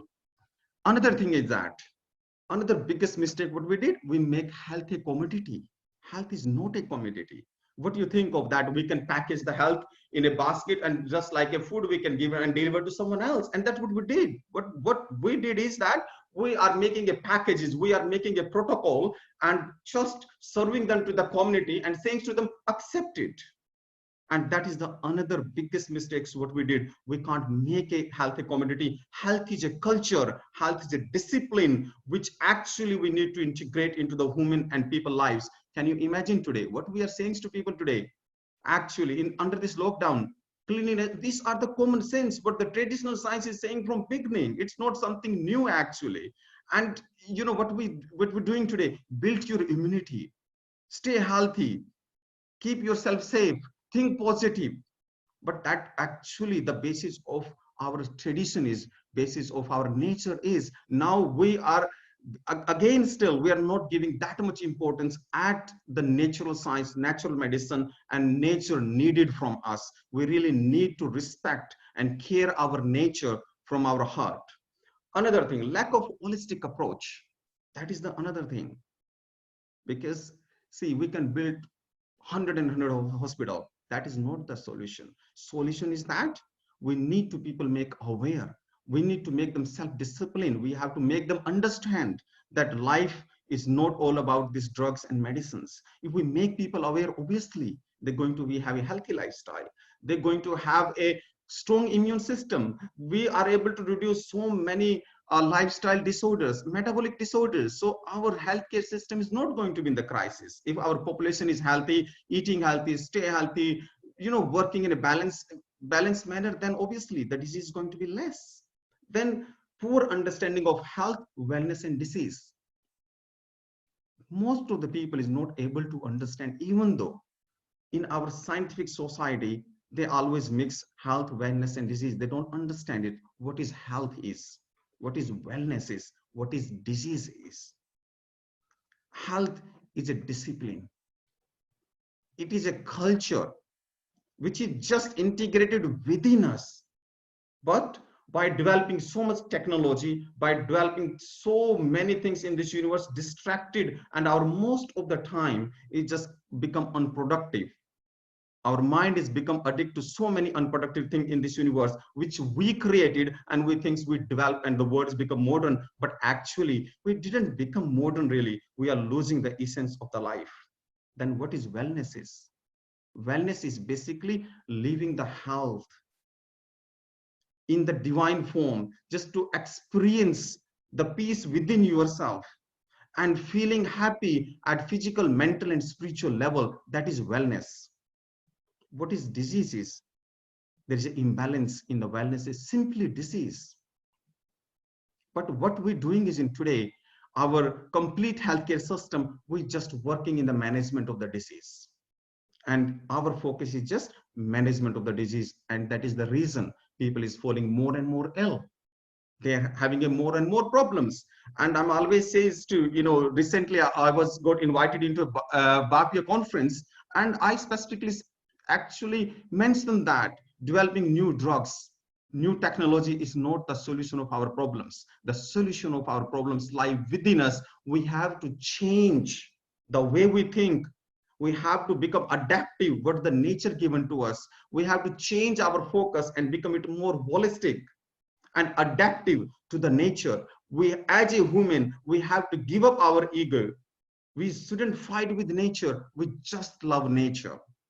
Our dedications and our efforts should be to use your nature. And the nature is the best remedies for most of the disease. And then scientists, whatever research we did, you will see, you will get a wonderful outcome from all the research and technology, because your mind is become pure and positive, and you are really able to use the technology in a very, very positive way. People are thinking about COVID-19, but they forget about there's a lot of major challenges today. And after this COVID-19, there is going to be something else. So even though developing these vaccines and whatever we're doing and spending billion of pounds just to manage a simple virus, and this war is going on and it's not end yet. And along with that, I always says we also have the major challenge. We have so many major diseases: Alzheimer, atherosclerosis, cancers, COPD, diabetes, heart disease, inflammatory bowel disease, macular degeneration. See, so many diseases we have, so many diseases: multiple sclerosis, muscular dystrophy syndrome, bipolar disorder, depressions. I can say 20% people are depressed in the world today. Dementia, addiction, eating disorders, anxiety, alcohol. Tell me if you go to your physician and mention this disease, ask them, can you cure them? There's no cure in front of we can manage them, but can you imagine the management is become such a pain because it's developed so much further complications. And what is the basis of this disease? If you go back into it, the God didn't given this disease to us. No father and mother wants their children to be unhappy, and same the Mother Nature. Mother Nature don't want us to feel unhappy. Mother Nature don't want to give us a cancer. Mother Nature don't want to give us a diabetes or either the heart attack. So this is all our lifestyle disorders, which is our creations, and we're suffering for it. And there's a solutions to them. We, as a human, we doesn't deserve to be suffer from all these so much, autoimmune and chronic disabling conditions. We deserve much more better to them. But how we can do that? Only making people aware, making health as a culture, making them understand that they have to take the responsibility of their health themselves. Now, why in this all happening? What is the role of Ayurveda? What is Ayurveda is? Why Ayurveda is so much become important in 21st centuries? Because in this century, this is a century of spiritual evolution, what I can say. The people start thinking, people start questioning our research, people start thinking beyond these RCT trials and everything else. They start understanding that the system is created for their well-being is not the perfect system. Yes, I appreciate we achieve so much in surgeries, we achieve so much in managing emergency situations, we are achieved so much in controlling infection. I appreciate that all. But life is actually, we are facing so many problems which are beyond that all, and we are not able to address them effectively. So that's why Ayurveda is coming forward as a global healthcare system, and we really need to think and to integrate it. Why? What is the reason? Why? The first concept is the Ayurveda is based in the concept of holism. It believes in the complete oneness. It don't disintegrate, it integrate. It focus on physical, mental, spiritual, emotional well-being, even though if you're having a cough and cold. When you go to see a physician, if the physician treat their patients with love and care, the first attention just love is not just the medicines, the interactions. The interaction between two people. And then it addresses its anxiety of the patients, fear of the patients. So it's addressing along with the main symptom, it addressing its mental, and then we have to add the spiritual, because end of the day, the physical body, just physical existence, is a composition and mixture of five.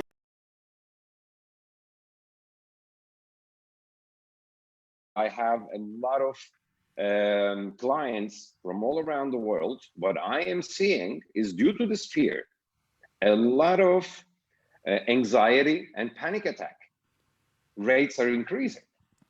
And plus, a lot of suicidal thoughts are there. That's also another escape mechanism from something that they don't know. They're just scared because they believe in what the others are saying. So what I highly recommend, if you find yourself thinking in fear, acting in fear. Sleep deprivation is basically one of the biggest signs of this stress. If you see yourself sleeping less, not smoothly, that means your subconscious mind actually is taking over the control of your system towards these protection filters, protection beliefs, which are not this necessary. There is no lion in front of you. There is something we just need to be careful from. But knowing this is not enough to change it. We all know what not to do, but we find ourselves doing it. So that means that's unconscious. So if you cannot control it, get help. There are many ways out there to really soothe these autopilot reactions of yours and to change them in a more constructive way, because the humanity's need increased. And there are many modalities right now that you can get this help from. You can talk to your psychologist, you can talk to a hypnotherapist, and hypnosis is another way to control much quicker. EFT mechanisms are there. I mean, I'm one of the 32 instructors on the planet of a method that's called Psyche, which renowned cell biologist Bruce Lipton highly recommends in his book of Biology of Belief. If you guys know him, he's quite an important character of epigenetics right now. Get help. Get help. If you see yourself acting on autopilot, it is not good. So this is basically what I wanted to explain, and I totally agree with Dr. Kumar. A new perspective is needed, and actually that perspective is not going to be an invention. Just look at your origins. Look at old dated data. Those sacred wisdoms are very important. They are there because of many experiences. So if we cannot understand something, that doesn't mean it does not exist. So learn it. Well, thank you so much, Errol. It's before rejecting it. So yes, that's highly important. I wish everyone a smooth journey, because as also Dr. Kumar said, we are spiritual beings having a human experience in here. Indeed. At the end of the day, we're going to go home. That's how I believe, personally. And this is just a journey. Enjoy the journey. I hope everyone journeys quite safely and happily and satisfied along this line. Thank you. Thank you, Renu. Thank you so much, Errol. What wisdom, my goodness me. And I know when I was looking at your bio data, you've got a string of modalities under your belt, which would fill up a page, and your experience, your wisdom really comes through. And I think as the basis of it all is our spirituality. We are human beings having a spiritual experience, and the more disconnect there is from that Actually, I said the other way around. I said it the other way around. Well, sorry, spiritual beings having a human experience. Sorry, spiritual beings having a human. And the greater the disconnect, indeed, the greater the fear, the greater the problem. And spirituality is one of the biggest remedies in today's world. People literally forgot what they are and why they are here. Yes, indeed. Well, that is the biggest problem. We look forward to welcome you back. Honestly, we've got such an action-packed program, but you have brought something very powerful, and we look forward to welcome you back. Anytime. Anytime. Thank you, Neil, for inviting me also. Anytime. I would be honored. Soon. Thank you. Thank you very much, Errol. Be safe, guys. Thank you. All the best. Thank you. Thank you. All the best. Well, dear friends, we've had such a rich mix of wisdom from our guests and our presenters. And before we go on to our next double act, so she is not only a presenter, but she's also going to be your host after me. So wait up for that exciting person. I will tell you a little bit more about her in a minute. But please, we're going to be going on till 6 o'clock today. And next Sunday, the 17th of May, join us. We're going to have a special wellness session on yoga and breathing. It's going to be from 2 o'clock till 6 p.m. British Standard Time. And also on the 24th of May, we've got something very special, #Kind20, which is for acts of kindness recognition. You must please come and join us. We're on live on Zoom and on Facebook, and you can contact us via WhatsApp and email. The details are on our website, so go to www.healingourearth.com. So let me tell you about this next person who is so exciting and rather glamorous. We brought you some glamour.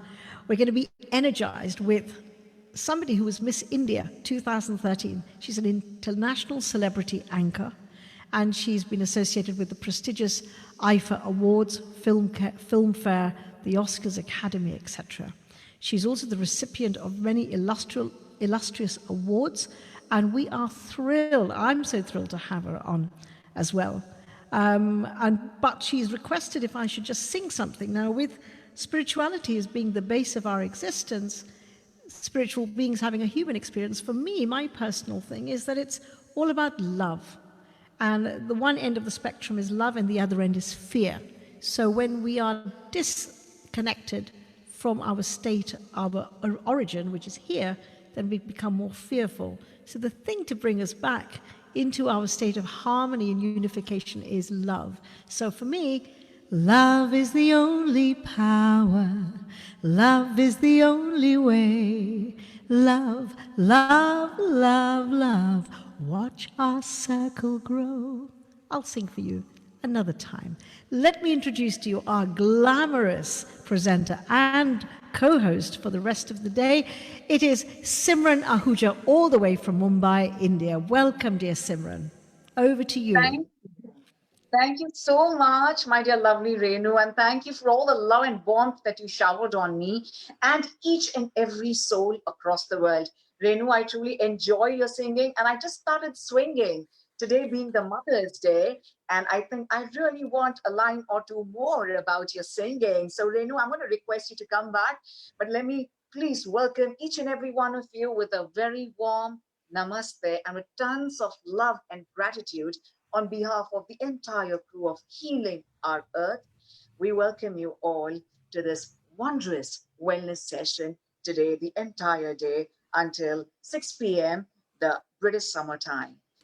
I'm completely mesmerized by all the various sessions we had, right from Dr. Millen, who really began the wellness session, to Miss Renu and Iral, who ended the conversation by saying that we're all spiritual souls going through a human experience, not merely human souls aspiring to have a spiritual experience. What a beautiful feeling.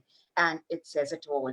And Renu, you concluded it so beautifully with a song on love. We are all binded by love. As I truly said that Saint Mirdad says, it is the law of life. We live that we may learn to love. We love that we may learn to live. No other lesson is required of man. The fact that we're all together today is because of that divine love. And I truly, truly thank the entire crew of Healing Our Earth for really combining and having this union of every soul on this earth. So Renu, before we go ahead with my session, Feel Energized, can we have a line on love? Because I really enjoyed that, started swinging, and I'm going to request all the families and loved ones to swing together on this very beautiful Mother's Day celebration. So Renu, can we do that? Oh, we can try for sure. So how about something from the Beatles? Can't buy me love, love can't buy me love. I'll buy you a diamond ring, my friend, if it makes you feel all right. I'll give you anything, my friend, if it makes you feel all right. But I ain't got no love for money. Money can't buy me love, can't buy me love. Everybody tells me so, can't buy me love. No, no, no, no. So love can't be bought, but it surely can be given. And the more we give, the more it multiplies. Thank you, Simran. I love this. We're all super charged up, and I think, yes, we're already feeling energized. And now we're going to do practically something more to feel energized. As we always say, that we are what we eat. But I'm going to go further and say, we are what our bodies can digest, and we are what our immunity system is. And for that, we need to feel energized 24/7 with positivity and optimism within us. We do believe a lot in energy foods. We are aware of really having energy foods. Oxygen is free of cost. In this situation, where we are all staying safe at home, we are all focused on being with our loved ones and being safe. But we need to remember that the best things in life are still free. One of them is oxygen. The next one is love. Yes, so we need to really breathe in deep and make sure that every cell of our body is energized to have that strong immunity, to have that beautiful and charming face, besides the aesthetic appeal, also to really rejuvenate every cell of our body. With the change in seasons, we always feel that somehow our health goes for a toss and we say, oh, I'm facing a change in season. But if we do this particular breathing, it gives tons of warmth to your body, and very rare you would ever catch cold. This really, really gives you a beautiful warmth if you do it every day in the morning. So there are 3 styles to do this. Before we get into it, we're going to get into Om recitation. And after that, we will practically feel energized today for this wondrous session. Thank you so much to each and every one of you who are here with us. With the Mother's Day celebration, I'm going to request the entire family, irrespective of age, irrespective of your health level, your fitness level, to be there and join us for this. We're going to sit tall. You can also stand tall if it's difficult for you to sit down on the floor, either in a lotus posture, the Padmasana, or the Sukhasana. We can always sit on the chair. You can sit, be very comfortable on the sofa as well, with the cushioning by your side. But the most important thing is that the spine has to be tall and erect. And that is what counts. So I'm going to sit tall, have my hands in Jnana Mudra, that is the thumb and the index finger together. I'm going to place it very safe on my knees. If possible, if I'm really not that comfortable sitting, keeping my hands straight, I can always bend it from the elbows and make sure that the palms face the ceiling and the rest of the fingers are in a relaxed posture. You're feeling completely relaxed in this beautiful posture, and place it very softly, gently above your knees. Going to close your eyes, but before you close your eyes, I want you to see me, and whenever you're comfortable, you can close your eyes and go ahead. We're going to do the Om recitation before we begin our beautiful session on Feel Energized. So for the Om recitation, I'm going to request you to have U, Ma into 3. So we're going to have 30% of and when we go to U, we're going to have 30% of U, and the rest 40%, we're going to have Ma, which says go within. Starts from the navel, U starts towards the chest, the heart chakra, and Ma towards the throat, where we go from outer to within.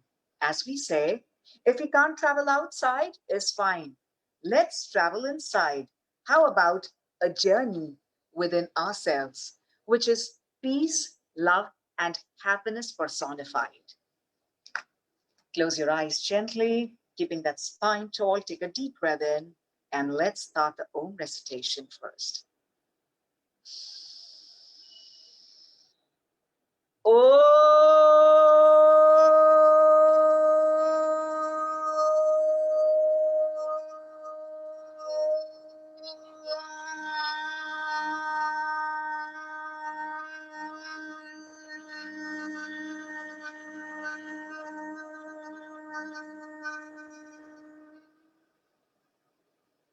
Slowly rub those palms together and give that warmth to yourself. You can cup your eyes, and as you open your eyes, feel bright and beautiful.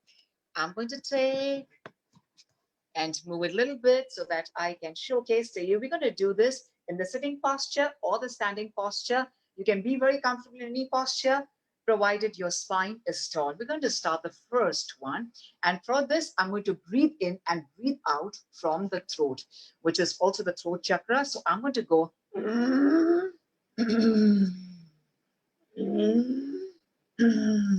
My mouth will be closed, and I'm going to breathe in and breathe out throughout, making that beautiful humming sound.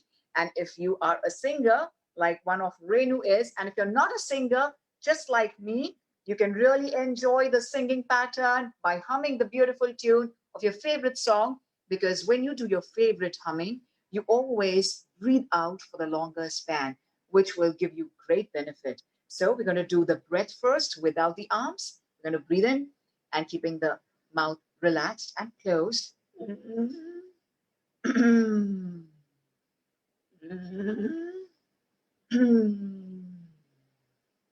We're going to do it as per our own capacity. In the beginning, it's going to be very short breaths, but slowly and gradually, once we get used to, you're going to fall in place. Okay, for this, I'm going to have my fist, my firm fist, 1 inch below the shoulder. So in case you have long nails, you can take your thumb first and then form a good fist.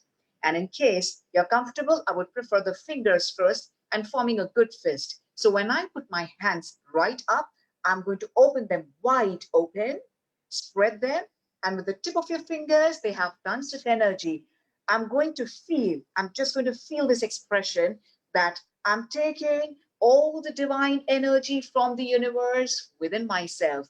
So this is the feeling, what I'm going to get. I'm going to breathe in and lift my hands up with force, with energy, with power, and I'm going to breathe out and slowly come and have that fist 1 inch below the shoulder, very close to your chest, feeling energized. So I'm going to show it to you once with 2 reps, post which we shall do it 10 times. So I go.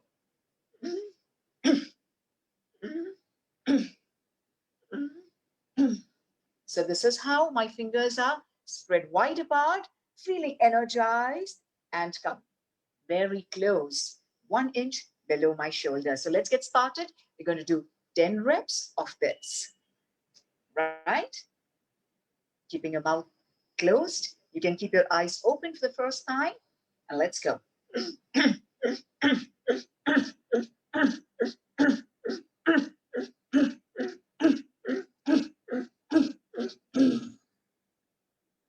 When you have the last breath out, breathe out completely. In Hindi, we call it Purak and Rechak.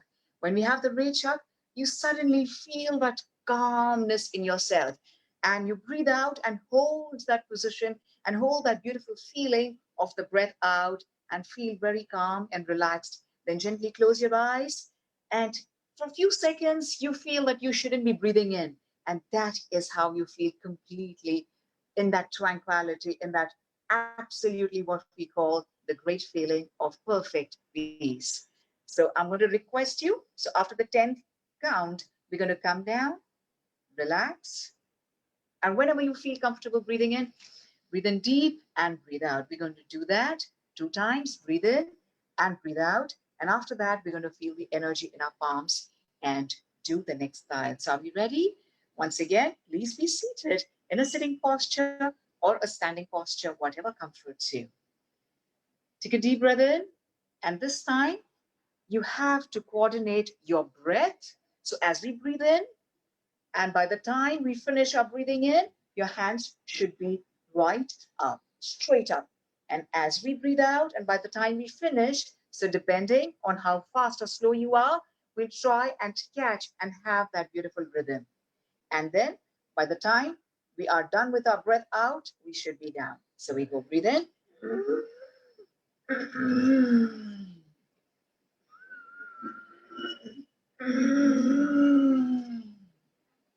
Let's do this 3 times at our own pace before we get into round 2 of 15 reps. The slow one.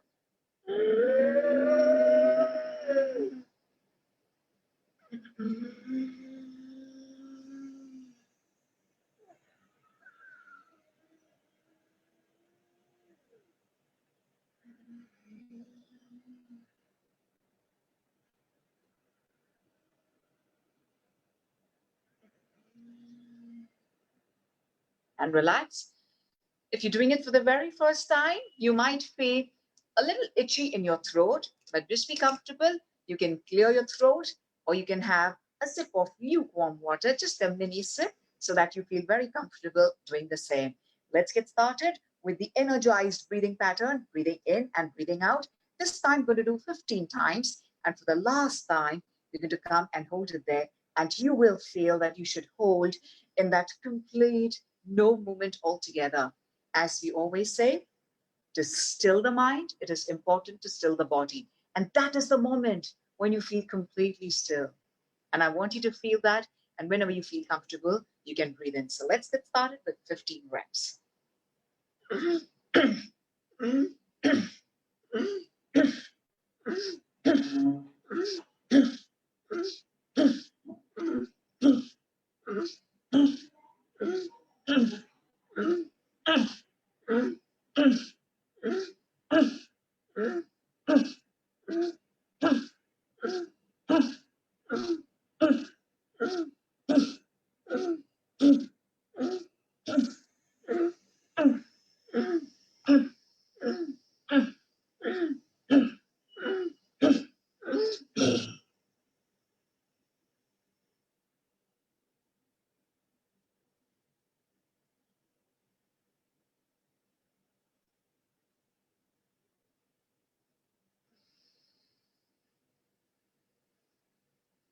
Feel energized. We're going to feel that warmth and energy in our hands, in our fingers.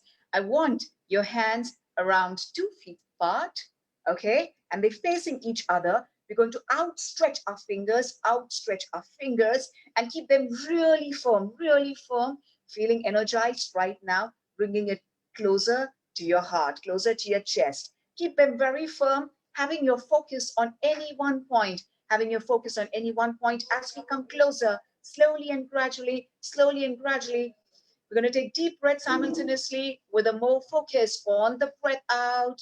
And if your hands are shaking, let them shake. That's the energy. Feel energized. Keep going. When you come very closer, just keep holding it there, spreading those fingers wide apart and making sure you're coming very close to your palm. And then whenever you feel like, let it attract like a magnet and have them together, joining your palms and your fingers, keeping your spine tall and relaxing, feeling that beautiful energy. That's the energy you have. Just feel it. Taking deep breaths. You can close your eyes and go deep within, feeling beautiful from within,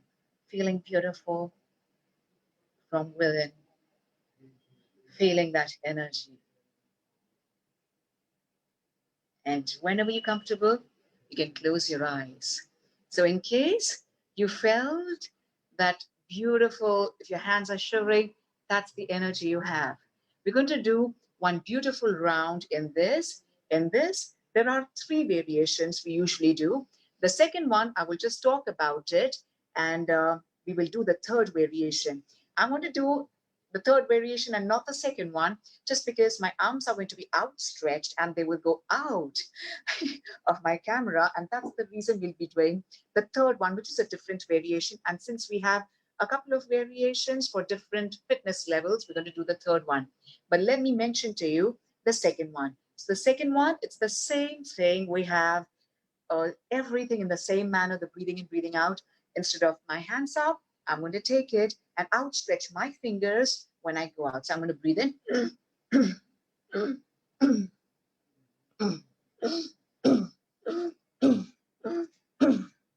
Okay, this is the way I do it. And even if you are sweating, if you're sitting without the aircon, you will sweat. But that's it. You're feeling energized. Let it sweat. Feel the energy from within. Feel the vibrations. Let each and every cell of your body rejuvenate. Coming to the next one. For this, for all those who are extremely flexible, I want you to hold elbow to elbow. We're going to do the same way. As we breathe in, my hands go up. And as I breathe out, it comes down. So I'm going to come down right now again, so that we're going to have the clarity. I'm going to breathe in. Once again, I'm going to match it with my breath. So we're going to do it 2 times. I'd like to explain it to you before we get into this. So this is for all those who are flexible and who can go ahead by holding elbow to elbow. And when you go behind, as I said, if you're very flexible, let your hands go behind the ears. Absolutely open it up. Open up your chest, your lungs, and you breathe out and you come down. And for all those who want a little comfort, it's absolutely fine if you just hold your wrist. Just place them below your chest and we breathe in.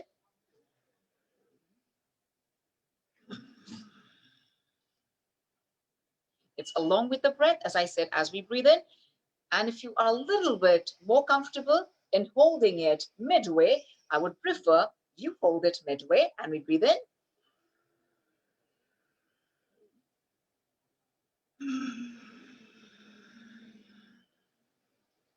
This time you can have your music on.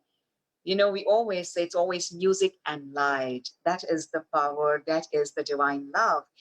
And you can feel and really have a good music while you do the humming sound in breathing out, which will really elongate your breath out. So we're going to breathe in.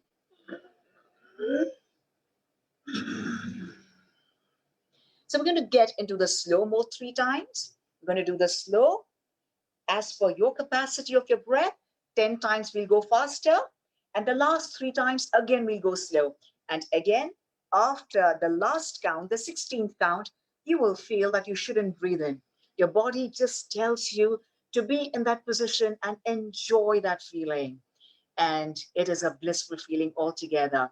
So I'm going to request you in that posture to once again close your eyes. And whenever you feel like breathing in, slowly take a deep breath in. So let's get started. We're going to do 3 slow, 10 fast, and towards the end, 3 slow, again, by keeping our mouth closed and breathing in and breathing out from that throat, keeping that spine tall and let it come from the navel. The breath, let it come from the navel, keeping that spine tall. Let's get started.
Keeping your arms, your palms apart.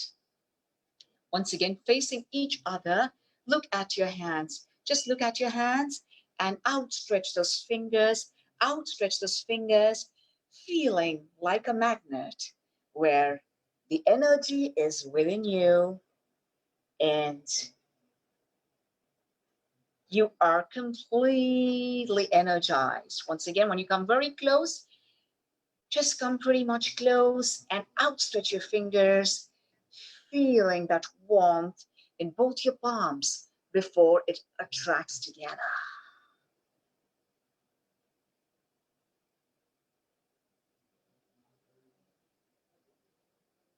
Sometimes, once you get used to doing this regularly, you will feel like holding your breath out after you've done your Recha, that is the breath out.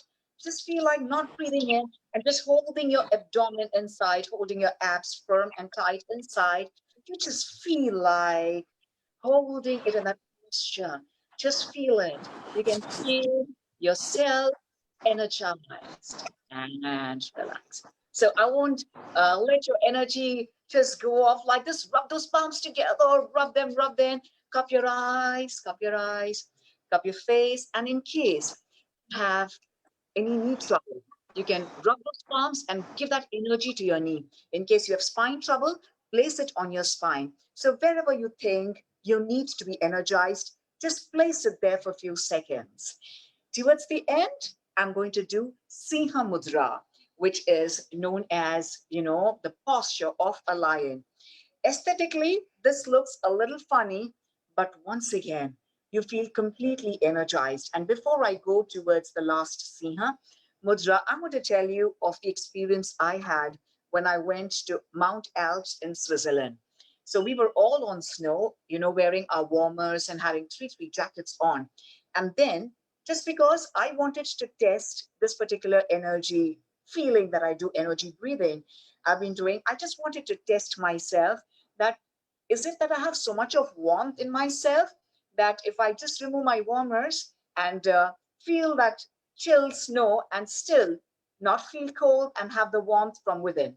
And I actually, after having all my warmers throughout the journey, we traveled 2 hours. We went by the cable car. When we reached Mount Alps, I just took them off and I started breathing and breathing out from the throat, doing this beautiful, energizing feeling, the energizing posture.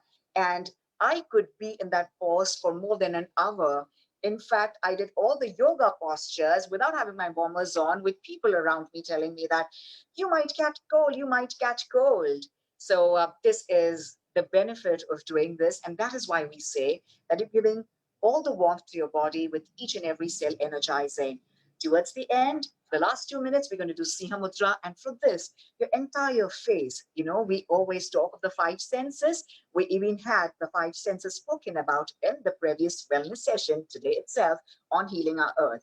So here, we're going to really energize all our senses, have our tongue wide out and look up at our third eye. This is what we call is the third eye between our eyebrows. We're going to have the focus right there and breathe out and do that several times. You can do it as per your capacity. In the beginning, maybe you can do only 10 of them, but slowly and gradually, you'll be able to increase and go forward towards doing 50 or 60.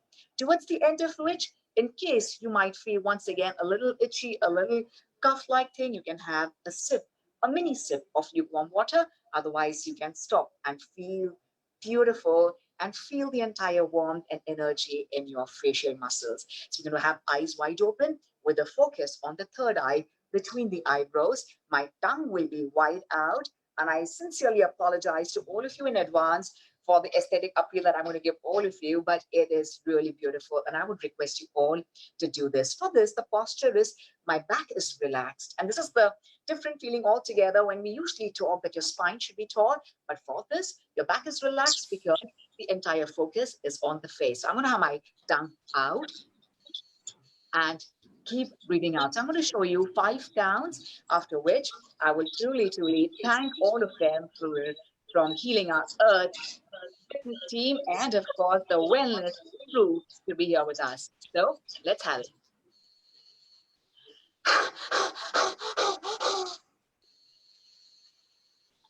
Once again, towards the end of it, I'm going to breathe out and hold in that calm posture. I'm going to, this time, breathe in and breathe out from my mouth with the entire focus on my breathing out coming from deep within the navel.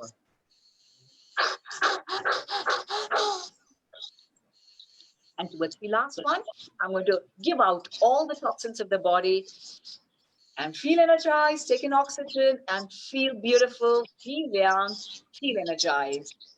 Namaste and thank you to everyone. Thank you to Neil Kumar and the entire crew of Healing Our Earth. Please do send a message to all your loved ones to follow us on the website of Healing Our Earth. We have some brilliant sessions from across the world and our facilitators are all ready to win your hearts with wellness. Towards the end, it's only love that wins hearts. Please keep smiling and remember to give up your anger. Anger takes all your energy. So once you've given up your anger and you do this energizing, you will always feel energized every second of your life, 24/7. So I want to thank Renu for introducing me. Thank you very much, Renu. And we started with the lovely song. We really enjoyed that song on love. And thank you and namaste to all of you. And I'm very excited because I want to change my avatar and get into the lovely Healing Our Earth as a host. So I'm all ready. And thank you, Renu. Thank you so much for all the love that you gave everyone here. And thank you to Healing Our Earth for giving us this opportunity. And we're going to have a great session on yoga and breathing on the 17th of May. Once again, the same time, 11 a.m. to 6 p.m. the British summer time. Hari Om, namaste.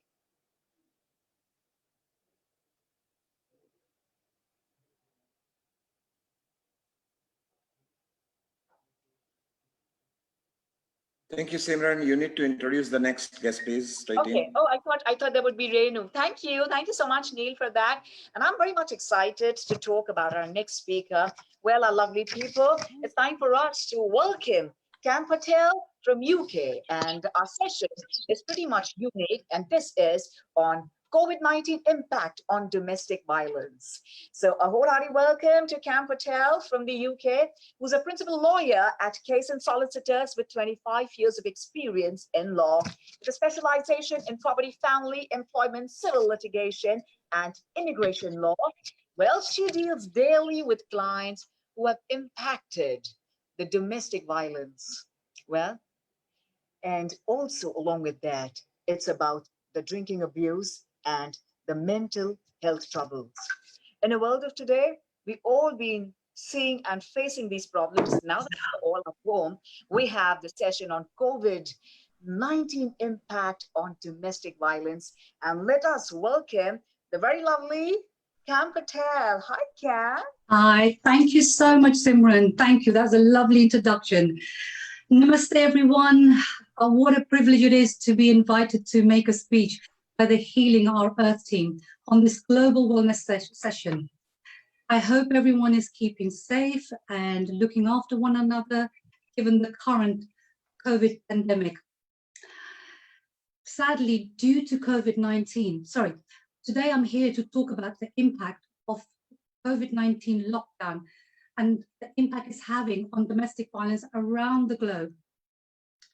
Sadly, due to COVID-19, countries are having to go into lockdown, and in turn, this is having a huge impact on domestic violence across the globe. Whilst we're trying to attempt to prevent the spread of coronavirus by staying at home, unfortunately, it's led to domestic violence pandemic, which is increasing every single day.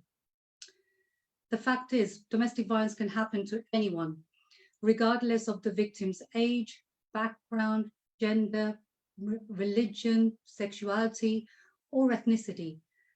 Also, both men and women can be victims of domestic abuse. However, data shows that women are more likely to suffer domestic abuse compared to men. This is not to say men don't suffer domestic abuse. The recent surge in domestic abuse is a direct result of COVID-19 lockdown. We're all forced to live in confined spaces with little or no contact with the outside world. We're unable to see our loved ones and we're living in isolation. Now, for a moment, I want you to imagine what the impact of isolation is having on those victims who are already suffering domestic violence. They're now having to spend a concentrated period of time being cut off from their family and the outside world. The lockdown is giving the abuser power and control to subject their victims to continuous abuse, knowing there'll be no interference from the outside world. This has already been evidenced as we can see there's a sharp increase in cases. It is also becoming evident that individuals who never previously suffered abuse are now becoming victims. As this confinement and restriction on freedom continues, it's inevitable that domestic violence will also increase at a staggering rate. Studies show that perpetrators are more likely to murder their partners or others in an event of personal crisis, such as losing one's job, financial setbacks. In the current climate, people are losing jobs every single day. These are frightening statistics and ones that we really must take seriously. So many women don't report the domestic violence. And you may ask, why is this? One of the reasons is the victim feels helpless, fearful, guilty, or maybe even shame. However, so many others go unreported due to the lack of understanding what abuse is, what domestic violence is, and what it means. How can we protect the victims if we don't understand the different forms of abuse? Therefore, if I may, I would like to take a moment here to briefly explain different forms of domestic abuse. Physical abuse. Apart from hitting, the abuser may restrain the victim, throw objects at the victim. The abuser may pinch or shove the victim and claim it's a joke. Psychological abuse. This may involve name-calling, threats, emotional manipulation. The abuser may even go as far as to blame the abuse on the victim. Financial abuse. This is where abuser controls the victim having any access to money or resources.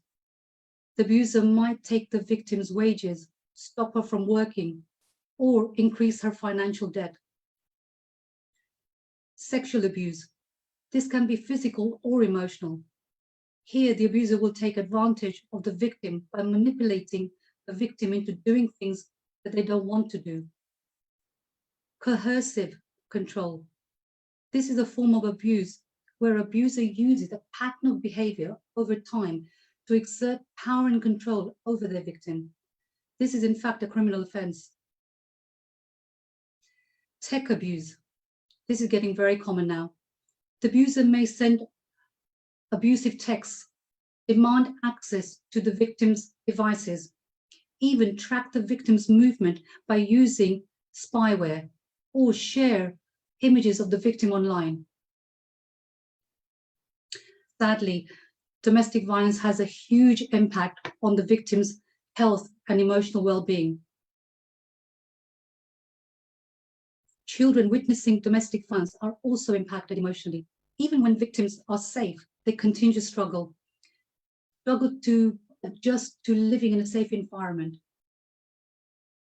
The issue here is that home isolation, despite it preventing the spread of coronavirus, is giving more power to the abuser. One of the concerns is that when a victim is locked in with the abuser for a long period, the victim becomes more and more vulnerable. Therefore, they're really unlikely to make that emergency call when they need to. Victims who are living with their abusers have no escape from quarantine. Think about it. How can they make those calls without being overheard by the abuser? The victims live in fear of being prevented from leaving their homes. So the question here is, what can we do? Well, what we all need to do is take responsibility for all those around us and be more vigilant. Whether you're a family member, a friend, a colleague, a neighbor, a key worker coming across a victim, please be mindful and proactive and look out for the signs or messages victim may try to give you. There are a number of warning signs that we can all look out for. Due to the time restraints I have here, I'm only able to go through a few of these. Physical abuse. We can all recognize this, as the victim will have a number of injuries, such as a black eye, a busted lip, red or purple marks around their neck, sprained wrist, and bruises on their arms. Emotional abuse. You may suddenly notice somebody has become very withdrawn, appears to have low self-esteem, seems to be apologetic, fearful, very agitated, anxious, or constantly apprehensive, becoming more depressed, maybe even turning to drugs and alcohol. what we need to understand is that domestic violence is not about violence. It's about a control over another person. So it is time. We all need to stop, become mindful of those around us, and get involved when we need to. If you suspect domestic abuse, please be proactive and make that call to the police. I fear that cases of abuse will continue to rise, as it may be many weeks before restriction on our movement is lifted, or any of us returning to normal life as we knew it before COVID-19. Therefore, I'm asking all of us to take responsibility of protecting those who can't protect themselves. So what is being done in the UK? The government has injected £16.6 million to 75 projects across England to help fund abuse. Also in the UK, the Women's Equality Party has called for the police to be given special powers to evict abusers from the home during lockdown. We ourselves also offer free legal advice. Since the lockdown, we are seeing an increased amount of calls from victims or somebody close to them, wanting to find out what their legal rights are. Many call to find out how the law can protect their children from the abuser. We're currently helping a number of victims obtain non-molestation and occupational orders. We're here to help, so please feel free to contact us. There are a number of agencies, charities, helplines providing confidential and non-judgmental services. Whether the victim has left the abuser or not, these agencies will support victims and their children. They will keep them safe. They will offer them emotional and practical support. Today, I have mainly spoken about how we in the UK are working to reduce domestic violence. However, domestic violence is a global problem. We know that across the globe, there are numerous charities and organizations and helplines who are out there providing help and advice and support to the victims. I would like to address all those who have joined us from outside the UK. Despite us all having our own systems in place, I believe we should compare our systems so that we can learn from one another and stop domestic violence. Let us all take responsibilities and help the victims of domestic abuse. Finally, please remember, if you're a family member, a friend, a colleague, a neighbor, an acquaintance, or a key worker, and you want to access information or legal advice on behalf of the victim, then please feel free to contact us. Unfortunately, we don't know when, we have no idea when the lockdown will be lifted or when we can return to normal life. Therefore, let us all be vigilant and work together in protecting the victims and their children, at the same time naming and shaming the abuser. If we work together, we can help reduce the violence and get victims the help they need. Let's make this world a safer place for everyone. Thank you. Thank you very much. And thank you, Cam. Cam is from UK. And it's so true. Let's make this world a better place. We don't know how long the COVID will go on, but let me tell you, we have to really utilize every moment to be the best version of ourselves. And this is how Healing Our Earth is working on this aspect of being the best versions of ourselves. Truly excited to welcome our next speaker, Usita Hamilton. Thank you so much at first, Cam, for giving us all the knowledge, and we're truly, truly thankful to you. Thank you so much for being here, Usita. Thank you. Thank you. Namaste. All right. Namaste to you. Moving ahead, the efficacy of certain breathing techniques for pulmonary health and anxiety management. We're all going through and sailing in the same boat. As I said, we do have a mixed feeling. We feel anxiety at times, we feel emotional at times, and we just wonder what's really going on. But at the same time, we have to look at the optimism and the positivity. And this is what the founder of the Minded Institute, who's a world leader in yoga therapy education, Geeta Mason, should do to us. Well, she holds a degree education in neuroscience, physiology, psychotherapy, as well as she's co-authored the book that is Yoga in Mental Health, which is a core text for yoga and for healthcare professionals. It also looks like an interface between the fields of yoga and the breathing practices for strengthening the lungs and reducing anxiety. And as they say, when you feel fearless, when you have no fear, you feel that calmness very, very easily. Maybe please welcome the very lovely Geeta Mason from UK. A whole hearty welcome to you, Geeta. How are you feeling today? Yeah, I'm well, thank you. Thank you for that introduction. Thank you. Thank you, everybody. It's a pleasure to be here. And also very inspiring to hear the last speaker and her efforts to protect vulnerable people, which is really beautiful. So just to reiterate, my background is as a yoga therapist with postgraduate education in neuroscience, physiology, and psychotherapy. And so I'm very interested in how we can use yogic-based techniques in order to influence neurological processing, and then as a knock-on effect, also psychological processing. Now, stress is a prevalent experience for all of us before COVID-19, and certainly during this period, many people are experiencing levels of stress that are unprecedented. In fact, earlier today, I was delivering a workshop for GPs because they have never had so many phone calls in their entire clinical experience for people struggling with anxiety, and they don't know what to do, especially because they're not seeing their patients in person. And generally, they're actually just trying to extrapolate symptoms and possible diagnoses over the phone.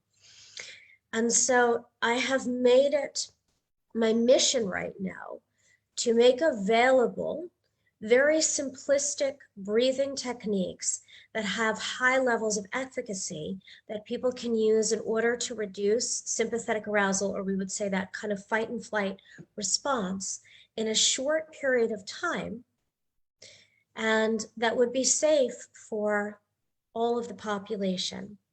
And so what I'm going to teach is Ujjayi breathing. Often in English, we translate it as ocean breathing, and I want to explain the manner of how I'm going to teach it and why. So ocean breathing or Ujjayi breathing is one of the most ubiquitous practices in yoga. If you go to a yoga studio, usually you'll be doing it throughout your asana practice, not to mention formally on its own. There are no other breathing techniques that are usually embedded throughout the entire practice with asana, thereby making it one of the most common things people practice.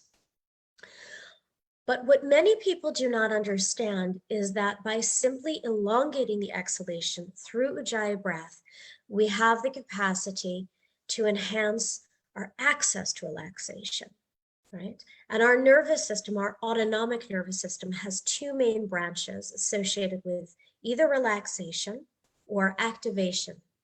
So relaxation is parasympathetic, and activation is sympathetic and relaxation is parasympathetic. And so slow, elongated breathing has a significant impact on parasympathetic activation. So why is that? We have one nerve that is the primary mediator of this entire response. It doesn't work alone, but it is very potent. It is called our vagus nerve, not like Las Vegas, spelled V-A-G-U-S, comes from Latin to wander.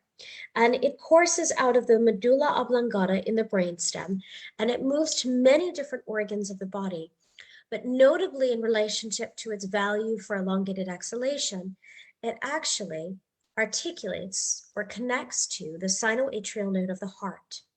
And every single time you exhale, something unique happens, which is the firing from the vagus to the heart increases. And when the vagus fires to the heart, and in this case, what it does is it releases a chemical message, acetylcholine, it actually goes down the heart rate and the intensity of contraction. Sorry, somebody's unmuted and I can get some reverb. If you might want to mute yourself again, thank you. I've been doing loads and loads of Zoom training, so I can pick it up. Anyway, so it releases acetylcholine. This is a chemical message, and that's what does it. Now, technically, you can do elongated breathing without Ujjayi, and it's also going to be effective. However, it is hypothesized that there is an added value because in order to perform Ujjayi breath, there is a tightening of our laryngeal muscles. Nobody really thinks about that when they're either practicing or teaching, but that's what's happening behind the scenes. And our vagus also courses through the entire respiratory tract, including through the larynx, where the laryngeal muscles are. So when there is a tightening around there, it enhances the firing upwards from the vagus to the brain, sending a signal that we are relaxed. So when we bring these two things together, the slow breathing and the Ujjayi, the effect is more pronounced. So that's enough talking. How about we engage in some doing? So what does Ujjayi breath sound like if you're new to it? Many people will do it on the inhale or exhale. We are just going to focus on doing it on the exhalation. So it's going to sound like this, a natural inhale. I'm going to get in a little bit closer. And then like the ocean. That's why we translate it in English as to ocean. For those of you that might be familiar with also doing it on the inhalation, the reason we do it only on the exhalation is to break up that automatic pilot. And for newbies, there's a tendency to pull in the inhale to try to perform Ujjayi breath. And the impact of that is that it compromises the relaxation or the parasympathetic response. So let's all try to practice together, starting with just breathing through the mouth, making this noise. So pick up your hand, make a mirror for yourself, look at your shiny, gorgeous face. And we've all done this. We've all tried to fog up a mirror, but rather than going,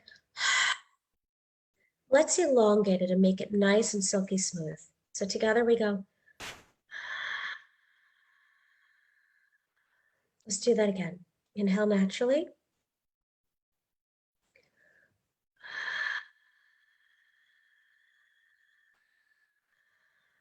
One more time.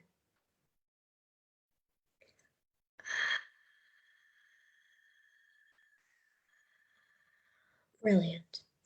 Now we're going to attempt to make this noise through the nose, but we don't want to have a reverse sniff, which would be like this. And that's often what happens when we try the first time. So I know this might be a little bit strange, but I want you to imagine you have a nose on your throat. And I want you to take your index finger and your middle finger and just place it there. You can almost feel that nose on your throat. And I want you to imagine you're breathing out of the throat. I've taught this to thousands and thousands of people, and I had to find a way to very quickly allow them to access this practice. And I find that this works, the nose on the throat. I know it's strange. So what we're going to do is inhale naturally and exhale from this nose on the throat. Don't think about breathing out through the nose on the face. Again, inhale naturally.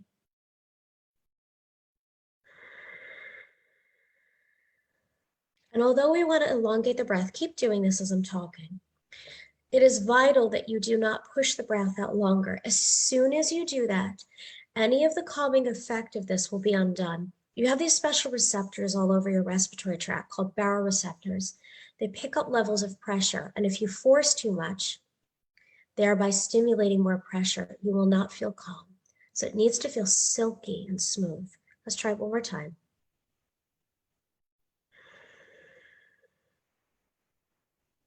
Brilliant. Now what we're going to do is I'm going to count for you, inhaling half the rate of the exhale, so a 1-2 ratio. We'll start with inhaling 2 and then exhaling this ocean or Ujjayi breath for 4. I'll count you in 5 times, and then if you feel that you actually can do a longer breath, 3, 6, or 4, 8, go ahead and do that if you'd like. But again, that's not because you are trying to do something more advanced, but because you actually feel it's simplistic for you. Please don't do 5-10 or 6-12 because this changes what happens within the circulatory system and it causes a different response, which is not the one I'm looking for today to teach you. So it's either 2-4, 3-6, or 4-8. Let's all begin together by having our eyes downcast or closed. Feel ourselves upright. The touch of the feet on the floor if you're sitting in a chair. If you're sitting on the ground, the legs and the bottom. Just notice your natural breath. Feel the inhale and the exhale.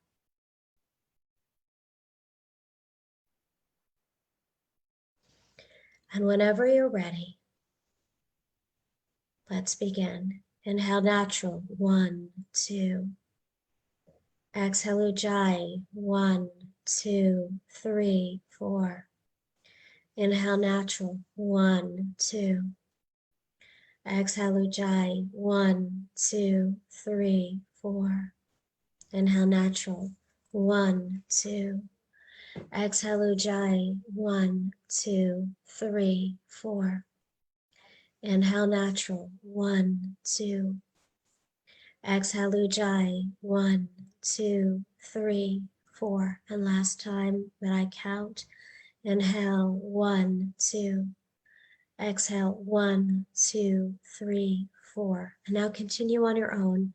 Have your eyes closed. Count in your mind. The counting will help you to remain present, which is really vital as part of this. Being in the here and now has a neurological effect that again enhances the value of this practice. It's simple. Often is the simple things that are most effective. Just be with the simple, this breathing technique.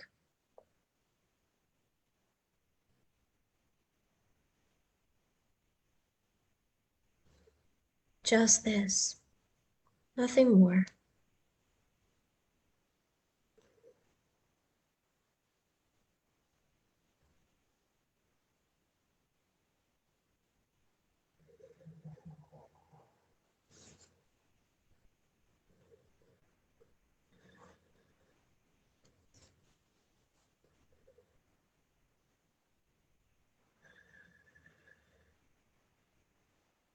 Feel the exhale, a silky smooth experience.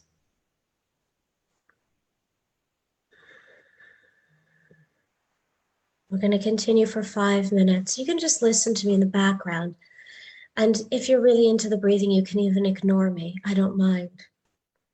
So, an interesting piece of physiological information is that it takes a minimum of 3 minutes to go from a normal state to what we call the relaxation response state. That's the state that was discovered in the 1970s by Dr. Herbert Benson at Harvard, where an individual would enter a place where their level of oxygen consumption by the cells could be reduced up to 13%. And over the last 50 years, he's found how important this is because when we enter that state of reduced oxygen consumption at a cellular level, the cells have time to restore themselves in a way they cannot in any other state. And he's even found, where he's done research like in the last 15 years, that by entering this state for just 20 minutes, for example, we can have a shift in our genomic expression towards reducing risk factors associated with stress and disease. And when we enter this state for up to 8 weeks, because we practice about 20 minutes every day, the genomic change is marked, reducing inflammation, enhancing resiliency at a cellular level. And so this technique provides the capacity to enter that state because it is very calming. And so after this time, when you're doing it with me, you would never want to do it for less than 3 minutes, but 3 minutes is the absolute minimum for very advanced practitioners, so usually 10. Please continue the practice. Try to keep the body still, even if it wants to move. Think to yourself, it's such a short, simple thing to do to enhance my overall well-being. and to restore some of the cellular functioning that may have been compromised through stress. Just continue.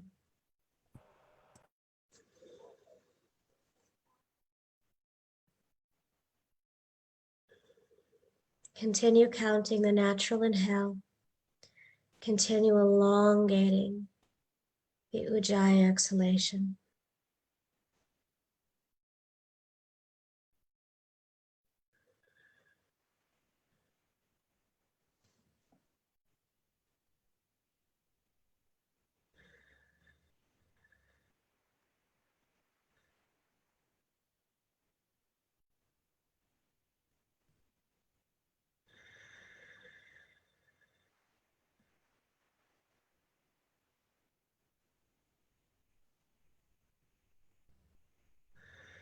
We're going to practice for 2 more minutes and then I'll open for questions. So do just try to be with it, keeping the eyes closed, the attention on the breath still.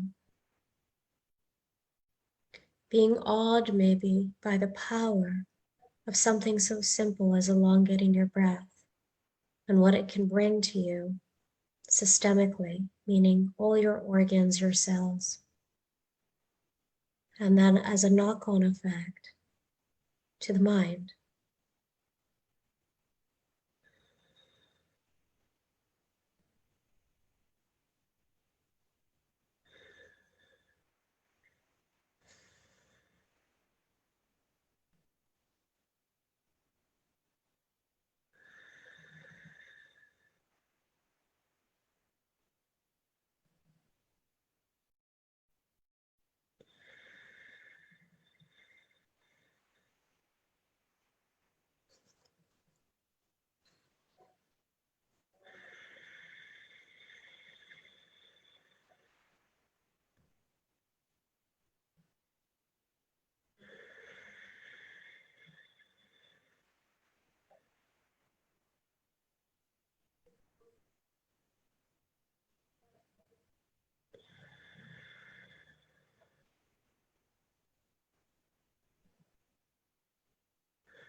And now, gently flicker your eyes open,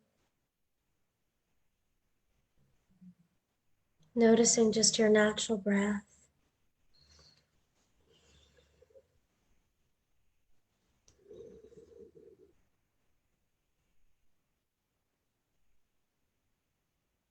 And just come back to presence.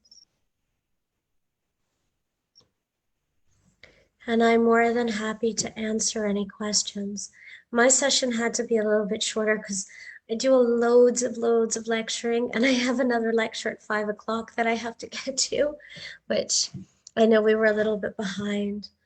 So are there any questions about this impact of this breathing?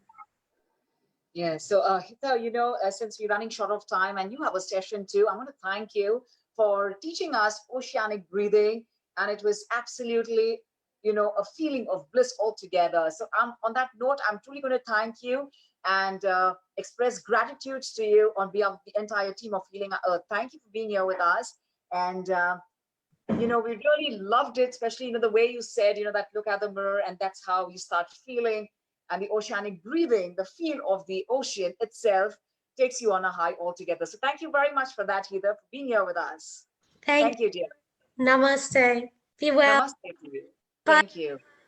Bye-bye. I'm going to request all of you, to all our lovely viewers, to kindly take a look at our website, healingourearth.com. And please do go on the Facebook page of Healing Our Earth, Instagram page of Healing Our Earth, as well as Twitter, Healing Our Earth.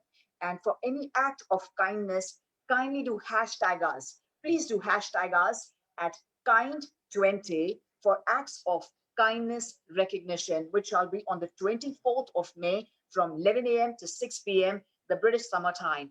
And next Sunday, the 17th of May, please join us for yoga and breathing. And now it's time for us to meet our next speaker. As we always say that we love to be winners. So let us see, how do we win towards every fear that we have within ourselves, and how do we be a winner in every situation of life and call it a blessing in disguise. May we please welcome Mr. Prashant Kotecha from UK, who's going to talk to us about the winning strategies for versatility during adversity. He's an international well-being and mindset coach, a speaker, and a social media influencer, and the founder of Urban Spirituality, Mantra Therapy, and Stress to Success. He has wide experience of more than 25 years with community spiritual organizations and global corporates. A wholehearty welcome to you, Jai Shri Krishna, Jai Jinendra to you, Prashant Kotecha. How are you feeling today? Namaste, Simran. Jai Shri Krishna, namaste. Hari Om Shanti. Greetings to everybody. Pranams to wherever you are in the world. Simran, thank you for the wonderful introduction. First of all, my acknowledgements and respects to the entire HOE team, the family who have made this possible, who have united from disparate parts of the world to bring unity and bring that Sarva Jagat, that world universal view of our Vedic heritage to the masses. So thank you so much for having me. And I'm delighted to share about something that is very personal to me and has featured in many people's lives, the people that I've worked with, both in the corporate space and in the spiritual space. And it's lessons really that I've learned in these two worlds that I've had the privilege of working through over the past 25 years that I wanted to bring together and share, especially during these challenging times, and some of the realizations that have been coming to light. So yes, as Simran said, a little bit about my background. I do come from this. I was born in East Africa, and like many viewers here, came here in the very early 70s, and then I've spent my life growing up in London. And I guess I had the privilege of, and the blessing and the curse, but nothing's a curse, it's all a lesson, of experiencing different kinds of challenges as I grew up, and walking a Western path and then gradually turning to a spiritual path. And that's really where the journey and the framing of this session begins, because I feel that it'll give you context of what I like to share. I was raised, I sadly lost my mother at the age of 13.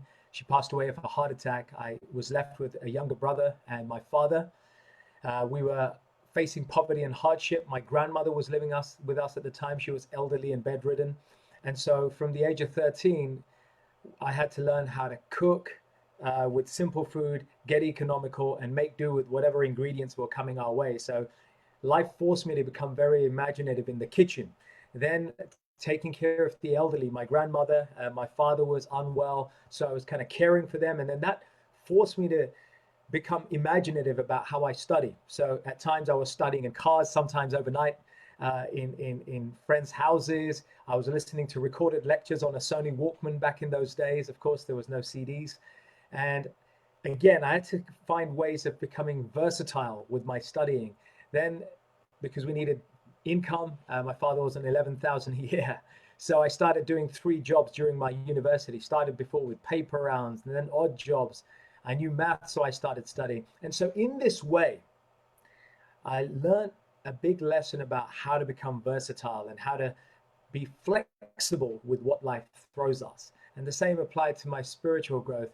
And there was a turning point where I decided that I wanted to embrace some of our Vedic spiritual values, Sanatana Dharma, and walk that corporate path together. And that's obviously gone over the past 25 years. And so what I want to share with you today is the framework to allow all of us to raise the level of our resilience and our ability to overcome diversity by being more versatile, by being more flexible with what we have in our current living and work situations. So I'm going to break it down into 4 key areas. Because of time, there are more, but we'll break it down to 4 key areas. I'm going to start by way of an example with diet diversity. Then we'll move on to 3 other areas. So diet diversity, I want to use the example of India's national dish, khichdi. It is the most versatile dish. For those of you who are not familiar with khichdi, it is based on typically a mixture of rice and dal, lentils, in varying proportions, and then it's used as a base to build with many other things. And so I want to use this idea of khichdi, nation's most easy, probably one of the most nutritious and economical and quick to make dishes known out there, khichdi, as a basis for how we can become flexible and diverse in what we do. So khichdi can be added to, you can use vegetables, you can use pulses, you can use different types of beans, you can make khichdi into anything you want in different types of ways. And so in a similar way, I want to invite you to start getting creative with what you have in the kitchen. Another great example is any type of food that you have right now. Start to take stock of how you can combine that food in different ways that makes it still relatively nutritious, but makes it feel different. A great example is mung. Mung is a bean. Now, obviously mung can be split and it's used in khichdi. Mung can be boiled and it makes dal. Mung can be boiled and dried and then it's made into patties that can be made into veggie burgers. You can take mung and you can sprout it, soak it overnight for 2-3 days, and suddenly you have sprouted mung. The same mung, if you wash and then expand and then dry and then ground into a flour, then you have the basis for uttapa or vegan omelets. So I'm using this example of mung to illustrate how we can get more creative and start to look in different angles at what we could do that sits inside our kitchen cabinet or our pantries to help to nourish our family, our household in economical, quick, and practical ways. So that's the insight I want to share around becoming more diverse around your diet. Secondly, I want to share physical exercise diversity. Now, this is one of my favorite hobbies, exercise diversity, one of my passions. Becoming diverse about exercise. Many of us may feel reluctant to do exercise or feel we're confined in what we can do. Many of our esteemed speakers who've been speaking today have alluded to the importance, obviously yourself, you referred to this as well, of course, in your breathing, the need to have regular amounts of exercise. That's a given. What I want to invite you to do is start to get creative about how you may put that exercise in. And one of the best ways to do this is to involve some degree of parallel or multitasking in a sensible way. Now, as a productivity specialist, I generally do not endorse multitasking when it comes to workloads. But when it comes to certain activities, multitasking can be a great friend. And exercise is a great example of this. One simple way is, while you're doing your exercise, you can feed your mind with talks. Obviously, podcasts are a popular thing right now.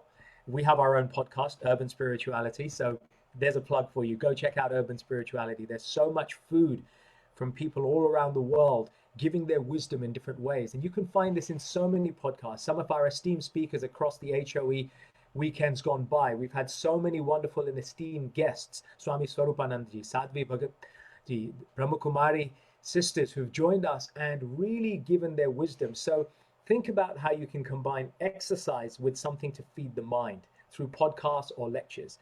Another great example is taking conversations, learning to stay connected with our friends or family. Sometimes we worry how we're going to find the time, especially those of us who are working from home, who have to care for our family. But actually we can do this quite nicely by walking up and down, or if it's safe, going outside in certain areas that are safe and going for those daily walks that we're permitted, at least in the UK. Most of you around the world will be allowed some degree of walking.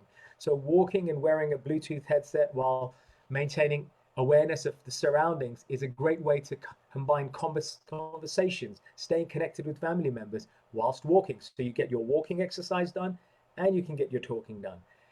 Adapting your walking by making it different. So for those of you who find walking very easy, but or you find that you have limited time for walking and you're finding it too easy and you want to make it more challenging to get more results, because that's what the body does. The body needs to be given more challenge in order to adapt and to grow and to become healthier. So you could wear a rucksack. I do this. I wear a weighted rucksack. I then walk. I take conversations with family members, and that's my precious time. Another thing you may consider doing is doing your japa and your mala. For those of you who have a bhakti yoga practice or any kind of practice, you can add chanting or mala or recitation. Go out in a beautiful park or a field, get connected with nature, feel those negative ions, feel Bhumi Mata's energy permeate your being whilst doing Ishwar Ka Naam. Whatever race, religion, or culture you are, you could be chanting God's names or being in a mindful state, looking outside whilst walking. So again, you're combining exercise and mindfulness and meditation and prayer all at the same time. Another great example is for those of you who do enjoy following the one-eyed guru, and I think you know what I'm talking about here, that's otherwise known as the television. Those of you who do watch television, you can do certain types of exercises while watching TV. It's a great place, and our guest speaker next, Lalit Sodha, the respected Lalit Sodha, who's a huge living proof of great exercise. I'm sure he'll bring this up. But you can multitask and do body weight exercise while doing your exercises. Nothing stopping during the commercials of your favorite TV show to do 60 seconds of press-ups or squats. Air squats. I want to give you the example of my uncle, 82 years old.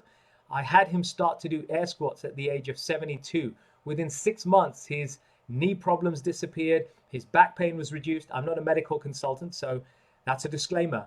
But I'm inviting you to explore the possibility with your healthcare practitioner of how you can incorporate physical exercise even into watching TV during the commercials. So it's really about getting, again, the principle of being flexible and applying versatility to how we address our physical health, our dietary health, nutritional health, and our mental health. And I'll move on to mental health now in a moment. Let's talk about protocol and routine diversity. So essentially our day is split. I want to invite you to consider this. I always see, and I tell this to coaching clients, both corporate and professional, try and see your time during this lockdown made up of 5 activities. Because even before the lockdown, we had these 5 activities feature. There are 5 pockets during the week. There's our main job or our career, our business. Then we've got self-care. Under there, we've got our mental, emotional, and physical fitness. Then the third pocket, we've got people, our household, our family members, staying connected with them. If we have dependents, children or elderlies, looking after them. So the third pocket is people. The fourth pocket during the week that we have to deal with is domestic duties, cooking, cleaning, shopping, finances. And the fifth pocket is what I call positive distractions, old hobbies that we have that we gave up, new hobbies that we want to take, some sort of learning that we want to do, or just simple downtime. So these 5 activities should be making up our week. And so I want to invite you to start getting flexible about how you do that. For example, you could time shift your hours of work. Sometimes it may be that you have to work core hours. And if you're a key worker, there are shifts, you're forced to work those. But many of us may have that flexibility to work and negotiate with our employers to work slightly different hours to what we normally do. So we start to time shift the hours that we work. We may do a few hours in the morning, look after the family in the day. We may find it's more productive for us to work at night. I'm inviting you to play with the standard work there and become more versatile with how you look at it. You can shift your working space. A really powerful tool to change your productivity and your creativity and become more innovative is simply changing the environment from which you work. So if you're used to working in a specific desk in home or your apartment, change it. The weather is conducive for many people, so going in the garden may be an option. If that's not, change it to the bedroom. The principle here again is of becoming flexible, versatile, becoming versatile in where you work and changing it up from time to time can really release dopamine and ingenuity and problem-solving capabilities. It fires our cognitive abilities. The same thing happens with swapping spaces with our household, so we don't hog the same space. Building in household bonding is another aspect of filling our week with these 5 activities. So I come from a project management background. One of the skills we talk about is daily huddles. We have 15 minutes with our team where we get to ask questions and answers and check in with each member of the team. How are they doing? What's working? What's not working? What's their big issue at the moment? What can we help with? And what can we hold them accountable to? So I invite you to start doing this with your household members. Whoever they are inside your household, start to find 15 minutes a day, twice a day. Call them 2 15-minute huddles or check-ins. Twice a day, check in with your family members. Of course, we've all heard the saying, a family that prays together stays together. So I invite you to look at how you can incorporate 15 to 30 minutes of meditation together with those family members or household members who are desirous to try it. Praying together, gratitude, or other practices that you can do together, joining up and doing these activities as a group, as a unit, cooking together, doing chores together. So the idea is to bring unity and care, especially those of you who are parents. A great example is one of my clients has empowered his 13-year-old son who was getting bored and getting reckless and causing a nuisance in the house, but had a passion for cooking. He empowered him to start cooking 3 days a week.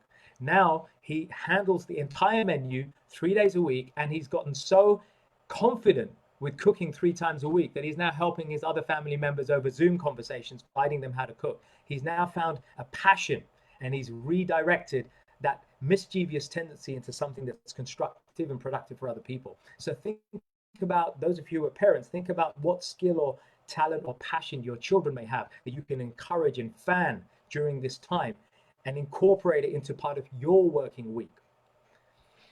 I also want to talk about ensuring a morning and end of day routine. Many of our esteemed speakers throughout the day and even in the weeks that have gone by have emphasized the importance of prayer, meditation, and mindfulness as part of our daily living. And I want to say this little verse. It means a lot to me, and I hope you'll get this. Our life is our days in miniature. I'll say that again. Our life is our days in miniature. So that is to say, when we live our day, each day that we live is essentially how we're going to live our life. So by routinizing and building this structure and a framework within which we can be flexible and inject these 5 key activities that we do throughout the week into deliberate ways, we can really start to shape our future, not just during COVID, but beyond as well. So I invite you to look at having a morning routine that involves prayer, meditation, and gratitude, and journaling, and of course, exercise. You may not want to exercise in the morning, that's fine. You may not want to meditate in the morning, but it's finding a morning routine that works for you. And ideally, it wants to consist of something for the mind, something for the body, some kind of movement, and something that's going to prepare you for the day ahead, something related to your work or your career, some planning, some journaling, some gratitude work for what you want to see. So you set your intention for the day ahead. That's a morning routine. And the evening routine or the bedtime routine can again involve prayer and gratitude for what you've accomplished in the day, what you've been thankful for, what lessons have we learned. And this doesn't have to be a difficult thing. It could be as little as 15 minutes in the morning and 15 minutes at the last thing before you rest. And the power, and this is very important, the power of setting our goals and feeding our mind with what we're grateful for at the last thing we do at night, when our brainwave activity sinks from beta down to alpha and theta, where we start to now get into a sleepy state. That has immense positive power on programming our subconscious to help us to achieve those things that we want in our life. This includes better health, mentally, emotionally, and physically. So that 15 minutes before bedtime is a powerful way to program our subconscious like a homing missile, a guided missile, to start to deliver the results that we want day after day, week after week. And it builds. The more we do it, the better we get at it. It's like a muscle. Our subconscious mind will become to be malleable and shaped. Rina Kotecha, an expert in mindfulness and mental health, will have alluded to this as well, how we can program our mind in this way. So that leads me to the last pocket, mindful of our time, and I want to leave a few minutes for questions. We've talked about 3 areas so far: diet diversity, physical exercise diversity, and we talked about protocol and structure, or protocol and routine diversity, knowing that we have these 5 elements in our day and weaving them in with ideas that we've just discussed. The 4th area of diversity or versatility to help us to overcome adversity during difficult times is mindset and thinking diversity.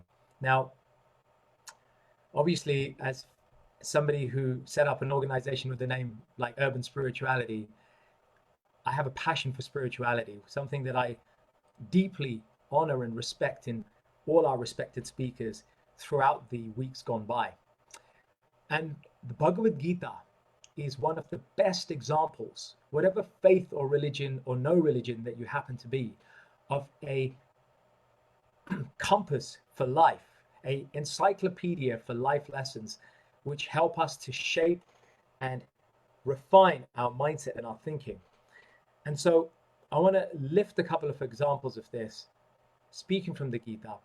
Firstly, I'm going to show them out as 3 F's: flexibility, forgiveness, and flip.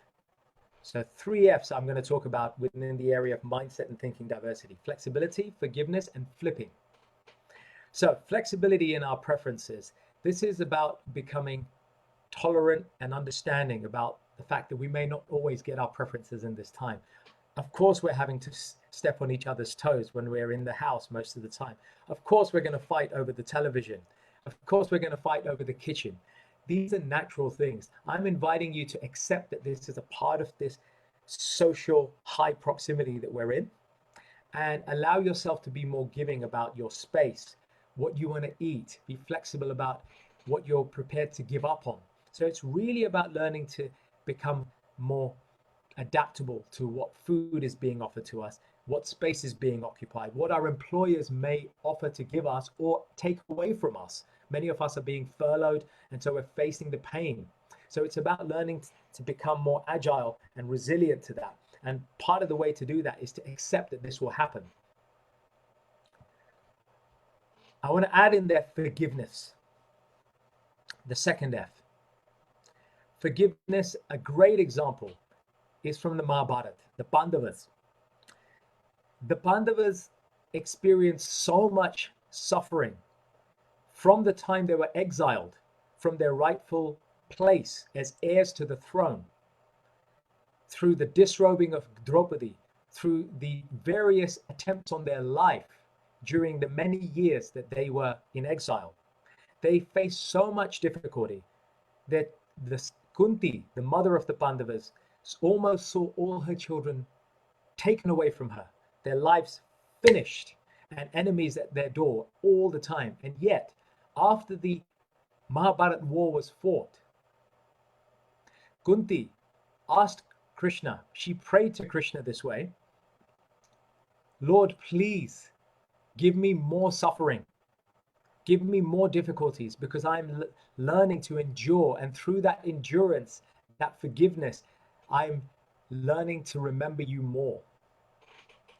And so this is an invitation to forgive.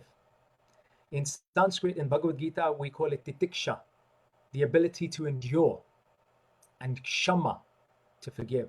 And so I invite you to explore this capacity to build your forgiveness muscles, to build your tolerance muscles for the people, for the situation, and for your likes and dislikes. Let us not be too attached to what we like or dislike. Let us learn to be flexible. Otherwise, nature, by its very essence, will strip away those things that are dear, and it will make it harder for us. Why not make it easy on ourselves? Take the example of Queen Kunti. Invite difficulties, because it allows us to grow. As it did for me when I was young, I couldn't push away all the suffering that came my way, but it's helped me to be the person that I can be. And I know those of us who have faced losses of family members, we will have learned from this, that we can learn to be more forgiving of the people who are alive and with us, and including forgiving ourselves. If we are not able to perform at the level or the standard that we want, or achieve the things that we want at the moment, let us be forgiving for ourselves, so we raise our energy to a higher vibration and not keep it in lower energies of regret and misgiving. And the last F is to flip or reframe our emotions. And I want to invite you to consider this powerful question. When something doesn't go your way, or when someone hurts you at the moment, right now, or in the weeks and months to come, I want to ask you to try this question out. What else could this mean? I'll say this again. When something or someone doesn't go your way or hurts you, or your negative emotions are triggered, fear, loss, anxiety, uncertainty, fear of future work, upsetness over something a family or friend did or didn't do, ask yourself this question: what else could this mean? By doing so, we're flipping our thinking from a negative emotion that's filling us into the possibility that this could mean something else. So we're reframing, we call it in NLP and in applied psychology. So I'm inviting you to flip what comes up for you as an emotion that is negative, and flip it and ask yourself, by asking yourself this question, what else could this mean? And in so doing, we develop flexible thinking. We become versatile in our thinking, versatile in our mindset. This leads to resilience, it leads to tolerance, it leads to strength in our ability to cope with more, and therefore our capacity for our work and our family and our personal well-being is increased. And ultimately, we become a better person, a better family member for ourselves and for the people around us. So I'll pause there just as we're nearly out of time. If there's any last questions, otherwise I will pass it back to the lovely Ahuja, to Simran. Thank you, Prashant. All right, but I'm going to tell you, Prashant, that I've learned so much from your session, and I'm feeling completely positive. In fact, I'm even feeling that I'm getting rejuvenated altogether with my aura, getting the feeling. So right from, starting from towards the end, what we learned, the 3 Fs is going to go with all of us: the flexibility, forgiveness, and the flip. To, the way you started with rice and lentils, the diet diversity, the exercise diversity, routine diversity, and the thinking diversity. And I must tell you that, we're getting so much of positivity today. And Prashant, looking at you, the way you narrated everything, it definitely shows that, yes, you are still a winner, no matter what the situation. So we congratulate you, of course, for passing on the energy to all of us here on Healing on Earth, healing our earth, where whoever is watching and whoever is with us. We like to also pass on this information to everyone. Thank you for making us feel completely on a high in the same circumstance that we are in. Thank you very much, Prashant Kotecha. Namaste. Thank you all. Thank you, HOE family. Namaste, Sarva Jagat. Namaste to you, and namaste to all those who've just joined us. And I must tell you that keep your Sundays for being on Healing Our Earth. Yes, you can be on our website, you can be on our Facebook page, you can be, and definitely be in touch with us on our Instagram page as well as on our Twitter account to get the whereabouts. Next week, the 17th, we're going to have brilliant sessions on yoga and the breathing techniques.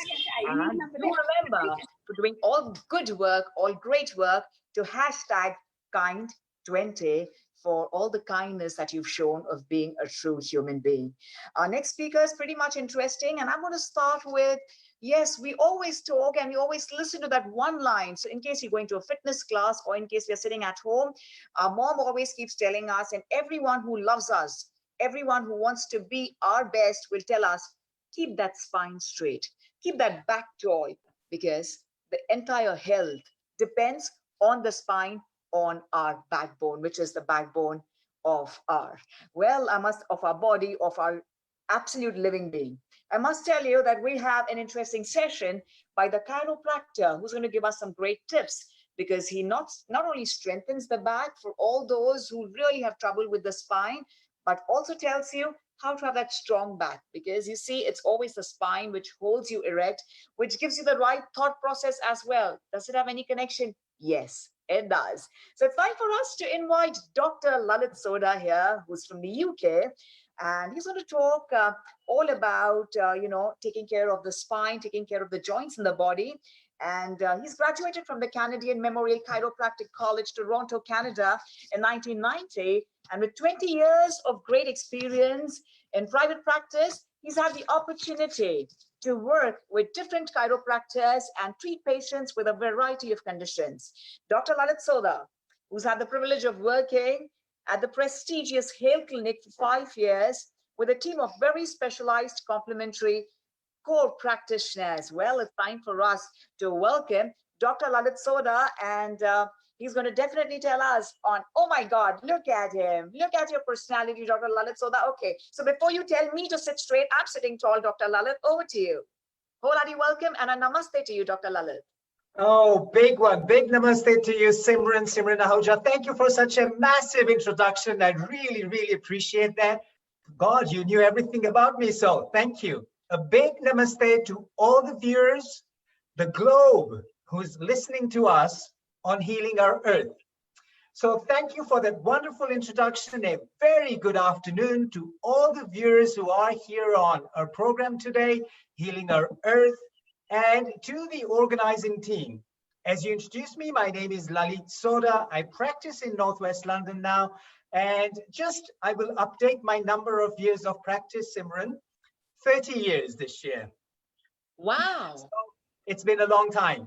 I love my profession and I'm very passionate about it. So today, I actually want to share 5 tips. Now, the number 5 seems to be running quite nicely. I think my previous speaker, Prashant, mentioned about the 5 pockets. I want to share the topmost five healthy tips. And with his speaking abilities and the information that he shared, amazing, awesome urban spirituality guy. So let's see what I have, my 5 tips to share. Okay. And so first of all, before we go ahead with that, viewers, I'm going to just very, very briefly explain to you what chiropractic is. Chiropractic is a Greek word. Chiro means hands, practice means practice.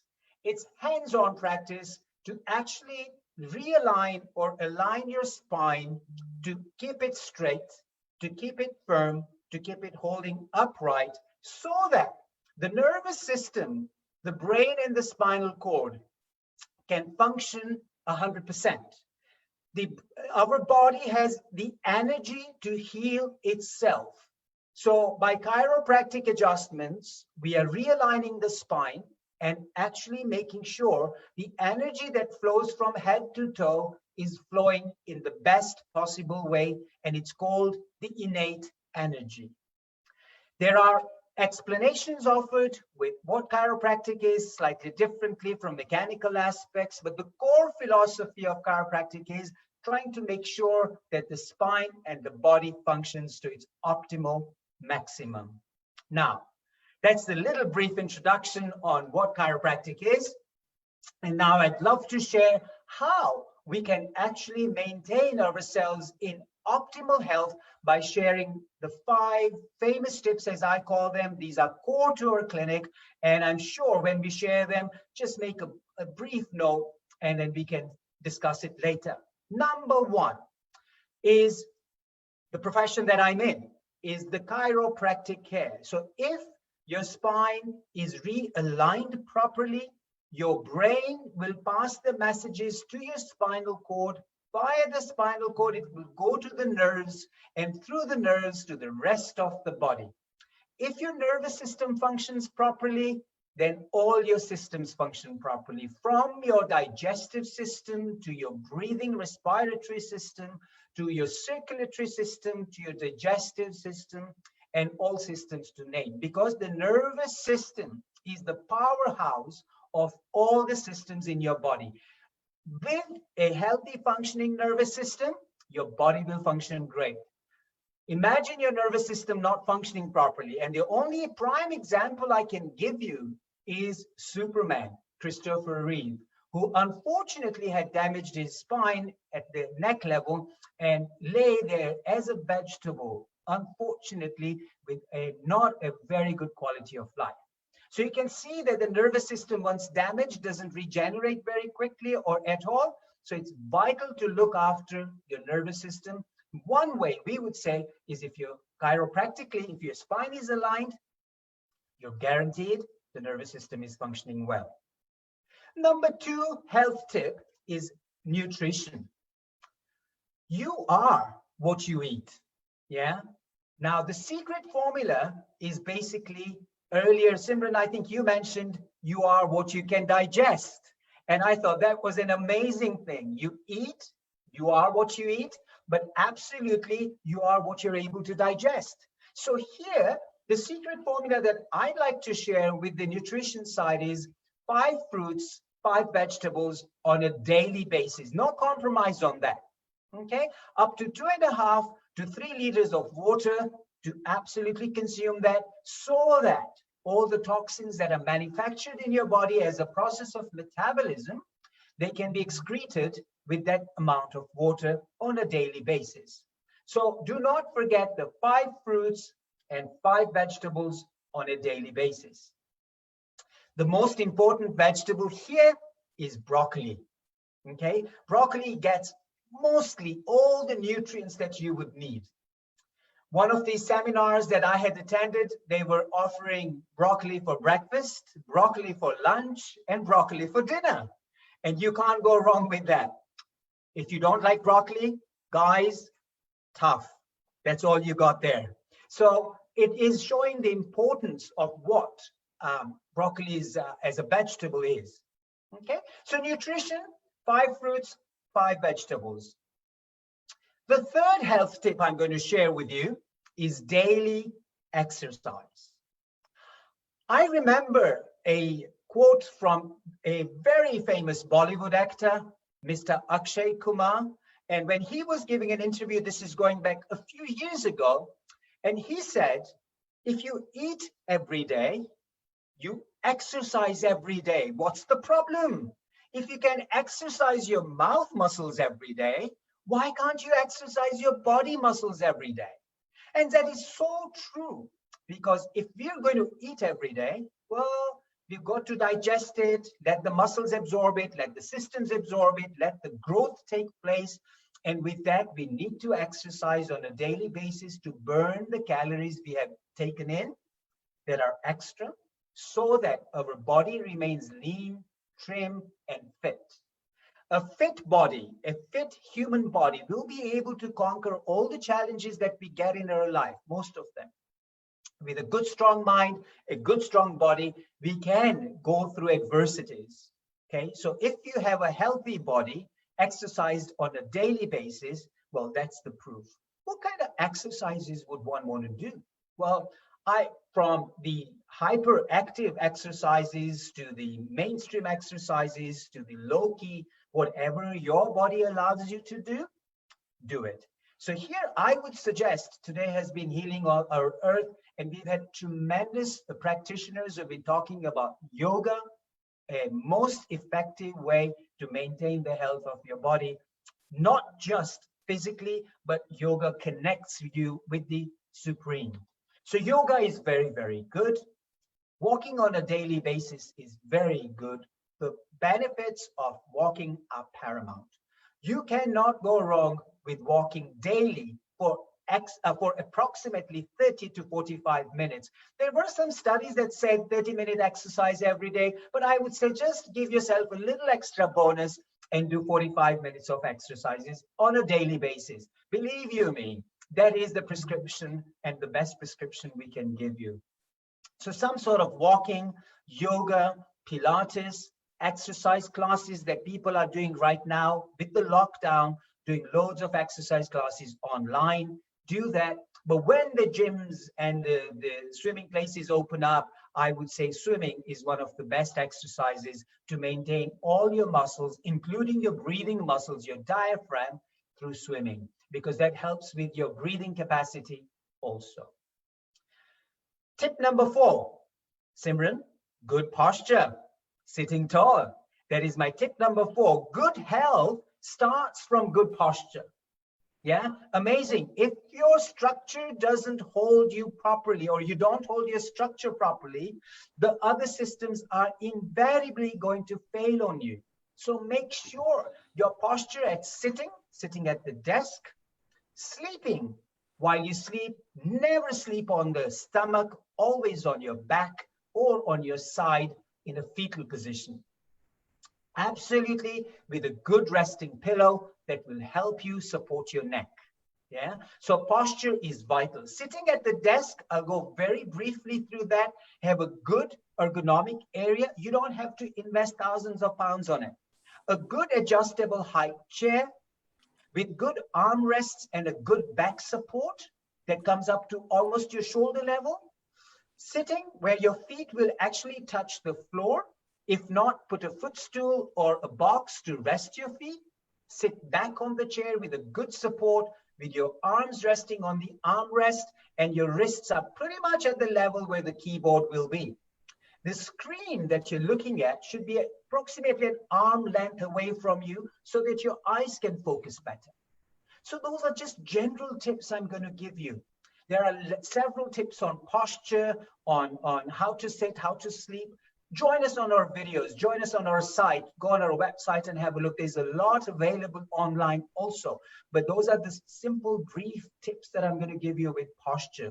Do not forget, good health starts with good posture.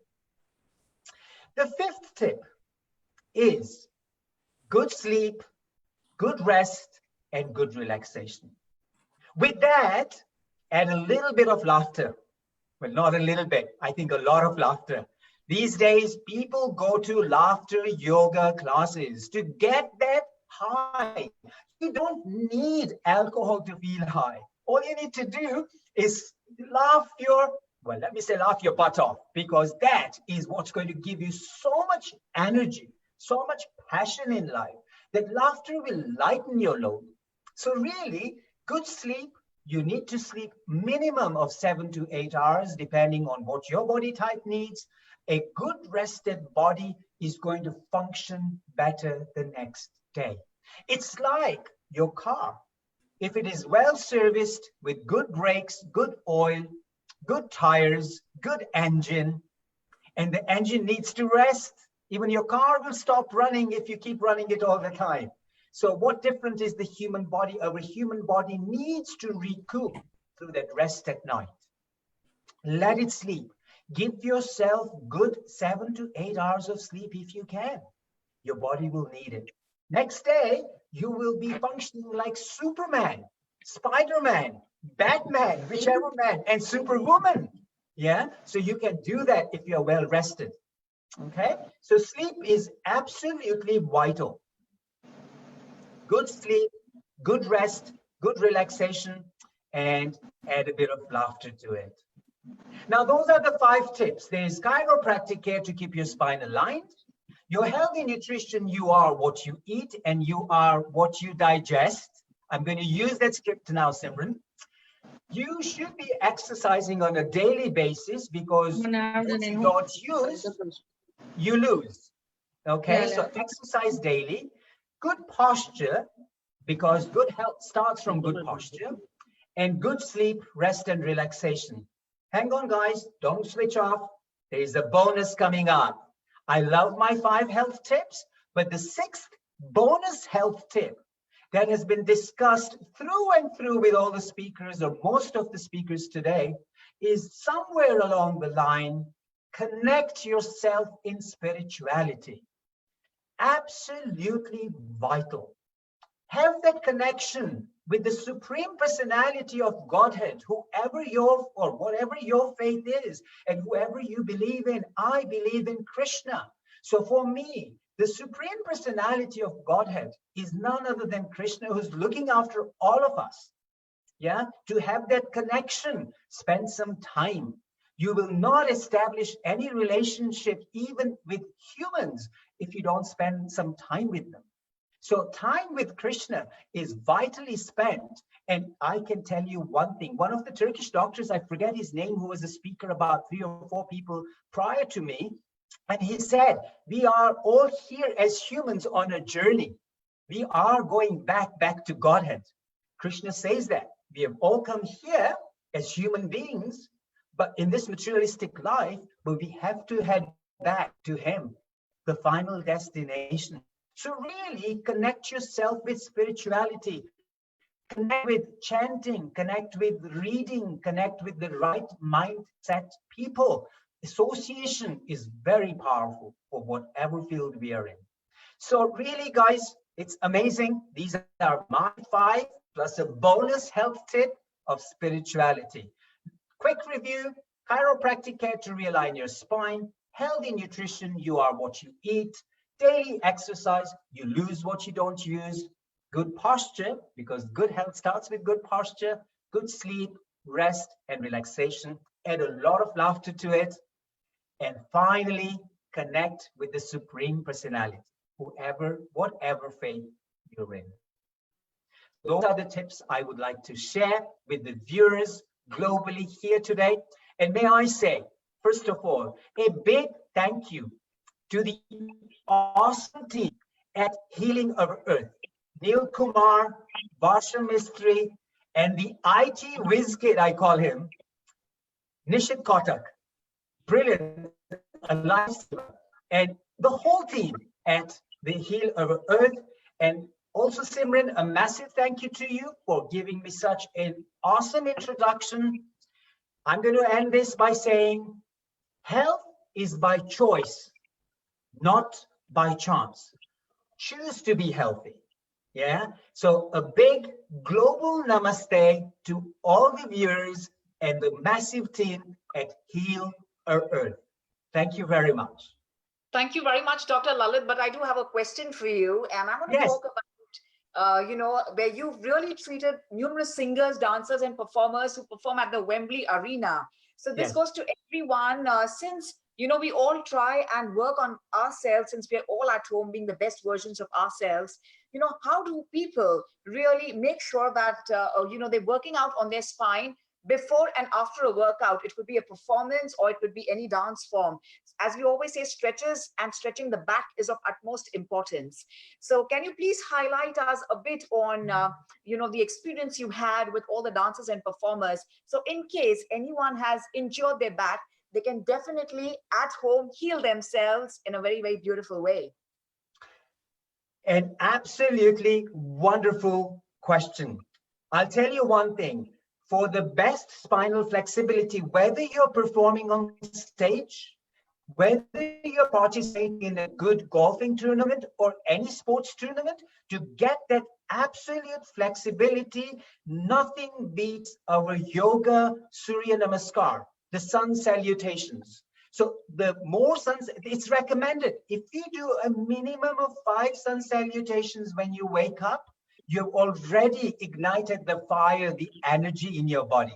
So if you're going to be performing at a high level and your body needs that full battery power and full flexibility, then I would say pump on with Surya Namaskars or sun salutations. That will really energize your body. It will give you flexibility to all your joints, and mentally it will increase your concentration power, and in the body the blood circulation is like zoom.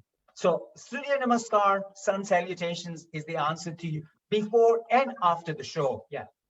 That's absolutely brilliant. And I'm telling you that I've learned so much from you. So 5 fruits, 5 vegetables, and a taste for broccoli. For all those who really look forward to falling in love with broccoli, well, we can give you lots of recipes here on the website of Healing Our Earth and also on the Facebook page. So if you look forward to how to fall in love with broccoli, as Dr. Lalit Sodha suggested, so I'm going to definitely tell Healing Our Earth crew to definitely have some great recipes with broccoli in it. Thank you very much, Dr. Lalit Sodha. And I truly love the bonus of spirituality, and I loved it. And I'm going to take it with me, and I'm going to start meditating more often than before. Thank you, and a namaste to you, a global namaste to you, Dr. Lalit Sodha. Thank you. Thank you very much to each and every one of you for being here with us. As I said, yes, it's completely rejuvenating, and we've forgotten what's really going on in the world. With this kind of feeling, positivity, and utmost optimism, all we say is that we are here to be winners, and we are here to let go of ego. The word ego itself says, please go. And we have a lovely session which says, The Art of Letting Go, by very intelligent and beautiful Deepali Mehta, who's the founder of Muscat Energy Healing Center in Oman, which specializes in training in the areas and arenas of pranic healing and meditation. As a certified healer, she's carried out various workshops, and she's the founder of the Muscat Energy Healing Center from 2010. She aims to spread and ensure complete wellness in people's lives and making them understand the power of healing and the power within them.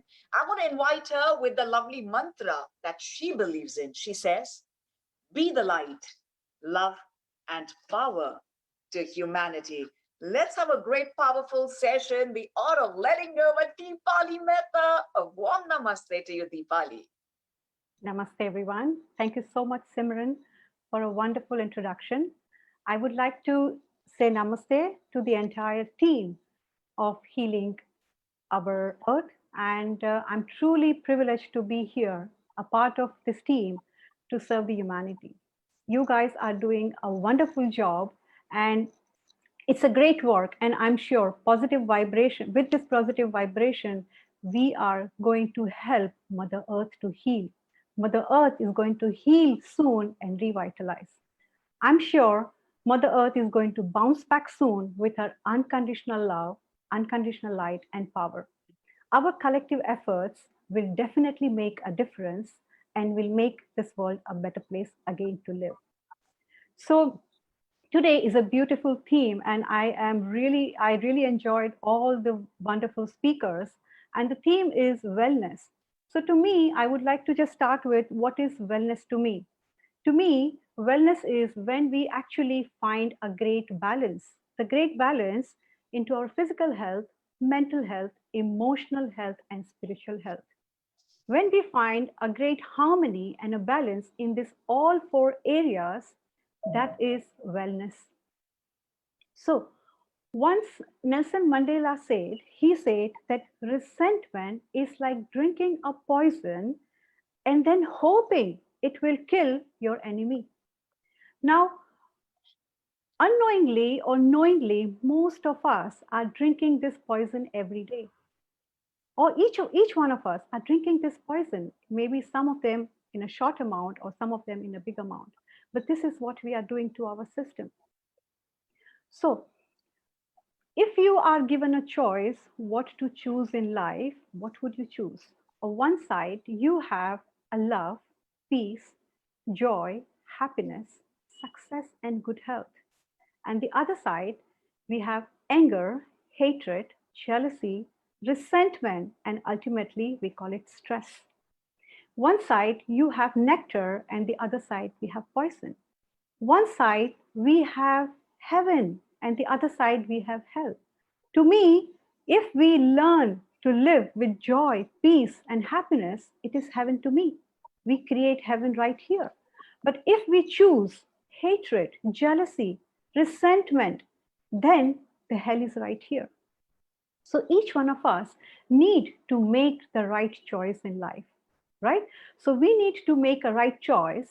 It's like we need to choose our thoughts and emotions, how we choose our clothes every day, right? How we choose our clothes, we need to choose. We need to make a conscious effort about what we think, what we feel, and what are our emotions.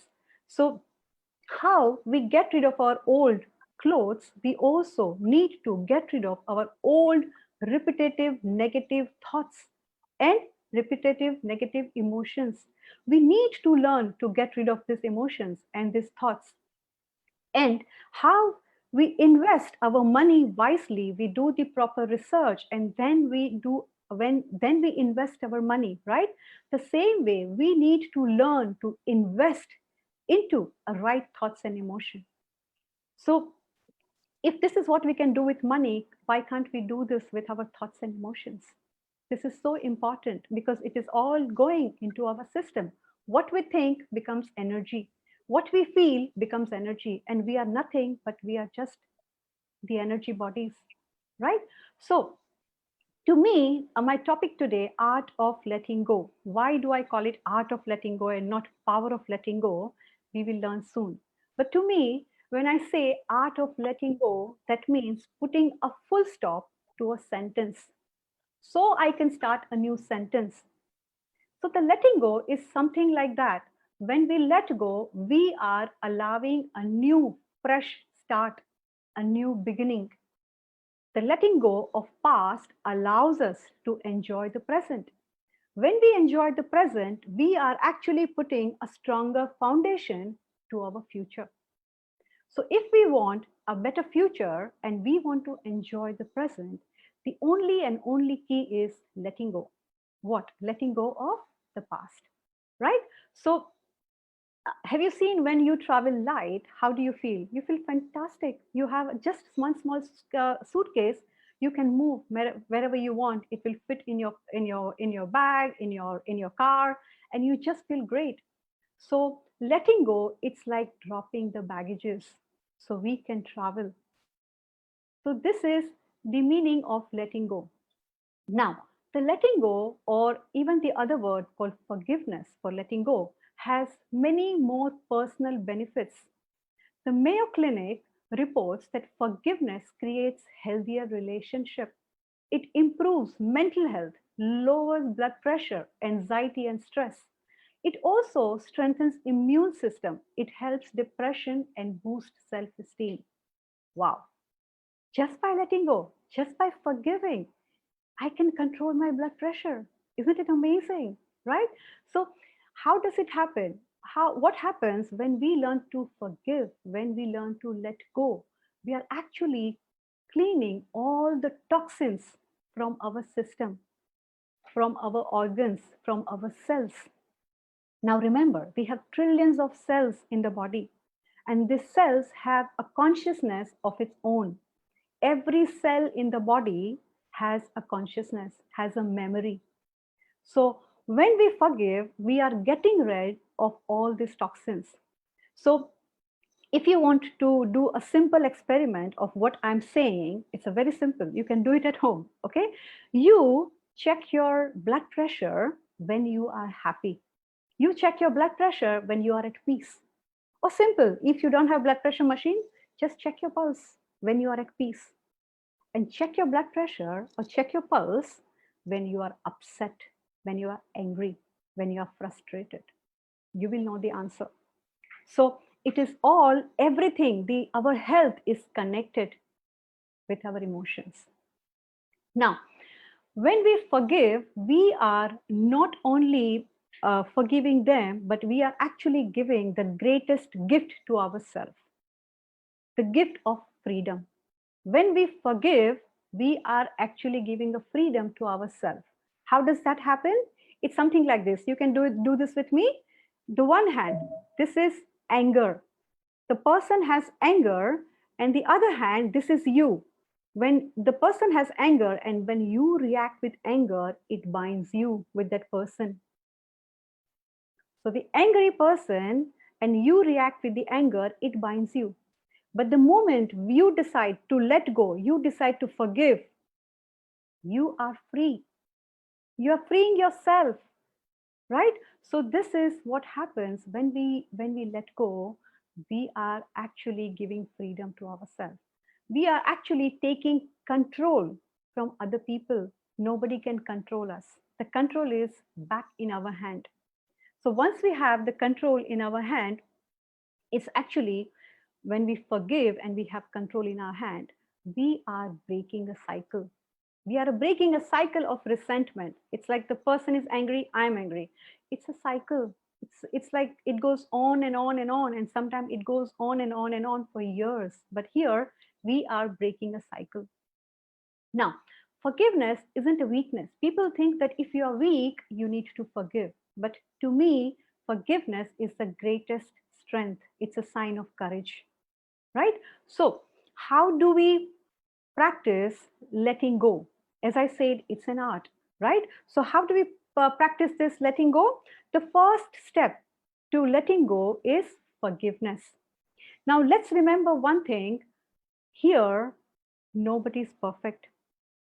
We are all work in progress. Each one of us here are work in progress. Nobody is perfect.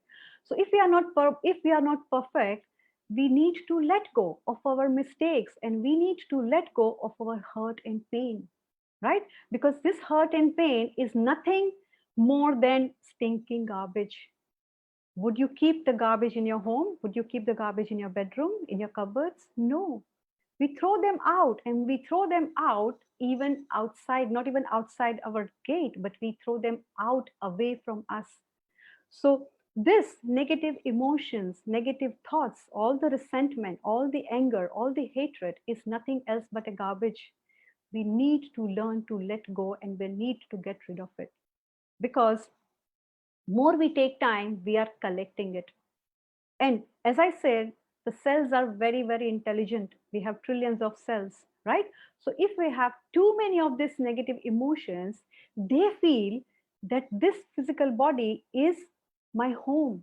It's like they are your unpaid tenants. They are living in your body without paying any rent, and then they feel this is my body, and then they start controlling us. They control our mood, they control everything, our health, everything, right? So this is what we need to understand, that if we want to have a better, clear picture of our life, we need to let go of the past. As we say, that past is a history and the future is a mystery. The only thing we have in our hand is present, which is truly a present. It's a gift. So why are we then carrying our past? Why are we carrying the baggages with us? Let's drop the baggages so we can travel further. So this is the meaning of the first one, is forgiveness. Forgive the person. When you forgive, you actually are freeing yourself, right? So forgiveness, one thing we need to learn is we need to remember that when we forgive people, say suppose today I decide I'm going to forgive this person, he hurted me, but it's all history, I'm going to forgive the person. So let's remember that forgiveness is a process. You forgive a person, but soon you will realize after a few days or a week that anger comes back. So it is something like this. It's like an onion. You know, onion has layers and layers and layers. So when you forgive, you're removing one layer. But after a few days, the anger comes back. Maybe because those people are still in your life. So you see them, the anger comes back. So just want to let you know that forgiveness is a process. It's not a one-time thing. But once we remove one and the second and the third layer, then you will see how things change, right? So this is the first forgiveness. Maybe a lot of people know about it and people are already practicing. The second step, after we forgive, the forgiving alone is not enough. After we forgive, we need to forget. We need to forget. It's like delete button, right? We delete and we empty the trash. This is what forget is all about. So once you forgive and you forget, even that person, you come in touch with the person, it does not disturb you anymore. So forgiving, the next step is you forget, you delete. So that is why you can again have a very healthy relationship with that person. Many people are able to forgive, but they said, how can I forget? You know, every time I see that person, it's like, so I said, that means you haven't practiced forgiveness. So after forgiving, we need to learn to forget the incident. Stop talking about the same incident again and again. Just delete the incident, right? The third step of letting go is little hard for people to practice or people to understand. But this is the higher level of letting go, which is blessing. So after you forgive and you forget, you need to bless the person. And then people say, how can I bless the person? He cheated on me or he was not fair to me. But trust me, this is the law of karma. What we need, what we give is what we receive, right? We all know what is the law of karma. So we need to bless the people who have hurt us. We need to bless them with what we want in life. Do we want peace? We want good health? We want success? Then bless even your enemies with all the love, all the peace, with lots of success, with lots of prosperity. Just bless them, shower them. When we do this, we are generating good karmas. So when we learn to bless them, here we are not only breaking the cycle, but after breaking the cycle, we are repairing the damage. Isn't it a smart thing to do? We are repairing the damage. So those people will not keep coming back in our life. Even if they come back as a better person, right? So this is the third level, which is you forgive, you forget, and you bless them. Now, why do we need to bless them is something like this. It's like this life is like a school. How we all go to school, right? So this is how each one of us here have come here to learn certain lessons. Now, my lessons would be different than your lessons because each one, it's called soul mastery. The soul has come here to master certain lessons.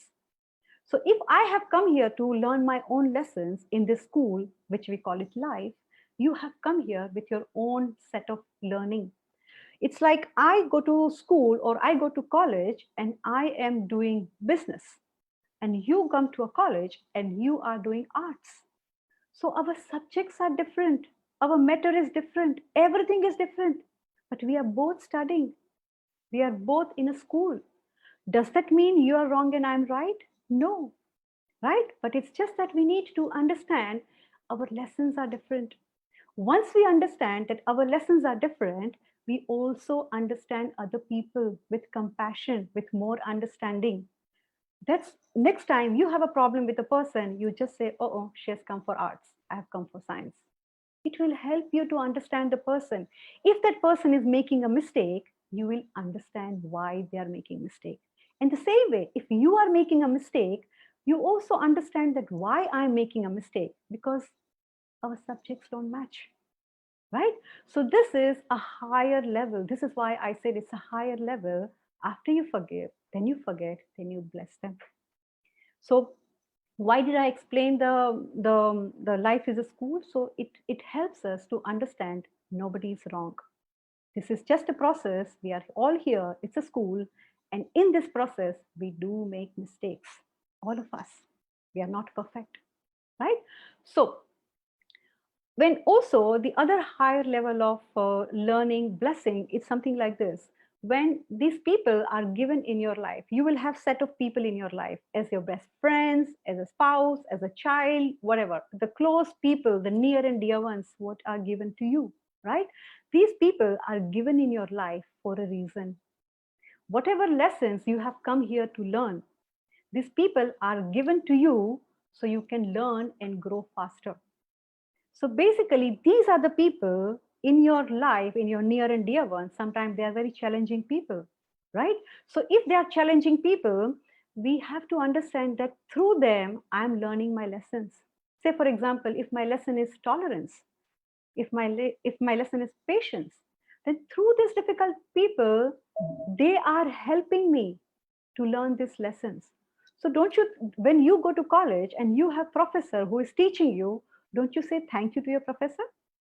You say thank you, right?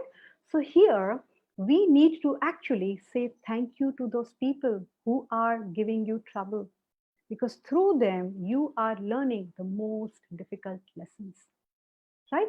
So this is, again, this is why I said it's a very higher level of letting go. You let go, you forget, you bless them. The last level of letting go, which is again a little hard to digest. After you forgive, after you forget, after you bless them, you need to give them freedom. Now, this is something we all need to practice. We all need to learn to give them freedom. If you love them, people who you love the most, give them freedom, give them space, what they want to do in life. Stop controlling them. They have come here for different lessons, right? So what? He's my child. So what? He's my spouse. But we need to learn to give them that space. If we don't give them the space, we will suffocate them. And we are actually cutting their wings. They cannot fly. We think we are loving them, but we are actually suffocating them. So if you love them, stop controlling them and stop suffocating them. This is again a highest level of letting go. This is freedom, right? Now, do you want to know more few secrets about freedom? These are truly a secrets, okay?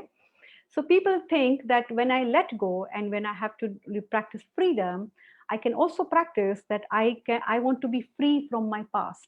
I said, yes, very good. It's good to free from your past. But then people think of only the negative incident, what happened in their past.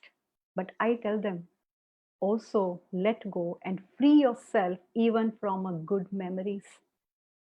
Isn't it hard to practice? Do you know why? Because if my 2018 was amazing, every time I think of my 2018, it is going to give me the hurt. It's going to give me the sadness. So let go. When you say let go and free yourself from the past, good and bad, both. The other higher level of freedom is when people are no more in your life.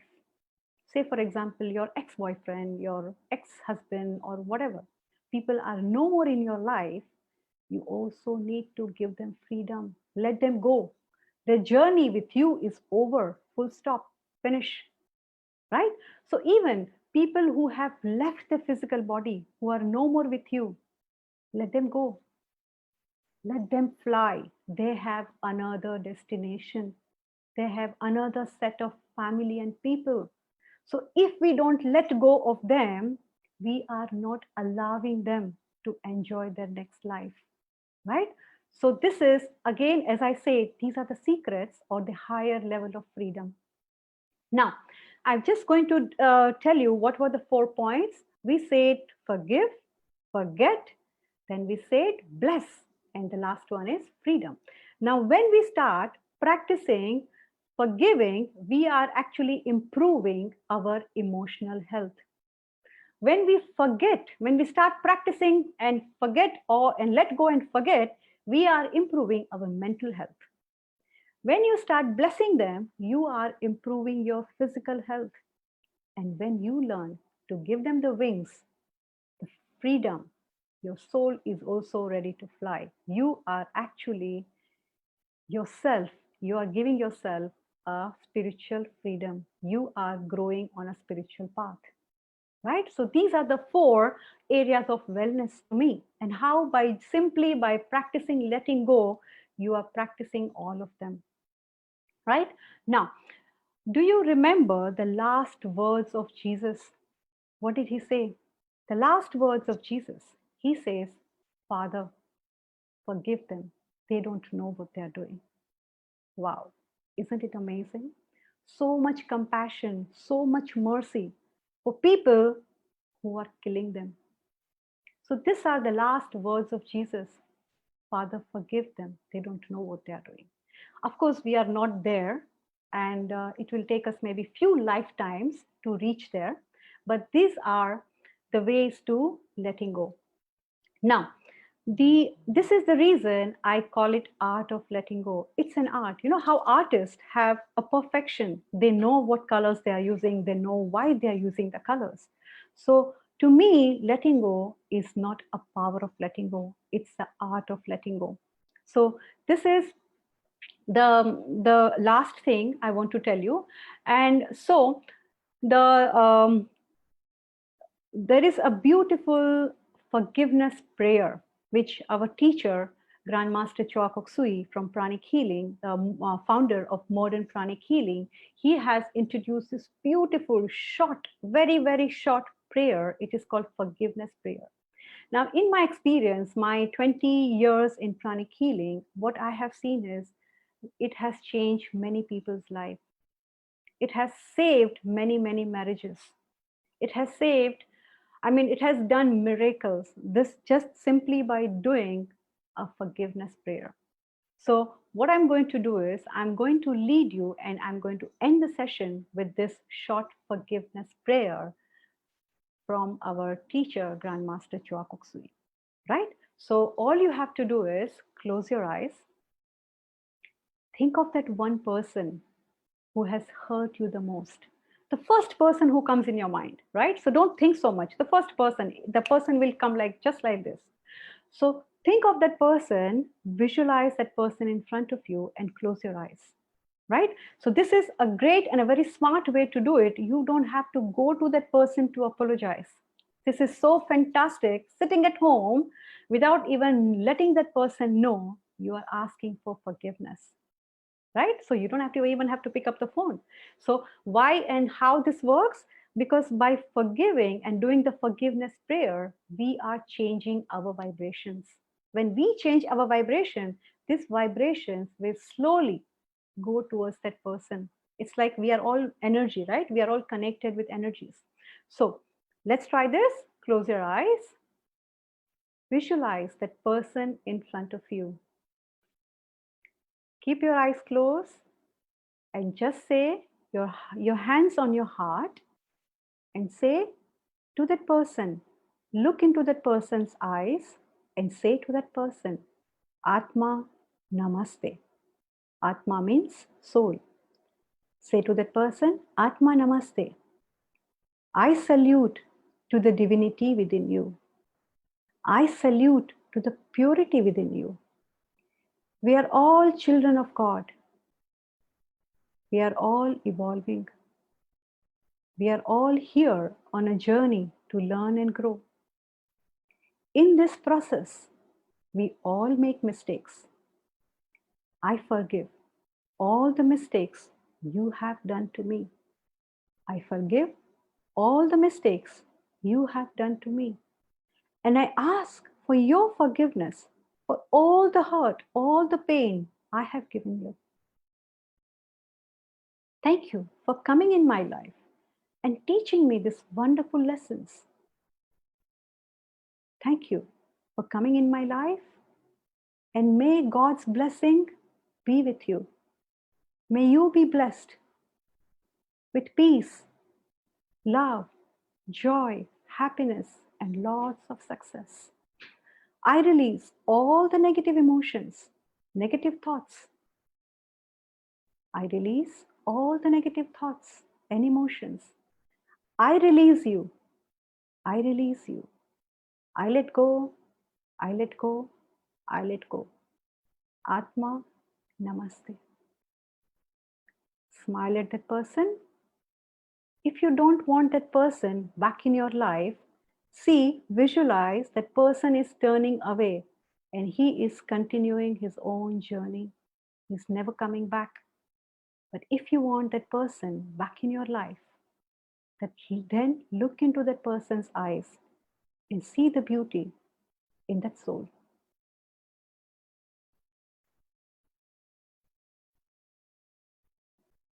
So this is a beautiful prayer, forgiveness prayer. And I just would like to thank, first of all, I would like to thank my teacher, Grandmaster Choa Kok Sui, a founder of modern pranic healing. All the understanding and the knowledge of pranic healing. And thanks to him, today, I am what I am. So if there are any wonderful knowledge, if you like my talk, all the credit goes to my teacher.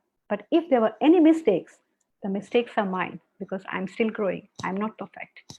So thank you once again, the beautiful team, for giving me this wonderful opportunity. And let's continue praying so Mother Earth can heal, revitalize, and bounce back soon. Thank you. God bless you. Blessing and feel free like a bird. Thank you very much. And I'm going to quickly invite Milind, who began the wellness session this morning. Milind, can we please have you here? Namaste. I'm still very much here and have been following as well. We started off. We've been going so strong. So those of you still watching, we are now coming to the tail end. But hopefully you've been inspired.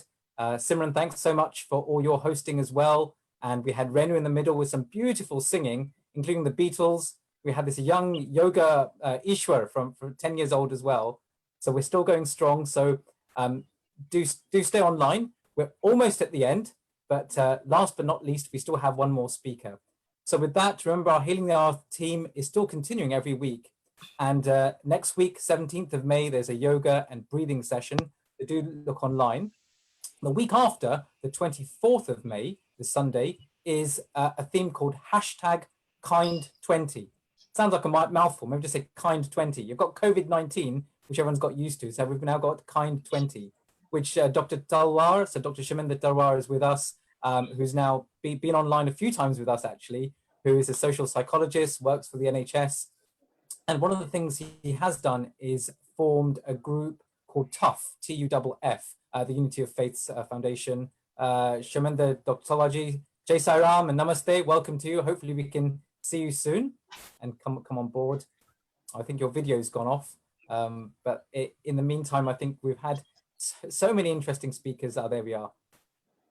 So a warm welcome again. And I think it's particularly in the themes of, I think you're going to cover sort of managing maybe depression and anxiety from the psychology point of view as well. And certainly from last week or when we last spoke online, even supporting the medical teams as well. We've heard from various teams as well, how much medics, whether it be nurses, doctors, allied healthcare professionals have taken on completely new ways of working and managing their own anxieties as well as sort of patient anxieties. But anyway, over to you, and thanks for joining us. Well, thank you, Milind. Firstly, I'd like to thank the entire team of Healing Our Earth for what an incredible platform they've put together at this challenging time in the history of mankind.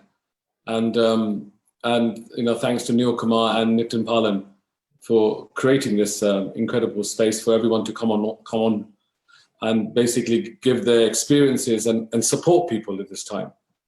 And I was watching Simran and Dipali was there, just how incredible it is to get inspired by other teachers, I would say, or gurus, and watching them and inspire tens of thousands of people that are watching this platform. And I hope they can watch it later on YouTube, because what they bring to this platform is priceless.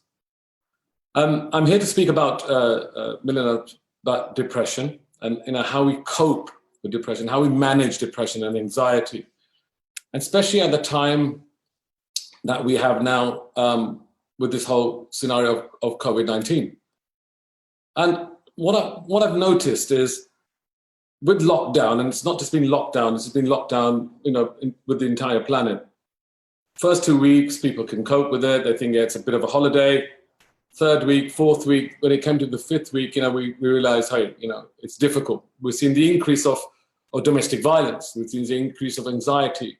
The NHS, as I explained to you, how we've been managing to mentor or counsel the nurses and the doctors too, as psychologists, we have to mentor them too, because it's difficult for them to deal with people with the symptoms as COVID-19. Because when someone goes into the hospital, and I just want to quickly bring this up because it's really important that people should understand the value of what our nurses and doctors are doing. I understand they're doing a wonderful job, but the absolute detail of what it is, like, as you know, when you go into hospital with a situation with some cancer or a broken leg or burns or something, and as a nurse and doctor, as they treat you, ladies and gentlemen, they know they're not going to get that cancer back. They're not going to get those burns back. They're not going to get those diseases back. But when they're treating a person with COVID-19, it's like how people used to go in the First World War, when the soldiers would go in the front line. That's hence why they call it the front line. And you could get a bullet. The nurses and the doctors know very well they could get the symptoms. They could attract the COVID-19 onto them. So that's the mental stress they go through too at the same time. I just wanted to add that in a minute. I just wanted to just make sure that people understand that, the importance of what the staff have been doing. Now, coping with managing depression. Now, why is dealing with depression so difficult? And a lot of people ask me this question. Depression drains your energy, hope and drive, and making it difficult to take steps that, help you feel better. Sometimes just thinking about things you should do to feel better, like exercising or spending time with friends, can seem, exhausting or impossible to put in action. I mean, it's like a catch-22 situation of depression recovery. Things that help the most are the things that are most difficult to do. There's a big difference, however, between something that's difficult and that's something that's impossible. While recovering from depression, it isn't quick or easy. You do have more control than you realize, even if your depression is severe and stubbornly persistent. The key is to start small, like baby steps, and build from there. I mean, you may not have much energy, but by drawing up on all your reserves, you should have enough to take a walk around the block, pick up the phone, call a loved one, for example. I mean, taking that first step is the hardest. That's the most important thing, taking that first step, but going for a walk or getting up. And some people, when I've spoken to a few people, some patients, put on your favorite music, and not a sad song, put on something that's a bit jivey. Dancing to your music, for example, is something that you can do right now, and it can substantially boost your mood. It can really boost your mood and energy for several hours, psychologically several hours. You will get the adrenaline to pump up. I mean, it's long enough to put a second recovery step. So that baby step becomes 1, 2. And that really helps. And I think that's really important. And by taking the following small but positive steps day by day, you'll soon lift the heavy fog of depression and find yourself feeling happier and healthier and more hopeful, again. And that's really, really important. And what I say is, how to reach out for depression support. What do we do? I mean, look for support from people who make you feel safe and cared for. So you look to your best friend, you look to someone who's a good listener. The person you talk to doesn't have to be able to fix you. They just need to be a good listener, and someone who'll listen attentively and compassionately without being distracted or judging you. That's the most important thing. They're just listen to you and understand your concerns. Making a FaceTime a priority, phone calls, social media, texting are great ways to stay in touch, but they don't replace good old-fashioned in-person quality time. But a simple act, talking to somebody face-to-face about how you feel, can play a big role in, revealing, helping with depression and keeping away. And especially now with social distancing now, every word is so precious. Every emoji now is incredibly so special, because we don't have that magic hug anymore when someone requires a hug to embrace you in these situations. And that's really important, that whatever you say, and for example, we've had a lot of situations here, as you know, with a lot of deaths that are taking place, and people can't go to the funeral. Everything's done by the mobile, and watch your loved one by mobile. It's horrific. I know so many cases. And then a lot of people say that, we can't go up to the person and hold their hand and say, hey, mate, I'm really sorry to hear this. So what do you say to those people? And that's really important too. That, when I say to people, I think the first thing one should do is, yes, you're sorry, but what you should do is one must say to them, how exactly are you feel? Please tell me how you feel. And then what you're doing, you're showing concern for them. Not only are you sorry for them, but you're also concerning for them. You're asking them, how do you exactly feel? Just talk to me. Tell me. Some people just want to push you away, and you give them time. That's fine. Another thing with depression is, and going off about depression and anxiety in general, try to keep up with your social activities, even if you don't feel like it. Often when you feel depressed, it feels more comfortable to retreat into your shell, but being around other people might make you feel less depressed. But the thing is, again, social distancing, this is where we are at the present moment. So you have to get on with your loved ones at home. You have to get on with your partner. You have to get on with your mother, your father, your children. Have to make that extra effort. And if somebody is going through depression or anxiety in your family, it's a responsibility of your family to lift those people up, and that's really important. But yeah, find ways to support others. It's the phone calls that really make a difference, and that's what I think, Milan, is really, really important. Those key things now, because now no more embracing, no more, as they say in the words of Munna Bhai from Munna Bhai, Jadoo Ki Jappi. It's not there anymore. So Jadoo Ki Jappi, and for viewers who don't speak Hindi, the Jadoo Ki Jappi means a magic hug. That magic hug is not there. So we have to virtually give that spiritual a radiance of love and bliss and joy and happiness, and embrace them as much as you can with your words and the way you're expressing your words. So that's what I would say, Milan, I would suggest about how we can cope with depression. But every word and everything you say now makes a lot of difference, and you need the support from the people that are around you, and that's at the moment the people who are within your family members at lockdown, and that's really important. For sure, and I think we're so grateful for all our family members, whoever they may be at that time, even though you're in each other's faces, but that time they're also that support for you. And you've raised some really valid points, because that feeling of touch, that feeling of wanting to touch someone. Exactly. And then being able to that is gone. That virtual contact, even us as physicians, we're trying to interact with, even from a medical point of view, trying to examine someone online is very different to what I just. So you're right. Every day, even to yesterday or Friday, I brought in a few patients wearing a mask and had to examine them, because there's only so much you can do, across a telephone or so on. But we're all trying. And I think if I can just make a point, obviously you being a GP and with the mask, there is that element. And I know we always say that, yes, we're spiritual people and we have great faith in our gods or faith in whoever we believe in. But people need to really value what we're going through when we meet people, that there is an element inside us that, yes, we've got the mask and we're protected as much as possible. It's like going in the trenches. Like, hey, we're going out there. This could be a bullet coming our way.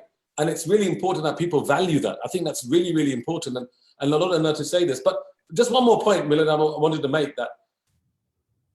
And this is the thing about this whole Kind 20, which is on my page, on my name, that how kindness, first of all, kindness cannot be quarantined. Kindness is free. And kindness could be an antidote for the COVID-19. That is what we have at this present moment. We don't have any vaccine, but kindness could be an antidote for the COVID-19. And it's those acts of kindness which everybody has seen now taking place all over the world. So much incredible work is taking place. And that gives a lift to people. And I've seen this already. I've seen a lot of people that have gone into depression, but what has given them hope is not Captain America of the Avengers, but Captain Tom of the Avengers of 2020. That's what's given them really hope about, those acts of kindness have lifted the spirits of people around the planet. And I think it's important that we see these wonderful things, we see the positive things, and hey guys, let's all make COVID-19 and turn it into kind 20, hashtag kind 20. So again, thank you very much. Kind 20, and you're right, it's a 100-year-old captain, not Captain America, but Captain Tom. That took, certainly those of you who are watching globally, do Google this Captain Tom who's turned 100 and exactly. did some great work. And your point of view, choosing the right words, our connection with people is so important. So before we finish, to really lead us up nicely to this theme of Kind 20, as we were saying, look, next week is yoga and breathing from Healing Our Earth. The week after, the 24th of May, where are we? May, lost track of time now, on a Sunday, is this hashtag Kind 20. Could you maybe just in a half a minute or a minute, just tell us what you're envisaging that session to be about? What we're doing is, we started this awareness, we're inviting citizens of our world to take a video or a photo to share what kindness means to you. It's like a selfie with kindness. And obviously nominate other people that can spread this kindness and move it around. But it's more like Kind 20 is raising awareness about the globe, shared across your social media platforms, and bringing that human spirit back in. So people coming together, and the aim of this, Milan, is by the year end, we will have more cases of kindness than cases of COVID-19. So we can walk into 2021 with hope and optimism and not depression. And hence why kindness cannot be quarantined and is an antidote to COVID-19. Yeah, you've inspired me. I think hopefully you're running for some post in government, but certainly... I wouldn't say that, but we're here to lift people's spirits, Merlin. We have to lift them up. No, I'm inspired. I was saying, otherwise usually we get all these sort of telling us how bad we are or how we can't treat diseases. And I'm glad you've given us a positive spin, a really nice way to end. There's a smile on everyone's face, guys. I can see you all. Well done. Smile. Keep smiling, Simran. Watch out. I need that. Let's just keep smiling. Great. Dr. Milan, if I can come in here, and Dr. Shamender, I think one of our person from Iceland is here, Linda, who is also involved in Kind 20 with the team, because the Kind 20 is an event that is actually brought on Healing Our Earth and is powered by TUF, the Unity of Faith Foundations. And Linda is there. So can I ask admin, can you put a spotlight to Linda, please? Yes. Linda, hello in Iceland. How are you? Hi. Hi, I'm fine. And you? We are all okay here, and Dr. Shamender is here. Dr. Milan is here, and you are also looking for Iceland for Kind 20. How are you, and how is it going up there? Oh, well, it's going fine up here. We haven't had any COVID incidents for many days now. So we are healing. And we have been spreading kindness around the country, and the nurses has been dancing, and the doctors as well. And we have been, we have been singing the virus away. So the kindness is spreading all around the country, and I hope it will go into the hashtag Kind 20. Thank you, Linda here, and we look forward to seeing you on 24th of May. You are, of course, one of the hosts there and from Iceland. Dr. Talwar, any last word from you for Kind 20 before we let Milan wind up? All I'm saying is people that remember kindness, kindness, kindness. Kind 20 is the antidote that will help us all take away and turn COVID-19 into this amazing Kind 20. So please, everyone join together, and let's get together and let's just make sure we get to the end of the year, have more cases of kindness than cases of COVID-19. And Happy New Year. That's what we can say at the end of the year. For sure. So we'll have 300,000, a million cases of kindness, if not more, and whatever that might be. And I think we'll explore that on the 20th. Really looking forward to exploring, actually taking apart, actually, what does kindness mean? How does it come from within? And we've had some great speakers as well telling us what comes from within, and whatever comes naturally is that act of kindness. So looking forward to Sunday the 24th. Dr. Talwar, Shamendra, thank you for joining us again. And Jai Sairam and Namaste to you. Sairam. So in a moment, we'll be introducing back Simran. We've come to an end. So we started at the beginning. We started with the Gayatri Mantra, sort of 11 o'clock in British time. What time is it in Mumbai at the moment? Yeah, it's 11 p.m. too. Yeah, 2 minutes to 11 p.m. That's right. Yeah. Right. So it's time for you guys to wind down on your side. But it's still about 6:30 here. So in a moment now, we're going to sort of wind up, also give our thanks to the team behind Healing Our Earth. So again, it's quite a fluid team. We've got so many people behind the scenes. If you do go onto the website, you'll see how many sessions we've had, starting with the Global Gayatri Mantra to Global Wellbeing. There was a Simply Spiritual event, prayer and meditation. So you've seen, and today, again, a wellness session. So behind that, there have been various team members, whether it be technical or media. So in a moment, certainly 3 or 4 of them are going to come online just for, just half a minute, maybe say a sentence, and also chant that one mantra that's become universal as part of Healing Our Earth, which is the Gayatri Mantra. So Simran, in a moment, just sort of handing over to you, if you've got sort of, maybe 1 or 2 or 3, or how many take-home points. I know we've had so many speakers. I've certainly been making notes and taking things home. I mean, who caught your eye, or what messages are you taking back as you start your day again tomorrow? I made so many notes, and more than notes, I'm taking a rejuvenation me. I'm completely rejuvenated, I'm a completely new person. Just by a couple of hours, I could be rejuvenated was unknown to me. So I'm going to truly thank Healing Our Earth. And thank you, Milan, for saying that. I'm going to definitely start having broccoli more often than ever, and do my Surya Namaskars, because that's what keeps the spine tall and straight and erect. And, depending on the flexibility of your spine, you will look always young and appealing, not just aesthetically, but also mentally fit. So spine really keeps you alert and fit. Also, I'm going to take a lot of forgiveness tip. We also spoke a lot of, forget and forgive, so forgetting is one aspect, but forgetting is a different aspect. Also blessing, flying with freedom. All we need is, relax and remove all the stress and tension we have everywhere in our body, on our neck, on our shoulders, and feel free to fly. I know you're going to get back to getting news from across the world, but I'm going to tell you that these hours were extremely special for all of us. I'm going to share it to the world and share the goodness to the world by being here with Healing Our Earth. Thank you so much. Milan, what about you? What are you taking home today? So the first thing was actually changing our perspective. I think we had that first image from Darren saying, do you see an old woman, a young woman? What do you see? So often actually first is actually looking at our perspective and knowing what positives we can get. There were lots of sort of physical tips. I think Dr. Lalit talked about exercise a lot. I saw a young Ishwar sort of doing his yoga as well. Music as well, even Shamendra mentioned at the end, sort of, just putting on a track of music and going walking to it. And Renu sort of, again, that Beatles track or whatever made us go. And then finally, I think the deeper aspects as well of the letting go, looking from within, seeing that oneness in all. So whether it be on the body, mind or intellect level, there was something always to take away.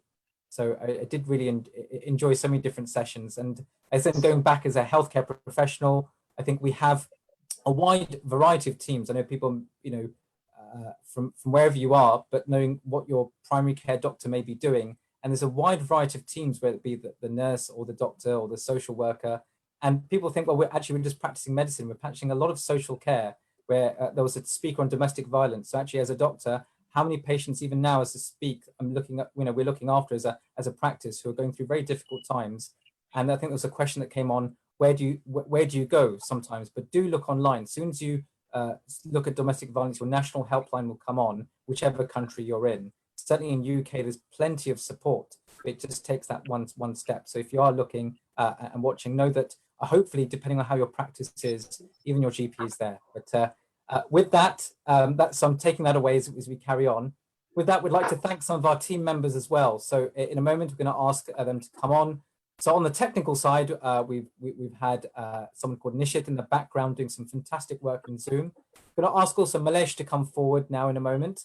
And Malesh, if we can spotlight you, if you can come on and maybe say a few words. Malesh has been working on the YouTube side, on the website, updating it. So it's very nice for us to acknowledge also these other members. Namaste, Malesh. Welcome. I'm sure you've been in the background, and whatever you want to share with us. It was a really wonderful session today, and there's a variety of speakers, and they've shared their experiences, holistic side and the Ayurvedic side, and also the physical health and mental health perspectives. It's been a really, for me, it is an enlightening session, and I've got too many to take away and try to practice all of them possibly. Thank you very much. And thank you, Nishit, for all the support technically on the background. Thank you. And I was sure if you wanted to end with one Gayatri mantra for us. Yeah.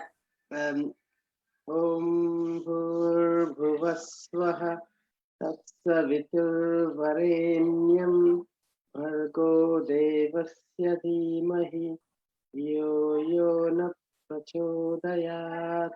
Om Shanti Shanti Shanti. Thank you. Thank you, Malesh, for your technical help. And I'm going to call Varsha. I can hear your little one in the background as well. Excellent.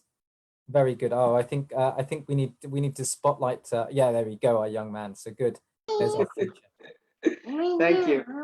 Excellent. So bringing on Varsha Ben as well, Varsha Mistry from the Metropolitan Police as well, and a forensic officer. But you've been doing a lot of work on our social media, whether it be on Twitter or Facebook, etc. So Varsha Ben, I hope you're there. Namaste. Namaste, Dr. Milan. Very well done to yourself and to Simranji all the way from Mumbai.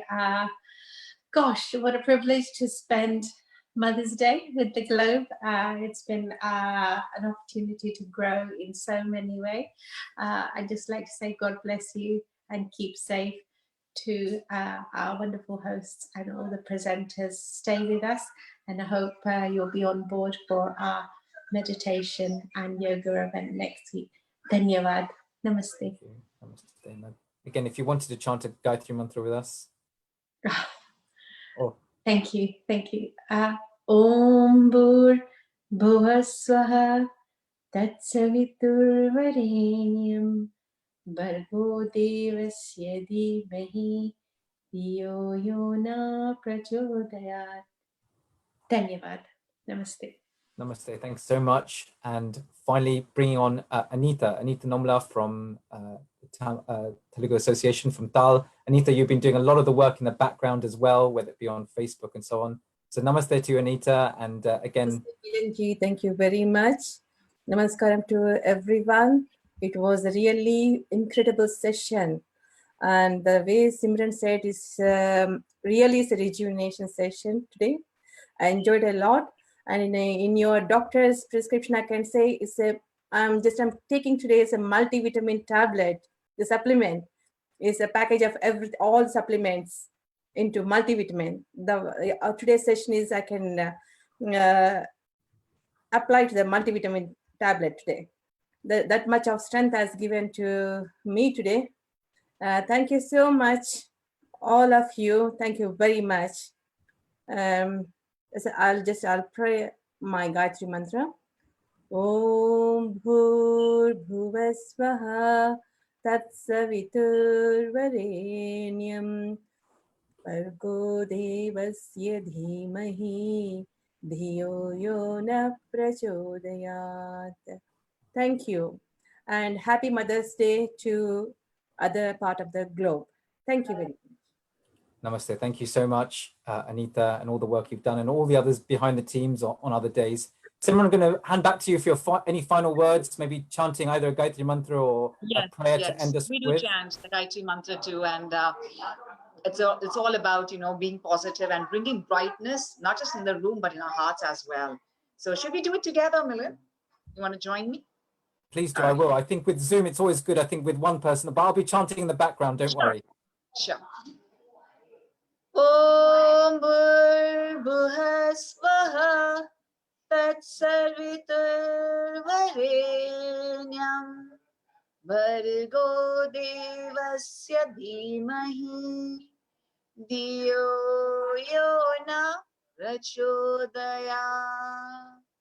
Om May there be light and love all around us across the world, across the globe. And thank you very much to you, Milind. Thank you very much to everyone. Do remember to be with us next week, the 17th of May, for yoga and breathing. Yes, Milind, over to you. Thank you. So Simran, welcome to the team now. Well, you're very much part of the team, and we'll see you again very much soon again. I know it's quite late in India as well. So we started and we end with a namaste. So this namaste, you and I are one. So maybe we connect. This platform that's been created is just to connect in whichever way we can. I bow down. Why? With humility. Wherever you may come from whichever culture, background, religion, race, old or young, you're welcome. Please come and access this platform and use it. And finally, so you and I are one. I bow down. And finally, even our eyes are closed as we see. I look towards the divinity within me. The God within me is the God within you, and those spiritual messages that have come. So friends, we've come to the end. I don't know where those hours have gone, but we come to the end of another journey again. So next week, do tune in. Sunday, the 17th of May will be a yoga and breathing session. Do go online now, healingourearth.com. You can see even some of the previous sessions and messages of support. The week after will be Kind 20. May we have as many acts of kindness that can overrun and be the antidote to this COVID-19. So with that, we'll end with a closing prayer, and then you'll see our meeting will close for today. So with that, may we all focus together and chant our ending prayer, which in fact Dr. Nikolaos and other even speakers chanted, Om Sarve Bhavantu Sukhinaha. So may everyone be healthy and happy. Om Sarve Bhavantu Sukhinaha. Sarve Santu Niramaya. Sarve Bhadrani Pashyantu. Kaschit Dukha Bhag Bhavet. Om Shanti Shanti Shanti. Namaste to all, and good night, goodbye, and see you again next week. In the meantime, do keep well and keep safe.